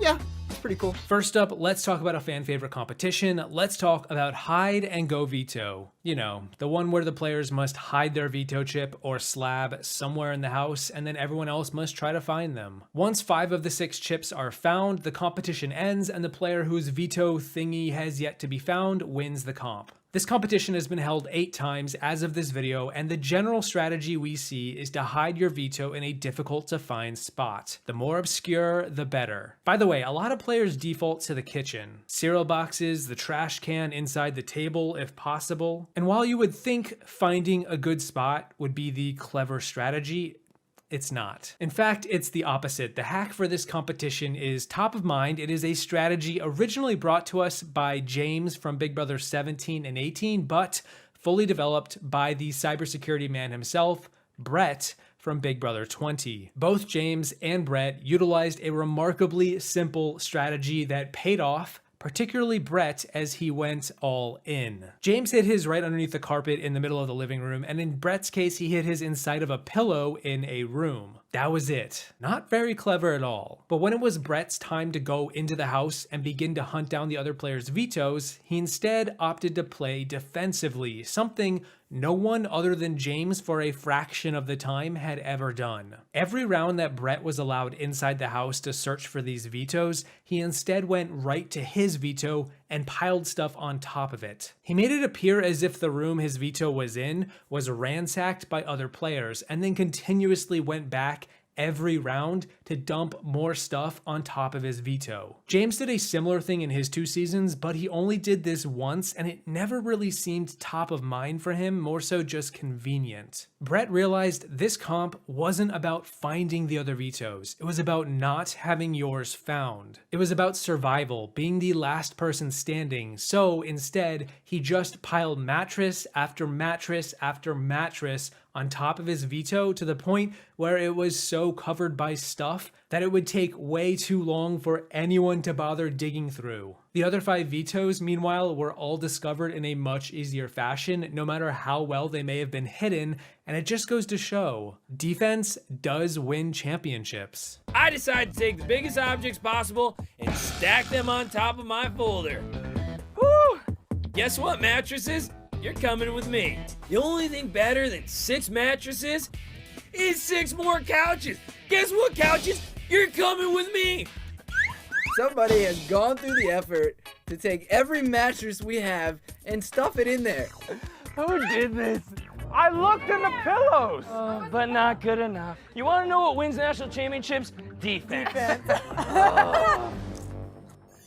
This next hack is a little bit shorter, but nonetheless, I want to give some credence to old school competitions too. At the final 5 of Big Brother 5, there was a veto competition called Caged. Each of the 5 players were placed into cages and were given the same random items to put together to form a giant stick, upon which they needed to grab a key to unlock their cage. The first player to escape their cage would win the veto. It's a lot like a recurring Survivor competition where players are behind bamboo gates and need to retrieve a similar key to unlock a set of locks. Now, Diane was working with Drew and Cowboy, and their objective was to throw the competition to Diane if they could. If she won it, she would save one of them from the block, and then the HOH's #1 ally would be the replacement and will get evicted. So, going into this competition, Diane needed to win, and the hack here was entirely based around social play. Unlike in Survivor, it wasn't against the rules for players to share items with one another if they felt like they could build a better contraption out of certain items. Bartering was allowed, and so Diane simply pulled together all of the longer items from Drew and Cowboy as they let her do that to form a sturdy enough stick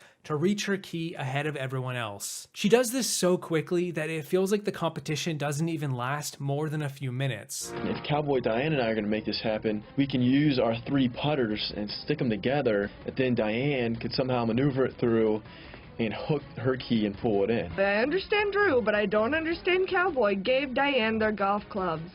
Seemed very weird and very odd, but you know, whatever. And I was pretending I was working on my flamingo, knowing that I was not going to do anything. I think both the girls looked confused, if more than anything. This, 2 golf sticks.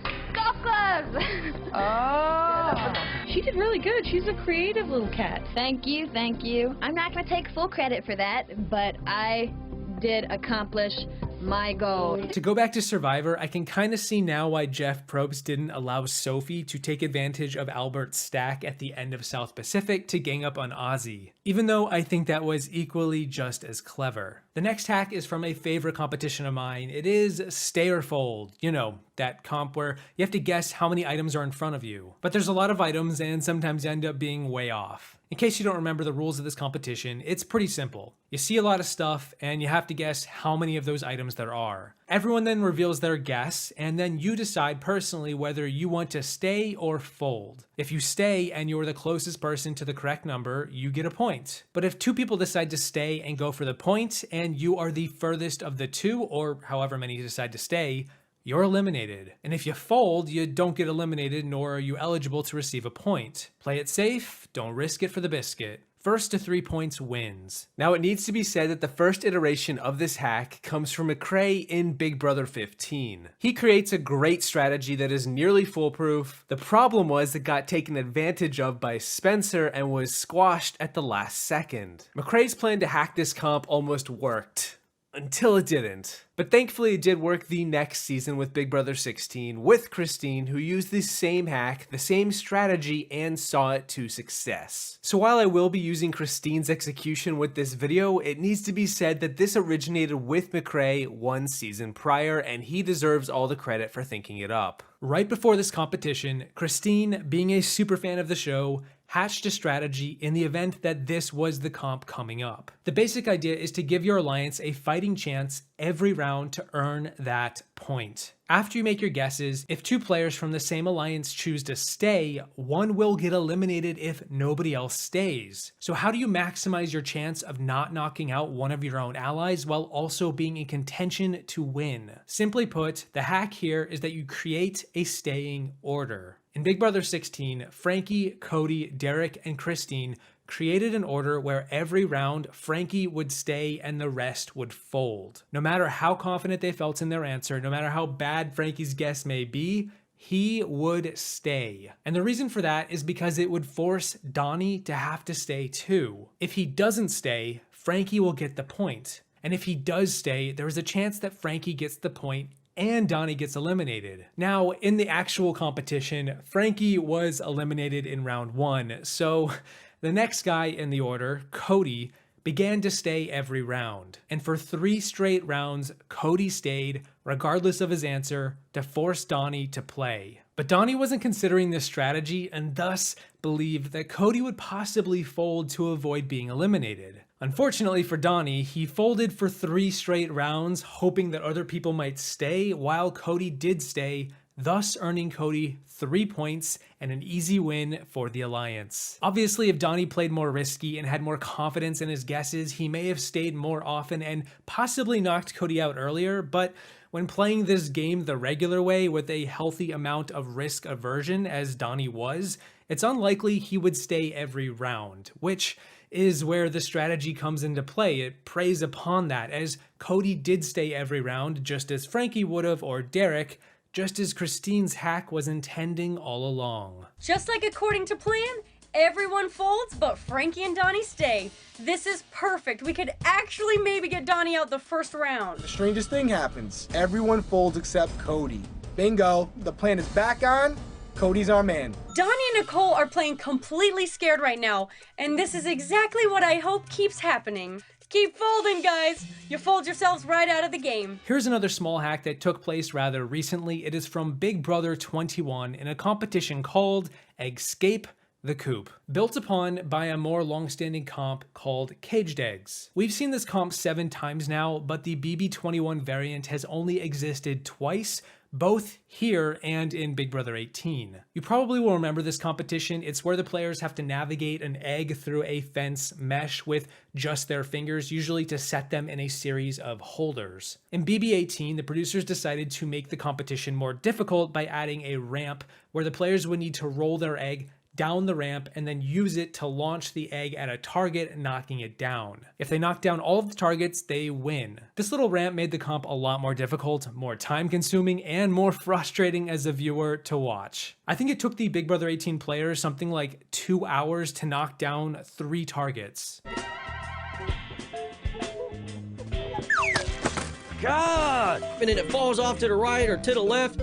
It's so frustrating. But in BB21, Jackson, Christy, and Annalise were competing in the field trip comp, and Jackson easily crushed this ramp like it was nothing. As he was rolling his eggs down the ramp, he realized how difficult it was to control the egg in the direction that you want it to go. It's an oblong shape, like rolling an American football, and yeah, by design on the producer's part, it could have been a ball or whatever, but it's supposed to be difficult. But halfway into the competition, Jackson began to do something to his egg that made this rolling portion a lot easier. After navigating the egg through the mesh, and before placing it on the ramp to roll it, he would shake the egg to break the yolk. And what this did was even out the weight distribution of the egg. This would make controlling the egg as it rolled down the ramp a lot easier. It was more stable, and thus Jackson easily won the competition, well ahead of Christy or Sis. Jackson also wanted Christy to get third because that would get her nominated from this competition, and so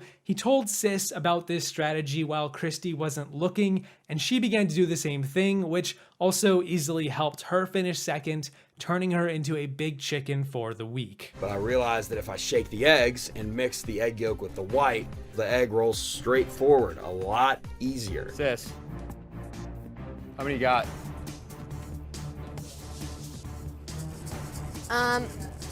Yeah, 2 down. I'm 1000% trying to help Sis beat Christy. And then lastly, the final hack is one of my favorites, if only because it spans almost the entirety of Big Brother history. One of the most classic veto competitions, arguably the most, we're talking about OTEV, Veto Backwards, a competition that began way back in the first All-Stars and has since existed in every season except, randomly, Big Brother 10. Not sure why that is, but there's a random piece of trivia. As of this video, we have seen 14 variations of the OTEV comp, and they're all basically played the same way. If you don't remember how this comp works, it's a bit like Duck Duck Goose. No, wait.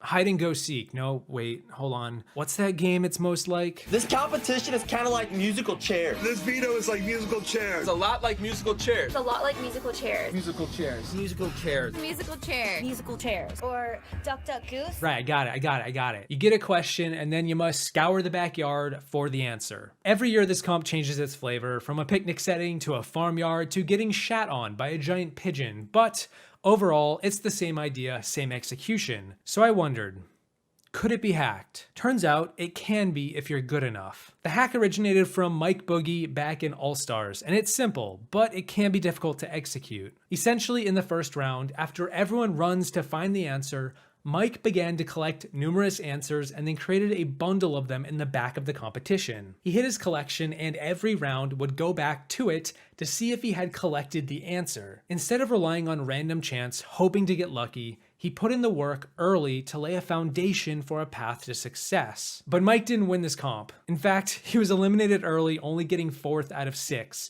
And I think he had a few issues. The first being he shared the strategy with his allies, so they too would go and huddle around his pile to take advantage of it. The second being that he placed the pile at the far end of the yard, meaning he had to run further to get to it. And because he didn't have every answer, he would run all the way back and then get unlucky and be in a bad spot. Over 10 seasons later, and we finally saw this strategy return. And yes, I went back and watched the tapes for all of those seasons. In BB17, we saw Steve unintentionally create a similar pile to Mike Boogie of answers right in the middle of the yard, which caught Austin's eye. Steve wasn't intending to use this strategy, which amused me so much so that I actually reached out to Steve just to confirm it wasn't intentional, because if it was, I wanted to give him credit.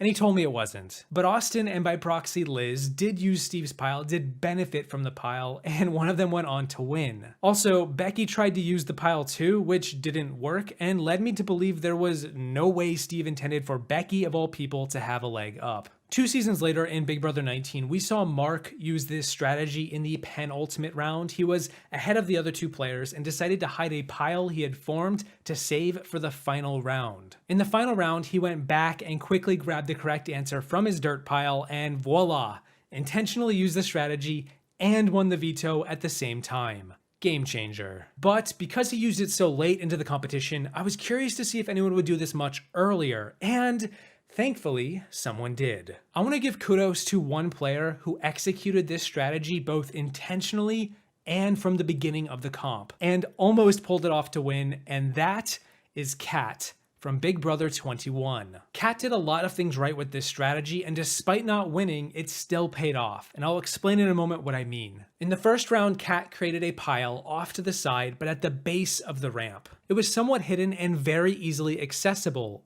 Love it. She compiled a bunch of answers, and this helped her quickly advance through the rounds. It was like you blink and you miss it. There she is, and there she goes, and there she is back at the top. It was the perfect strategy with a near perfect execution. The only problem was that she didn't have every single answer in her pile. I know, first world OTEV problems. And thus, the one round where she was missing one particular answer, she had to rely on random luck, and she scoured the yard and she did not get lucky and was eliminated. So if you're watching this right now and you get a chance to play OTEV one day in a future season, follow what Kat did, but make sure you find every answer first if you can find the time, and do it early. Also, I just want to say that Tommy won this competition, and his answer in the final round against Nick was grabbed from Kat's pile. So in some way, Kat did kind of win, at least as far as the evolution of this strategy goes. I've watched enough OTEP to know that the best strategy in this game is to make a little stockpile of the items so that every round I can just go to that one specific place and grab the correct answer. Damn it, the Poison Ivy item is not in my stockpile, so right now I have to keep looking or else my entire game is going to be at risk. I know for a fact that I have the Haunting of Caitlin Herman in my stockpile, so all I have to do is run down and grab it. Easy peasy. And speaking of doozies, what I meant to say was dizzy, because this first useful strategy took place in a competition on Big Brother 18 called Dizzy Dog. This comp involved players stacking a bunch of bones on top of a few pedestals. The first player to stack all 40 of their bones wins. The twist with the comp was that you had to go back to a spinning platform every 30 seconds to reset your shot clock, giving you more time to keep stacking. Also, you did all of this in a goofy dog costume in the middle of a California summer. Because why not? Everyone in the game began to create ornate foundations, stacking 2 on each side, or locking them together, or even doing whatever Jose was doing. While you would think stacking them from the get-go would be the go-to strat, turns out there was an easier way that only Paul thought of. Because both braces on either side were parallel to each other, and because the bones were squishy, I don't know, styrofoam or something, Paul quickly realized you could jam them all together between the 2 poles to create a solid block. Which is exactly what happened, and that's the hack. By jamming all the bones together, They were locked in place, creating a very sturdy foundation with more room to maneuver. This meant that all Paul had to do was dump all of the remaining bones on top in almost any pattern, and voila, competition over. The obstacle of being dizzy was negated, the point of being careful was basically non-existent, and the comp was over before you know it. And we never saw this iteration of the competition ever again. Let's give some credence to an old school comp. Big Brother 6. The competition was called Couch Potato, and it was pretty simple. You would sit on a sofa and stare at your television and be disappointed by whatever the latest season of Big Brother was on. Actually, okay, no, the TV was off, and you had to turn your TV on and then change your channel to number 5. To do this, you would throw tennis balls at the TV, really should have been tomatoes if you ask me, to first turn on the TV and then to change the channel. Every successful hit would change the channel either up or down one number until you were the first to reach channel 5, in which you would then be the winner. But the catch with the comp, because there's always a catch, was that you were on a rotating platform, so you had a limited window to take your shots. Not only was accuracy important, but timing was as well. But the creative strategy here was like a strategy seen in the previous season, Big Brother 5, between Drew and Diane, where they both helped each other to make sure a certain person won the comp. In BB6's case, both James and Sarah worked together to ensure that Sarah won the veto so she could use it on James without being the replacement nominee. Whenever James was able to throw his tennis balls, all he did was aim at Sarah's TV instead of his own. His TV was completely ignored. He just pelted away at hers to turn hers on and then change the channel as fast as possible. 2 is better than 1, and rather quickly the other players caught on to this strategy and began to do the same thing, targeting Sarah's TV instead of going for their own. Janelle and Kaser teamed up too, but it proved to not be enough, as James and Sarah's aggressive strategy won Sarah the power of veto and ensured both their safety for the week. As soon as we heard the rules for the game, James and I knew right away that we had to get my TV to 5 first. James not once threw the ball towards his own TV. He focused on Sarah's TV the entire time. I don't know what Maggie's intentions were. I turned around, just time to see her turn Sarah's TV off. Congratulations, Sarah. If Kaser is evicted, I'm gonna become the biggest bitch in this house. The next hack is my favorite of this video, and it comes in 2 forms. In part 1, the previous Big Brother hack video I made, I had a bunch of people bring up Johnny Mac in Big Brother 17 and his veto win down in the comments about how I didn't include it, and yeah, that is actually the next hack on this list. However, it needs to be said that J-Mac didn't actually concoct this creative strategy, and I never saw anyone bring up the actual person who created this strategy, although Johnny Mac did execute it better. The competition itself is the Final 5 veto of Big Brother 17 called Life in Pieces, after the hit show Life in Pieces. Apparently this show ran for 4 seasons, so I guess props, that's probably higher than the average we see for these advertisements. Regardless, the comp itself involved players putting together a 20-piece vertical puzzle on a magnetized board where they had to run back and forth, hitting a buzzer to reset their time. They were given 20 seconds to put together the puzzle, and if the timer ran out, the board would demagnetize and the pieces would all fall. So they had to keep running back across this balance beam every about 15 seconds or so to hit the button to reset the timer, and then run back across, keep working on their puzzle, and so on and so forth. If they fell off the beam, the board would also demagnetize, so they had to pace themselves to some degree. Likewise, if the board demagnetized, they would have 10 seconds to hit their buzzer, otherwise they would be timed out and be eliminated. So really, if you do the basic math, they had 30 seconds in total, but 20 of those 30 seconds were to keep the board magnetized, while the last 10 kept them still in the competition. Between watching the clock, keeping their board magnetized, and balancing across the beam, it was a competition all about time management, and so pacing yourself seemed like the key to success, right? Slow and steady should win this race. No! Johnny Mac didn't need to pace himself at all. The Rockstar Dennis strategy was simple. He ignored the magnetized board altogether. And you're probably thinking, how does that make sense? Most of the competition is predicated on the fact that this puzzle is vertical and the magnets are like the entire unique thing about the comp. Here's the hack. Johnny Mac, that rhymes, built the puzzle in the trough where all of the pieces were being held. Because it was a 4x5 20-piece puzzle, he instead created 4 stacks in his trough, ascending in order from bottom to top. He built the puzzle in the trough and then proceeded to arrange them on the board. But he didn't start building the puzzle until he had every single piece arranged exactly as he needed them to be. There were 2 advantages to this strategy. The first was more time.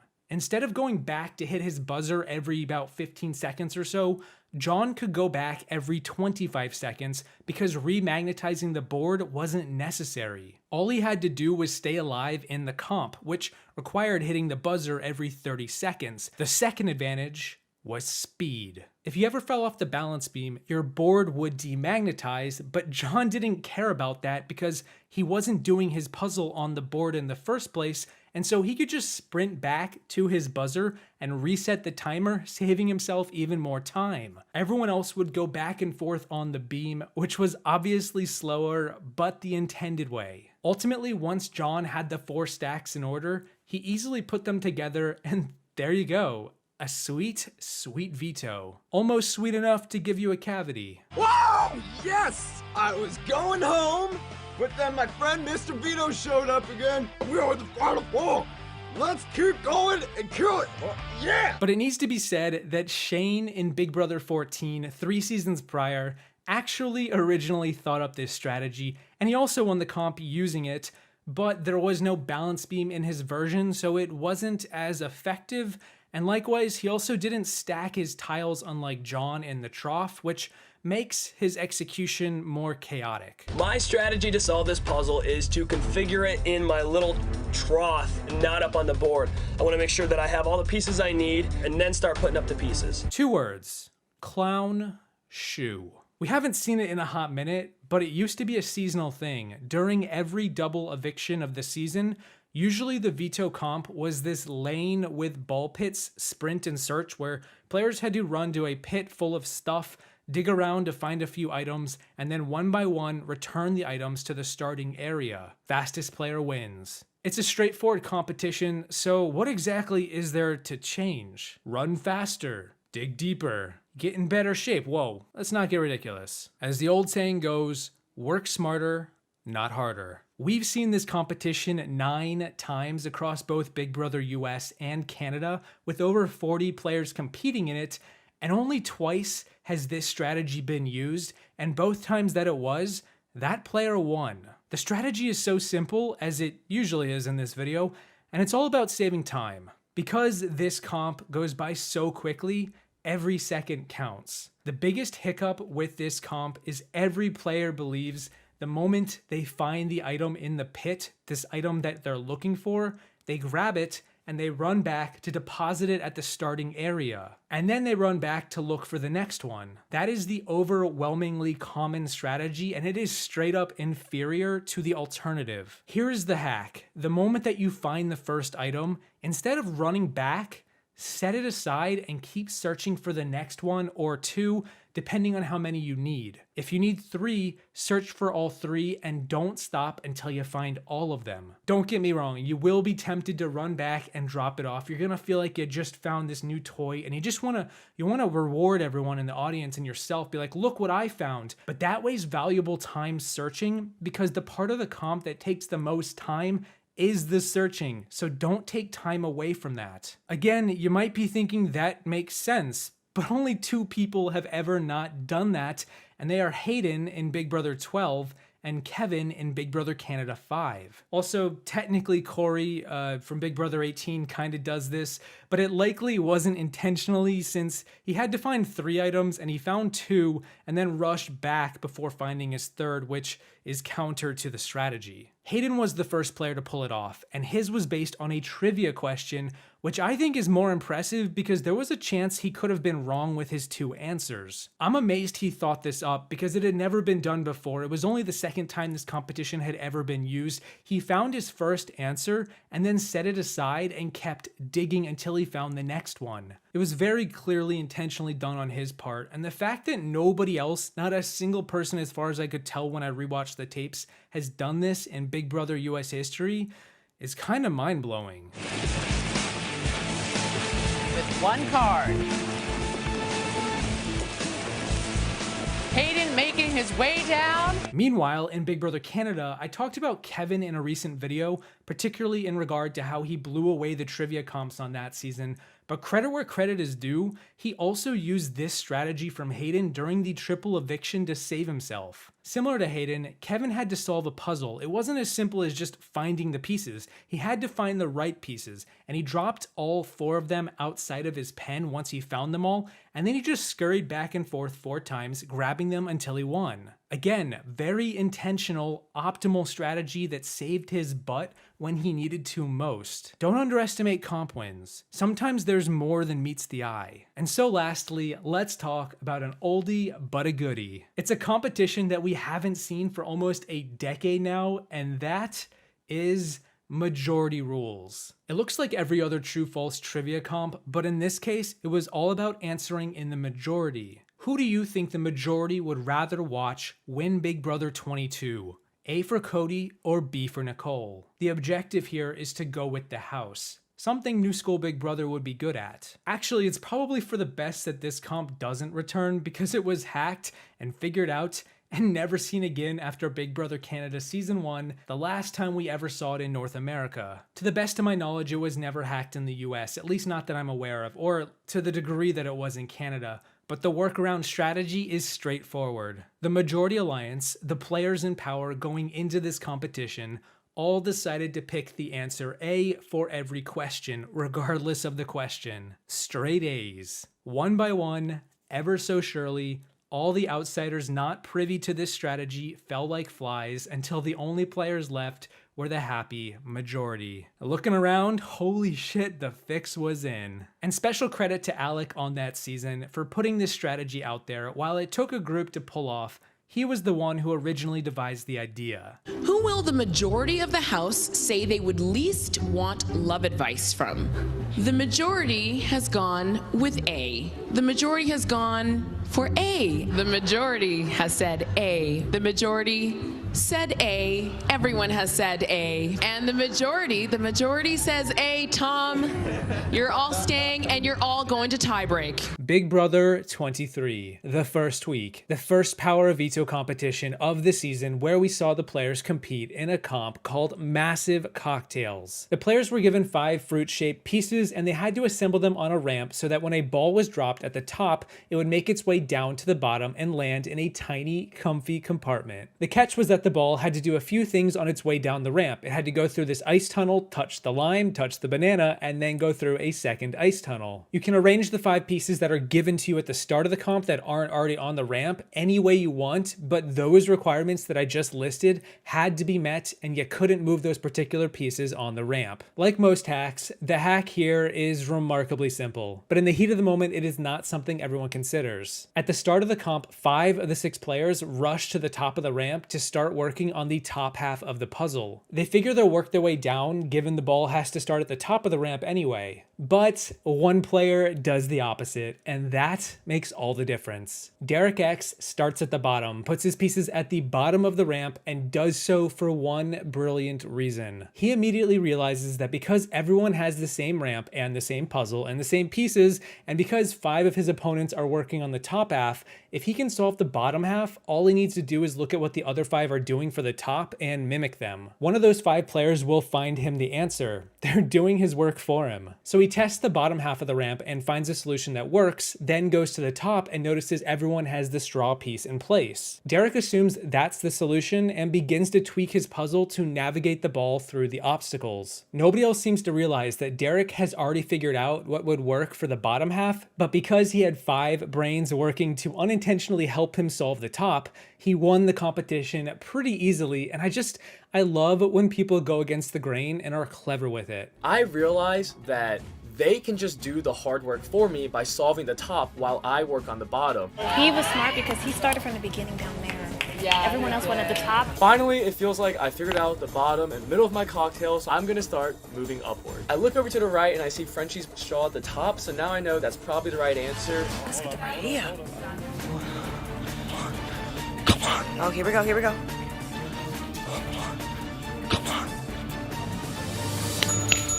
Congratulations, Derek. You have won the Golden Power Veto. Let's go! For the second creative strategy, let's dial it back a season to Big Brother 22 All-Stars 2 at part 2, a lot of twos, of the final 3 HOH when there were only 3 people left in the game. This was a competition that saw Cody go against Enzo in a timed comp. The fastest player would win. The comp involved trivia and timing. Cody and Enzo had to answer a trivia question with giant head cutouts and then push 6 pig pendulums to the side, so when the guys pressed the button to lock in their answer, none of the pigs would be in the picture. They were camera hogs. Good one, producers. Slow clap. So Enzo really botches this competition to the point where I don't think Cody could have done worse if he tried, but he did try and he did excellently, and here we are. Enzo, if you're listening, I'm sorry, we gotta recap this. Enzo did 3 things horribly. The first one was major. He straight up misread the question and spent a long time getting the answer wrong because he thought the number 3 said 2. So he kept guessing 2 answers when the question wanted 3. But the other 2 things are something Cody utilized to great success. First off, Cody quickly noted that this was a comp about timing the pendulums, that is. So he ensured every pig on the left side of the balance beam swung in unison as he pushed them, and then same thing for the right side. This would give him enough time to find a window where none of them should be in the frame. The second thing he did was simple and not against the rules. Once Cody pushed all 6 camera hogs to the side and had them swinging, he would be at the end of the balance beam, and so, to save time, instead of going back across the beam the way he came, he just jumped off the beam and rushed to the stairs. It was totally acceptable, but Enzo didn't do it. You did have to walk across the beam to reach every hog on your way from the platform to the end of the beam, but you didn't have to walk back to reach the buzzer. Cody took note of that and destroyed this competition, and man, Enzo was crushed. That ain't it, yo. Third creative strategy takes us to Big Brother Canada Season 1, and it's a pretty small maneuver, but it keeps the player alive and ultimately puts them in a position to win the power of veto. We're at the final 5, and this competition takes place in rounds. The first 3 players to complete the first obstacle advance to round 2, and then the final round, but the hack itself happens in round 1, so we're only going to be talking about that part. This competition involved the players taking a giant toothbrush and scrubbing some strange gunk off of these oversized teeth. The first 3 players to completely clean their teeth would move on. At the start of the comp, every player was doing what you would expect. They would brush their teeth like they would usually brush their teeth. Circular motions, but with a lot of pressure attempting to scrub this green grime off. It proved difficult and really exhausting. Peter, at one point, tried slamming his brush against his teeth and then snapped it.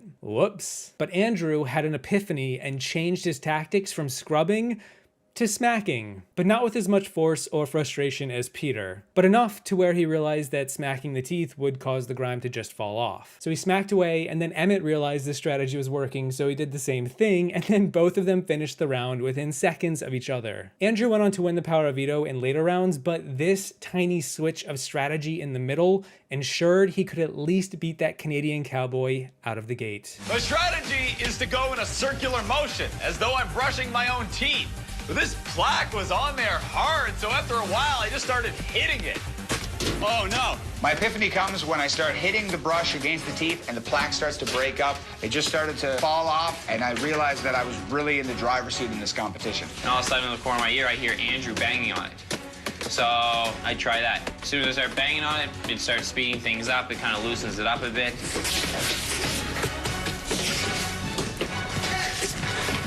That's it! I'm the first one done. Emmett is right behind me, but I beat him. Also, I have a feeling Johnny Mac, the rockstar dentist, definitely wouldn't recommend this technique in real life. Don't try that at home, kids. You know what? speaking of Johnny Mac, that reminds me of hack number 4. At the final 6 of Big Brother 17, we saw a Power of Veto competition unfold called Bowl Arena, where the players competed against each other head-to-head in a bowling competition while wearing tutus. And as we all know, almost any competition can be made better when players are dizzy and have no sense of balance, so that's the twist here. The players have to grip a handle and spin 15 times to lower their gate at the end of the bowling lane. They then will have 15 seconds to knock down 4 pins. The first player to knock their 4 pins down wins. But of course, after spinning a lot, it's difficult to make your way to your lane, let alone bowl accurately or even competently, also all while against another person. So 2 players pull off 2 different maneuvers that I want to mention because both work really well. The first is Austin. This guy does something we've never seen before or since in the 5 times this comp has existed, and that is when he gets on all 4s and rushes to his lane without much worry of being dizzy. Because a lot of players lose their balance and waste a lot of time, you only get 15 seconds for every 15 spins after all, so you gotta go fast. Well, Austin does. He's the only player to ever do this crawl, and he crushes the competition and basically renders the dizzying part moot. Austin's just like some enraged gorilla just kind of moving along the ground there on his hands and knees. It's funny looking, but it's pretty cool to watch. Austin wins the round. Austin wins! Yeah! Yeah! Judas is here, all of you. What? All of you be afraid. Heel turn. The second strategy that I think it's easier for most of us, including myself, to do is the opposite of that. Johnny Mac decides, instead of going super fast and getting really dizzy, he's just gonna, take it slow at his own pace. Because accuracy is really important. You can't win without it. He focuses on that part and decides to do what is called spotting to prevent himself from losing focus. This is a common technique you'll see ballerinas use when they pirouette. You keep your eyes locked on one location with every rotation. Combining that with taking it slow, Johnny Mac just pops over to his lane and knocks down every pin in one go. His gate never goes back up and he only misses 1 shot. There's just no time wasted here. It's the perfect style for a player like Johnny Mac, and it's actually something we've sort of seen before, like with Gina Marie on Big Brother 15, except she just wasn't particularly good at bowling in the first place, so it didn't matter. But we did see Mark on Big Brother 19 mimic Johnny Mac's style. He took it real slow and spotted and won the same comp with the fastest time. The strategy when I'm spinning, I spin a little slower so that I can make sure I'm not so dizzy and make the balls that I roll count.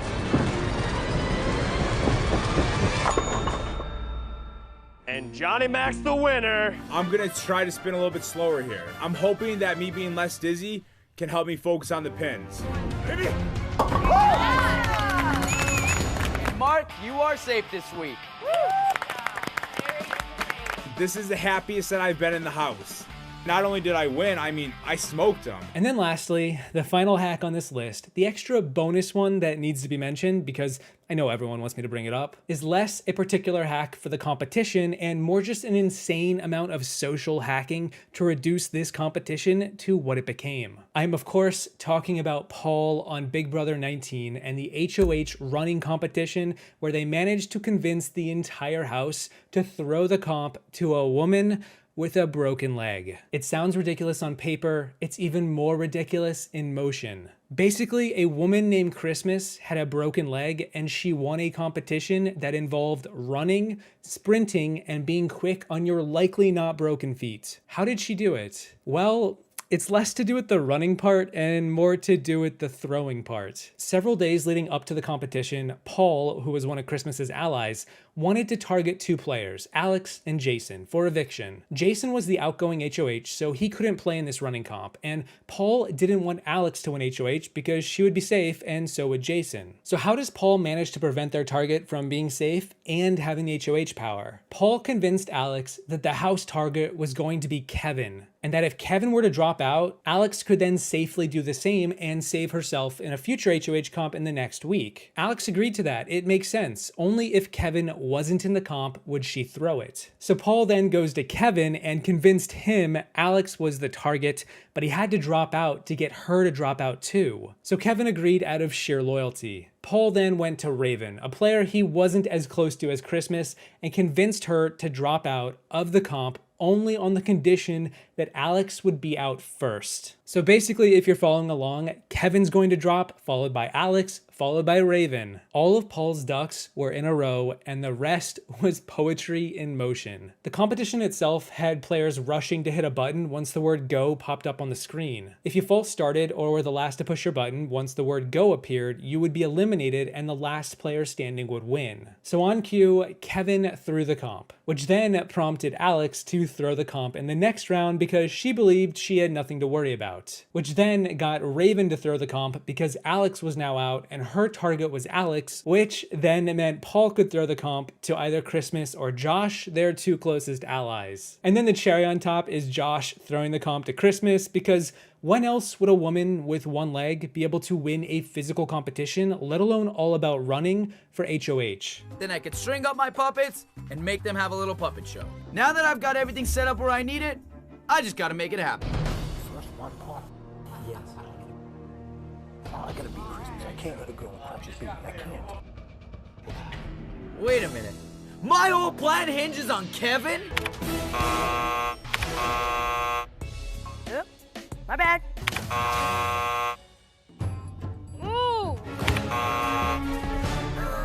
All of these false starts are looking so obvious. And so I tell Josh to fall forward, strip on his face. I don't know, something. What the hell? Christmas is the new head of household! I literally can't believe that I pulled that off. I pretty much got the one-legged girl to win a foot race. I don't even have to make a joke. I watched a YouTube video before I came here about like comp strategies and OTEV and stockpiling. Was it the one about shaking the egg? Yep, with yep, that yep, one, and when Derek X started from the bottom. Yep, And then yep, yeah, I watched that video. And it's so funny. People are like, no one does the stockpile, or like they try and it doesn't work. It's like it worked. Jasmine was horrible at it. Like horrible. She only stayed, I think, that last round. Did you think of that YouTube video that we watched about the stay strategy? Yeah. The first hack on this list is from Michael on Big Brother 24. As if the top of the video wasn't spoiling enough, a big part of the reason I wanted to make this video was because of Michael watching my video and then pulling off the recommended strategy. I talked about this strategy in a previous video, which I will link in the description, but in the iconic OTEV competition, which is veto backwards for those who missed the memo, players have to race against their competitors to find the right answers to a question. It's kind of like musical chairs.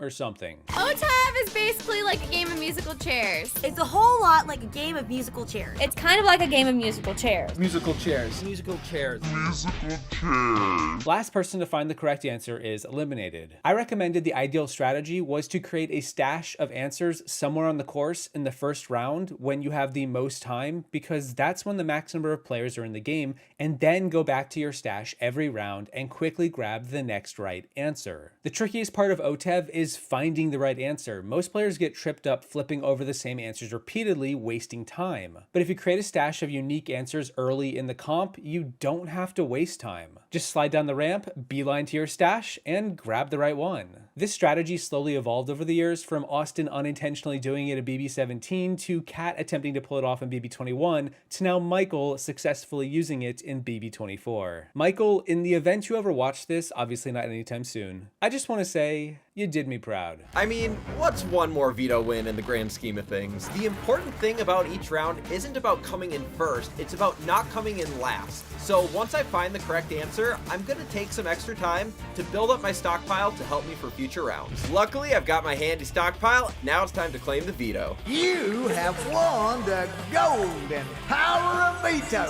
I've now officially won all 4 vetoes I've competed in, and I should probably stop winning before I become too big of a threat. I should also quickly talk about what Brittany was talking about in the live feed clip at the top of this video. When her and Michael competed in the stay and fold competition where they had to guess the amount of items in front of them, the easy strategy to win this comp is not just to guess the correct answer, obviously, but to make sure that if you're working with a group of people, that one of you is always going for the answer and not folding. That way you're forcing your competition to have to play and always have a 50% chance of getting eliminated every round. Just like according to plan, everyone folds, but Frankie and Donnie stay. The strangest thing happens. Everyone folds except Cody.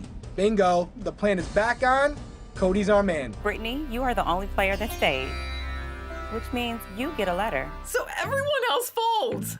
I guess it worked. Okay, for this next hack, you better grab a blindfold because we're in the dark. This comp is called the Black Box, and it's a recurring comp that we've seen quite a lot. The comp itself had the players divided into lanes with a massive black box. It was pitch black inside, and they had to keep their hand on a button in the dark. If they let go of the button, they were eliminated. Every 20 minutes or so, the players were allowed to let go of their button and search around their lane for small discs. They would then transport the disc back to the button where they would slide the disc down a pole. They could grab as many discs as they could find, but some of the discs were dummies. They didn't count. They were meant to trick the players into wasting time. You would find a disc, you would go back to your pole, and then discover the disc didn't fit. The players were only given a short amount of time to search for these discs, and if they did not get back to the button within a certain period, they would be eliminated. They would only get to search about 5 or so times over the span of 2 hours, so it was a lot of waiting around. It was a competition testing endurance and speed in the dark, and the creative strategy here was pulled off by Corey. Simply put, when Corey was searching for the discs, any disc that he would find, he would toss back toward his button. Instead of collecting the discs and holding on to them, he would place them closer to the button where he would eventually be resting for a little while anyway. Then, when he was forced to race back to hold his button while he was standing there waiting for the next search period, he would use his arms to scan the area in the dark to find the discs nearby. He would then place those discs on his pole, rinse and repeat for each round. This strategy allowed him to save time while searching because he realized that he didn't have nearly as much time searching as he did, standing there holding the button. Whereas Paul and Nicole collected 5 discs by the end of the comp, Corey managed to collect 10. He doubled their result. However, that said, he actually didn't win the comp as Natalie also found 10. And unfortunately, I'm not sure what she did other than just go fast or get lucky. But she beat Corey by about 4 seconds, so I like to think that she did something similar even though she never acknowledged it. Natalie says she has a lot of discs, but I don't know who's lying at this point. I need to get more discs because I can't take any chances. I am stopping at nothing to win this competition. While everyone around me is chit-chatting during the endurance part of this comp, I'm gonna use my long arms and legs while we're holding the buttons down and start pulling in discs around me. I literally got all decoys. That's it? 5. 5 discs. 5. Corey, how many discs did you collect? 10. Wow! Oh!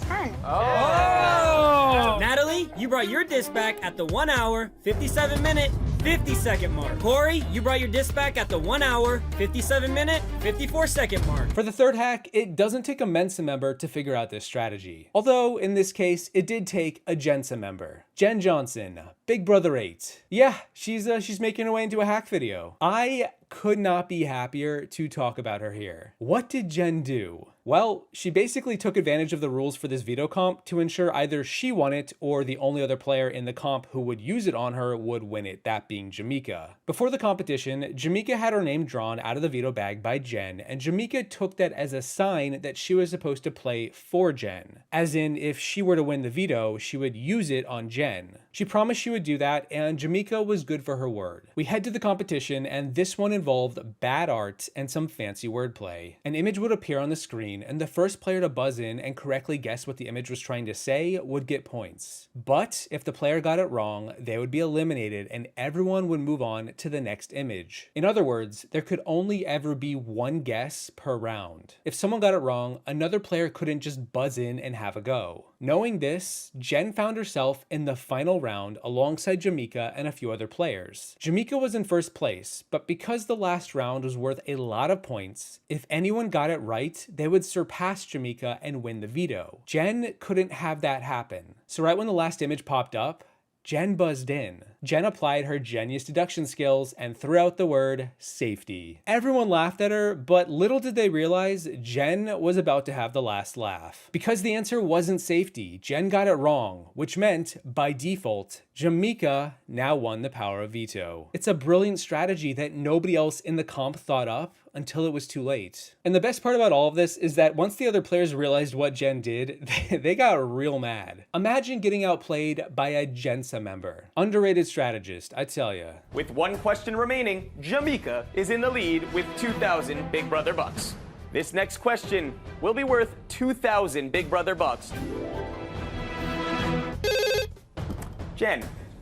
Safety. The correct answer was The power is up for grabs. Jamika, you have won the power of veto. I was happy to have Jamika win the power of veto, and she told me and everyone in the house that if she won it, she would use the power of veto on me. I gotta carry out what I committed to. You're not gonna take her off the block, are you? I am. I gave her my word. Jen whipped ass in that competition. She's my idol. This fourth creative strategy is actually from a Canadian season of Big Brother, so if you don't want to be spoiled on the season in any way, just feel free to skip ahead. It is from season 4. I should say it is one of my favorite strategic moments from any competition that I've talked about ever, and I had to include it. Apologies if you have never seen Big Brother Canada. Not that I'm getting paid to say this or sponsored. It is available on Paramount Plus for those in the US, so what are you waiting for? Peridiam. This comp had a lot of moving parts to it, but to get to the point, it saw the players betting on each other over small games like tossing a ball in Connect 4 or throwing cards into a hat or playing roulette. Literally just gambling on roulette. 2 players would go head to head and the rest of the players would watch and bet on who they thought would win the duel. If they got it right, they would earn points. If they got it wrong, they would get nothing. Also, for players competing in the duel, if they won, they would get points, obviously, and if they didn't win, they would still get points for just competing. Jared was first brought into a duel against Ramsey to see if he could throw the most cards into the oversized hat. Jared was a force to be reckoned with and managed to win the duel, landing every card. When the other players revealed who they bet on, it turned out that none of them bet on Jared, meaning Jared scored 3 points for winning the duel, Ramsey scored 1 for competing, and everyone else scored 0 for getting their bet wrong. And now it was Jared's turn to duel someone. He chose Nick, and he decided to play in the card-throwing duel again. Everyone else then placed their bet. Jared or Nick? Who's gonna win? And this is where the magic happened. Jared, knowing he just demonstrated how good he was at this game, walked up to throw his first card, and instead threw the game. He threw every card onto the ground. Why? Because he didn't want to give everyone else the points. He figured, because everyone just saw him crush the game against Ramsey, they would probably bet on him this time to crush Nick. And he was right. Every single player bet on him, and none of them got any points. Again. Jared managed to maintain this points lead throughout the comp and went on to win the power of veto, largely thanks to a little maneuver such as this that saw him fake out his opponents to gain an edge. Don't catch. There you go. Last shot. Tiebreaker, baby. 8 for Jared. I'm voting for Jared to win this because he has just won. He's got a good rhythm going with this. He's a sure bet. Everyone just watched me win this game in the previous round. Money is that they're gonna bet on me again to win it. It's the perfect bluff. Are you serious right now? I want everyone betting to get 0 points. I'm pissed that Jared is throwing this competition. I voted for him, and he's screwing me over. My chances of winning this veto have just about gone down the drain. I chose Jared. I was hoping for Jared, too. Also Jared. Mastermind Mitch fell for my trick. Hook, line, and sinker. Jared's a mastermind. Congratulations, Jared. Thanks. You've won the power of veto. Appreciate it. Yeehaw! I won this power veto. Hopefully I can make a big move this week. Last, but definitely not least, let's talk about one of the more recent comps as of this video, and that's the iconic wall comp. I've made an entire video around this one comp, but I particularly avoided talking much about the strategy to win it until now. Because it needs to be said, even though it does help to be of a certain age or body type, being in good shape, probably having small feet, it doesn't hurt to also know that there are steps you can make, tactics you can take to increase your chance to stay up there and not fall off. Just like all of these other maneuvers, will they work every time? No, but in this case, it doesn't hurt. And I want to give credit to 2 players in particular for this one, the first being James from Big Brother 17 and 18. James competed in 3 iterations of the wall comp and won 2 of them and was the runner-up in the 3rd, only throwing it to Nicole so she could have it. Truth be told, I think James probably could have won that one as well, going 3 for 3. James's strategy was simple and remarkably effective. He crouched. That's it. James would lower his center of gravity, putting less weight on his upper body, allowing his muscles to relax. He was more focused in this position, sturdier. And after both seasons 17 and 18, we saw the players in Big Brother 19 copy him and do the exact same thing. And it worked just as well for them, all thanks to James. Oh, man, the burn. It's intense. I don't know if I... Right now I'm trying to play mind games with Clay. I don't care how much pain or coldness hits this body. All I know is they're gonna have to peel me off that wall because I ain't letting go. Are you more comfortable like that, Nick? Yeah. I'm just gun-ho wall comp. I like my wall comps. And amusingly, the producers noticed this strategy, and so in Big Brother 20, they added a tiny block in between the players' legs to force them to stand up at all times. They could no longer crouch. You know you've done something well when the officials have to create new obstacles to work around your winning strategy. And yeah, this little block maintained its place going forward throughout Big Brother with every wall comp after this one, so players can no longer crouch. But I want to also highlight something else they can and should be doing going forward. Wear long sleeves. Always wear long sleeves. It doesn't have to be a thick jacket or hoodie, just something that will cover up your hands. While gloves are likely not allowed, long sleeves are. And guess what we saw in Big Brother 24? Taylor wore a hoodie for that wall comp because she knew going in that keeping your grip was one of the most important parts to staying up on the wall. When the producers shoot all that goo and paint and dump water on you, your hands start to slip and get tired faster. Using your sleeve to protect the inside of your hand, you can keep the most important part dry, readily able to grip for as long as possible. Be smart, minimize your luck, and demonstrate your skill at every opportunity. It doesn't hurt to do some research. Taylor did just that, and good for her. She won the competition. When you get to the wall, you want to wear like a hoodie or a jacket or something, because when you get stuff on your arms, the jacket will stop it from sliding down and like messing with your grip. You could have stayed on there longer too. Yeah, I've read online before, and like former house guests online, they're like, when you start adjusting, that's when you get tripped up on those things, because the slime will get you. So I was like, I'm not moving. The stakes cannot be higher here. I'm not gonna let go of this wall for anything. And this is finally a time where I can step up and finally show everybody nothing's gonna stop me. This is all mine, baby. I'm not letting go.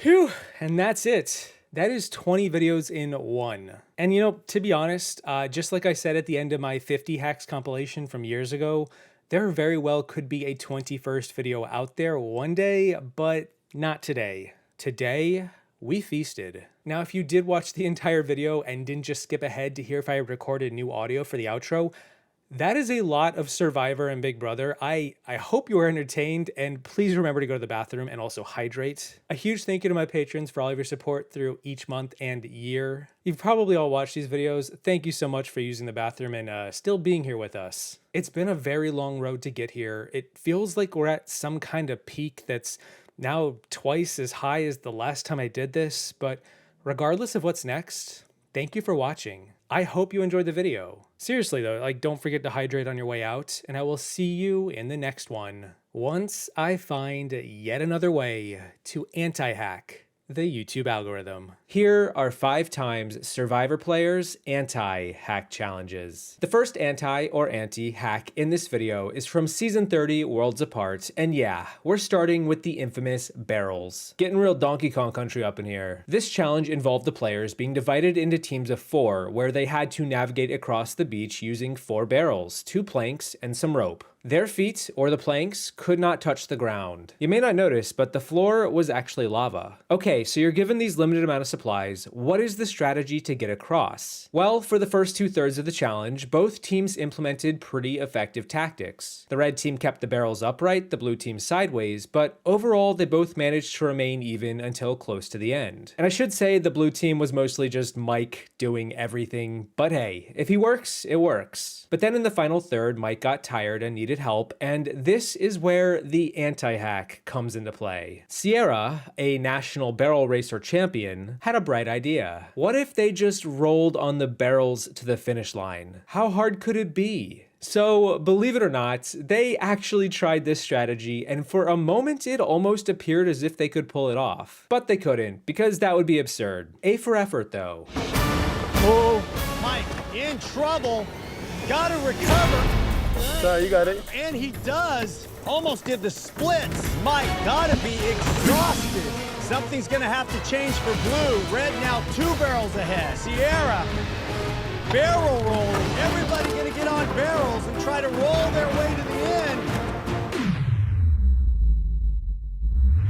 Green falls. Mike hands up! Everybody's gotta go back! Let's stick around with season 30 as our second anti-hack happens in episode 3 when one of the greatest challenge beasts in all of Survivor implements a strategy that completely backfires and only serves to hurt his tribe. I'm talking about Joey Amazing, Joe Anglem, the guy who played on 3 seasons and only ever lost 3 tribal immunity challenges. And this one right here is the second time. The challenge itself was pretty straightforward. Each tribe had to carry a big bucket through an obstacle course to a water spout where they would fill up the bucket. They'd then run the bucket back to the starting point and empty it. Back at the starting station was an empty bucket, and the first tribe to fill up that bucket would win. The catch was that the portable bucket had a lot of holes in it, so you needed to work as a team to plug the holes to prevent water from leaking out. The better you were at plugging, the faster you would finish the challenge. And for whatever reason, once Joe's tribe filled up their bucket, Joe told Nina to run back through the course and not help them with plugging the holes. Joe's logic was that Nina might have difficulty with the obstacle course and would slow them down, but at the very least she could have just helped plug the holes in the back if that was Joe's fear. She could keep up the rear and plug those holes. I mean,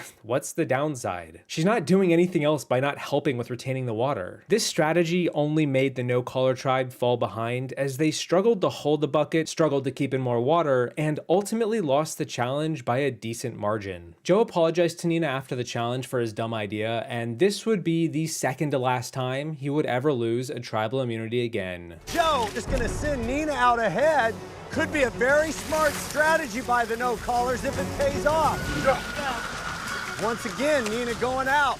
Do not understand the reasoning why Nina's not a part of this. No-caller, once again, very slow and doing it with only 4 tribe members, even though they have 5. For some reason, it makes sense to no-callers to have Nina not participate. Thought maybe we'd be a little quicker with putting Nina at the end of the obstacles to plug the holes once we got through them. Might have been a bad call looking at it now, but seemed like the best thing to do in the moment. For the third anti-hack, let's make our way to season 15 China, where we saw a reward challenge at the final 8, where 2 teams of 4 had to juggle a ball, all while bouncing it on some drums. The teams each had 4 different sized drums, and had to work together to navigate through an obstacle course to drop 3 balls, one at a time, into a barrel at the end. If you dropped the ball, you had to go back to the latest checkpoint. It's actually designed pretty similar to the barrel challenge I just talked about. What we ended up seeing was the yellow team totally finessed the obstacles and won by a score of 3-0, while the red team, on the other hand, tried to use a strategy that only made the challenge a lot more difficult. If we pause the video and look at the drums, we can tell they come in 4 sizes. And so the red team thought to give James the biggest because he's the biggest. They gave PG the smallest because she was the smallest. Todd took one of the medium-sized drums, and what we ended up seeing was like the opposite of what Joe did in the previous example. Denise, the 4th member of this team, never touched the ball with her drum. She basically just awkwardly hovered. She might as well have just been sitting down and sitting out. Meanwhile, we had James, who had no idea how to bounce the ball, continuously attempting to do so. Between Todd, PG, and James, this back and forth became super uneven and resulted in PG doing a lot of the legwork with the smallest drum. Instead, what the red team should have done was either start PG off with the drum Denise was holding, or, if they were allowed, swap them in the middle of the challenge and take advantage of the 2 medium-sized drums. Alternating between Todd and PG with their medium drums would have made this challenge a whole hell of a lot easier. You didn't even need a 3rd person, let alone a 4th. Meanwhile, you look over at the yellow team, guess what they're doing? They're doing everything I just said. Eric and Frosty, holding the 2 medium-sized drums, win the challenge as a strong duo. The red team's strategy mismatched their drum holders and only made the challenge a lot more difficult, to the point where they got lapped 3 times.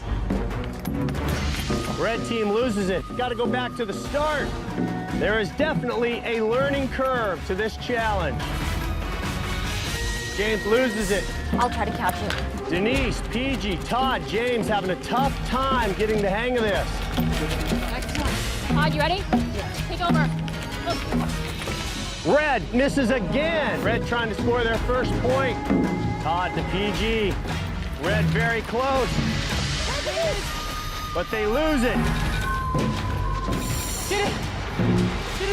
The fourth anti-hack is from Season 32, Ko Wrong. In Episode 6, when the Yellow Tribe had a sizable lead over the Blue Tribe and yet fumbled the ball at the 11th hour after using a dumb strategy to lose the challenge. This is a frustrating anti-hack because I can't see why they thought this would have made sense. And of course it comes from Peter, the guy who was characterized for being overconfident. Basically, the challenge had the tribes running through a course to eventually grab 20 blocks. To finish the challenge, they'd have to stack those 20 blocks on top of each other to create a tower. 10 of the blocks were big, 10 were small, so you would think the first thing you would do is stack the big blocks at the bottom and then the small blocks on top of them. The Yellow Tribe had a lead getting to this part of the challenge, and wow, how do you blow this? Oh, okay, I see. You start by stacking the small blocks first. The Yellow Tribe tried to lead by stacking the small blocks first and then wedging the big blocks at the bottom underneath the small ones. But this only resulted in toppling the small blocks over because they weren't balanced all that well. When you're building this structure, you start with the foundation first and work your way up, not the other way around. But the creative strategy of playing by the rules of Opposite World caused the Yellow Tribe to blow a lead and lose the challenge. Why are we doing small first? I think we should try Scott's gonna hold the little ones as we put big blocks below it.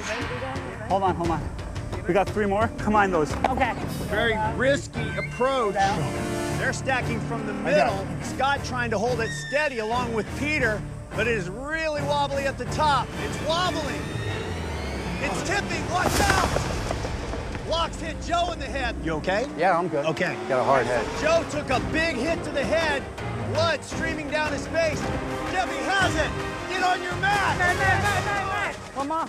1, 2, 3. And so let's talk about the final anti-hack on the list. And you know, it's only fitting that we save the perfect tribe for this video for last. From Season 10, Palau, we have the ill-fated, most doomed tribe ever, the Blue Oolong Tribe, who would ultimately go on the worst immunity challenge losing streak in Survivor history. That is to say, they never won a single immunity challenge. And their first abysmal setback starts in the very first challenge, in the premiere episode, when the tribes had to rush through an obstacle course to grab a flag. The first tribe to get all their players on the finishing mat would win. The catch was that a third of the way into the challenge, the tribes would be presented with a choice. 4 items would appear: a crate of food, some water, some flint, and a tarp. The tribes could take all of the items, or none of them, or some of them. But if they won the challenge, they would get to keep whichever items they took with them to the finish line. But obviously some of these items aren't that big, so to compensate, they were put into really heavy crates, and they were lofty, and they might slow you down. So in a challenge all about speed,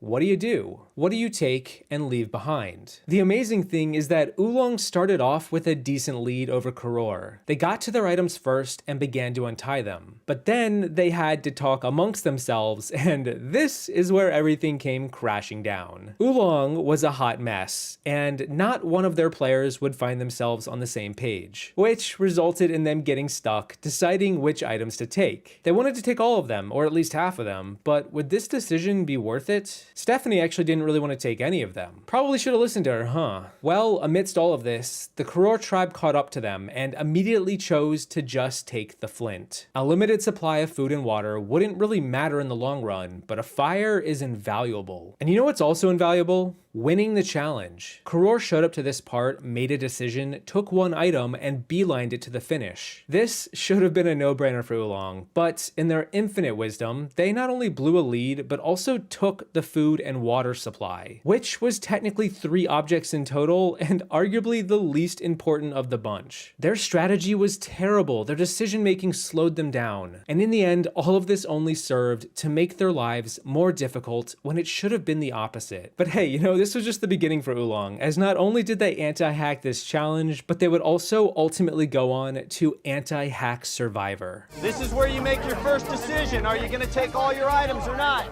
Karor is leaving their food and their water. Go, go, go. Come on, we gotta go. Gone, we're out here. And if we don't get anything, we don't have anything. One more time. I'm telling you, I think we should go. Oolong brought food and water, did not bring fire. Interesting strategy. Karor first to their canoe. The strategy was to only bring fire. And it's working so far. Oolong, the flag is that way. Oolong is looking for another island. Push, look, 2 in. Frustration setting in for Oolong. Roar, win community and reward. It was about making a choice.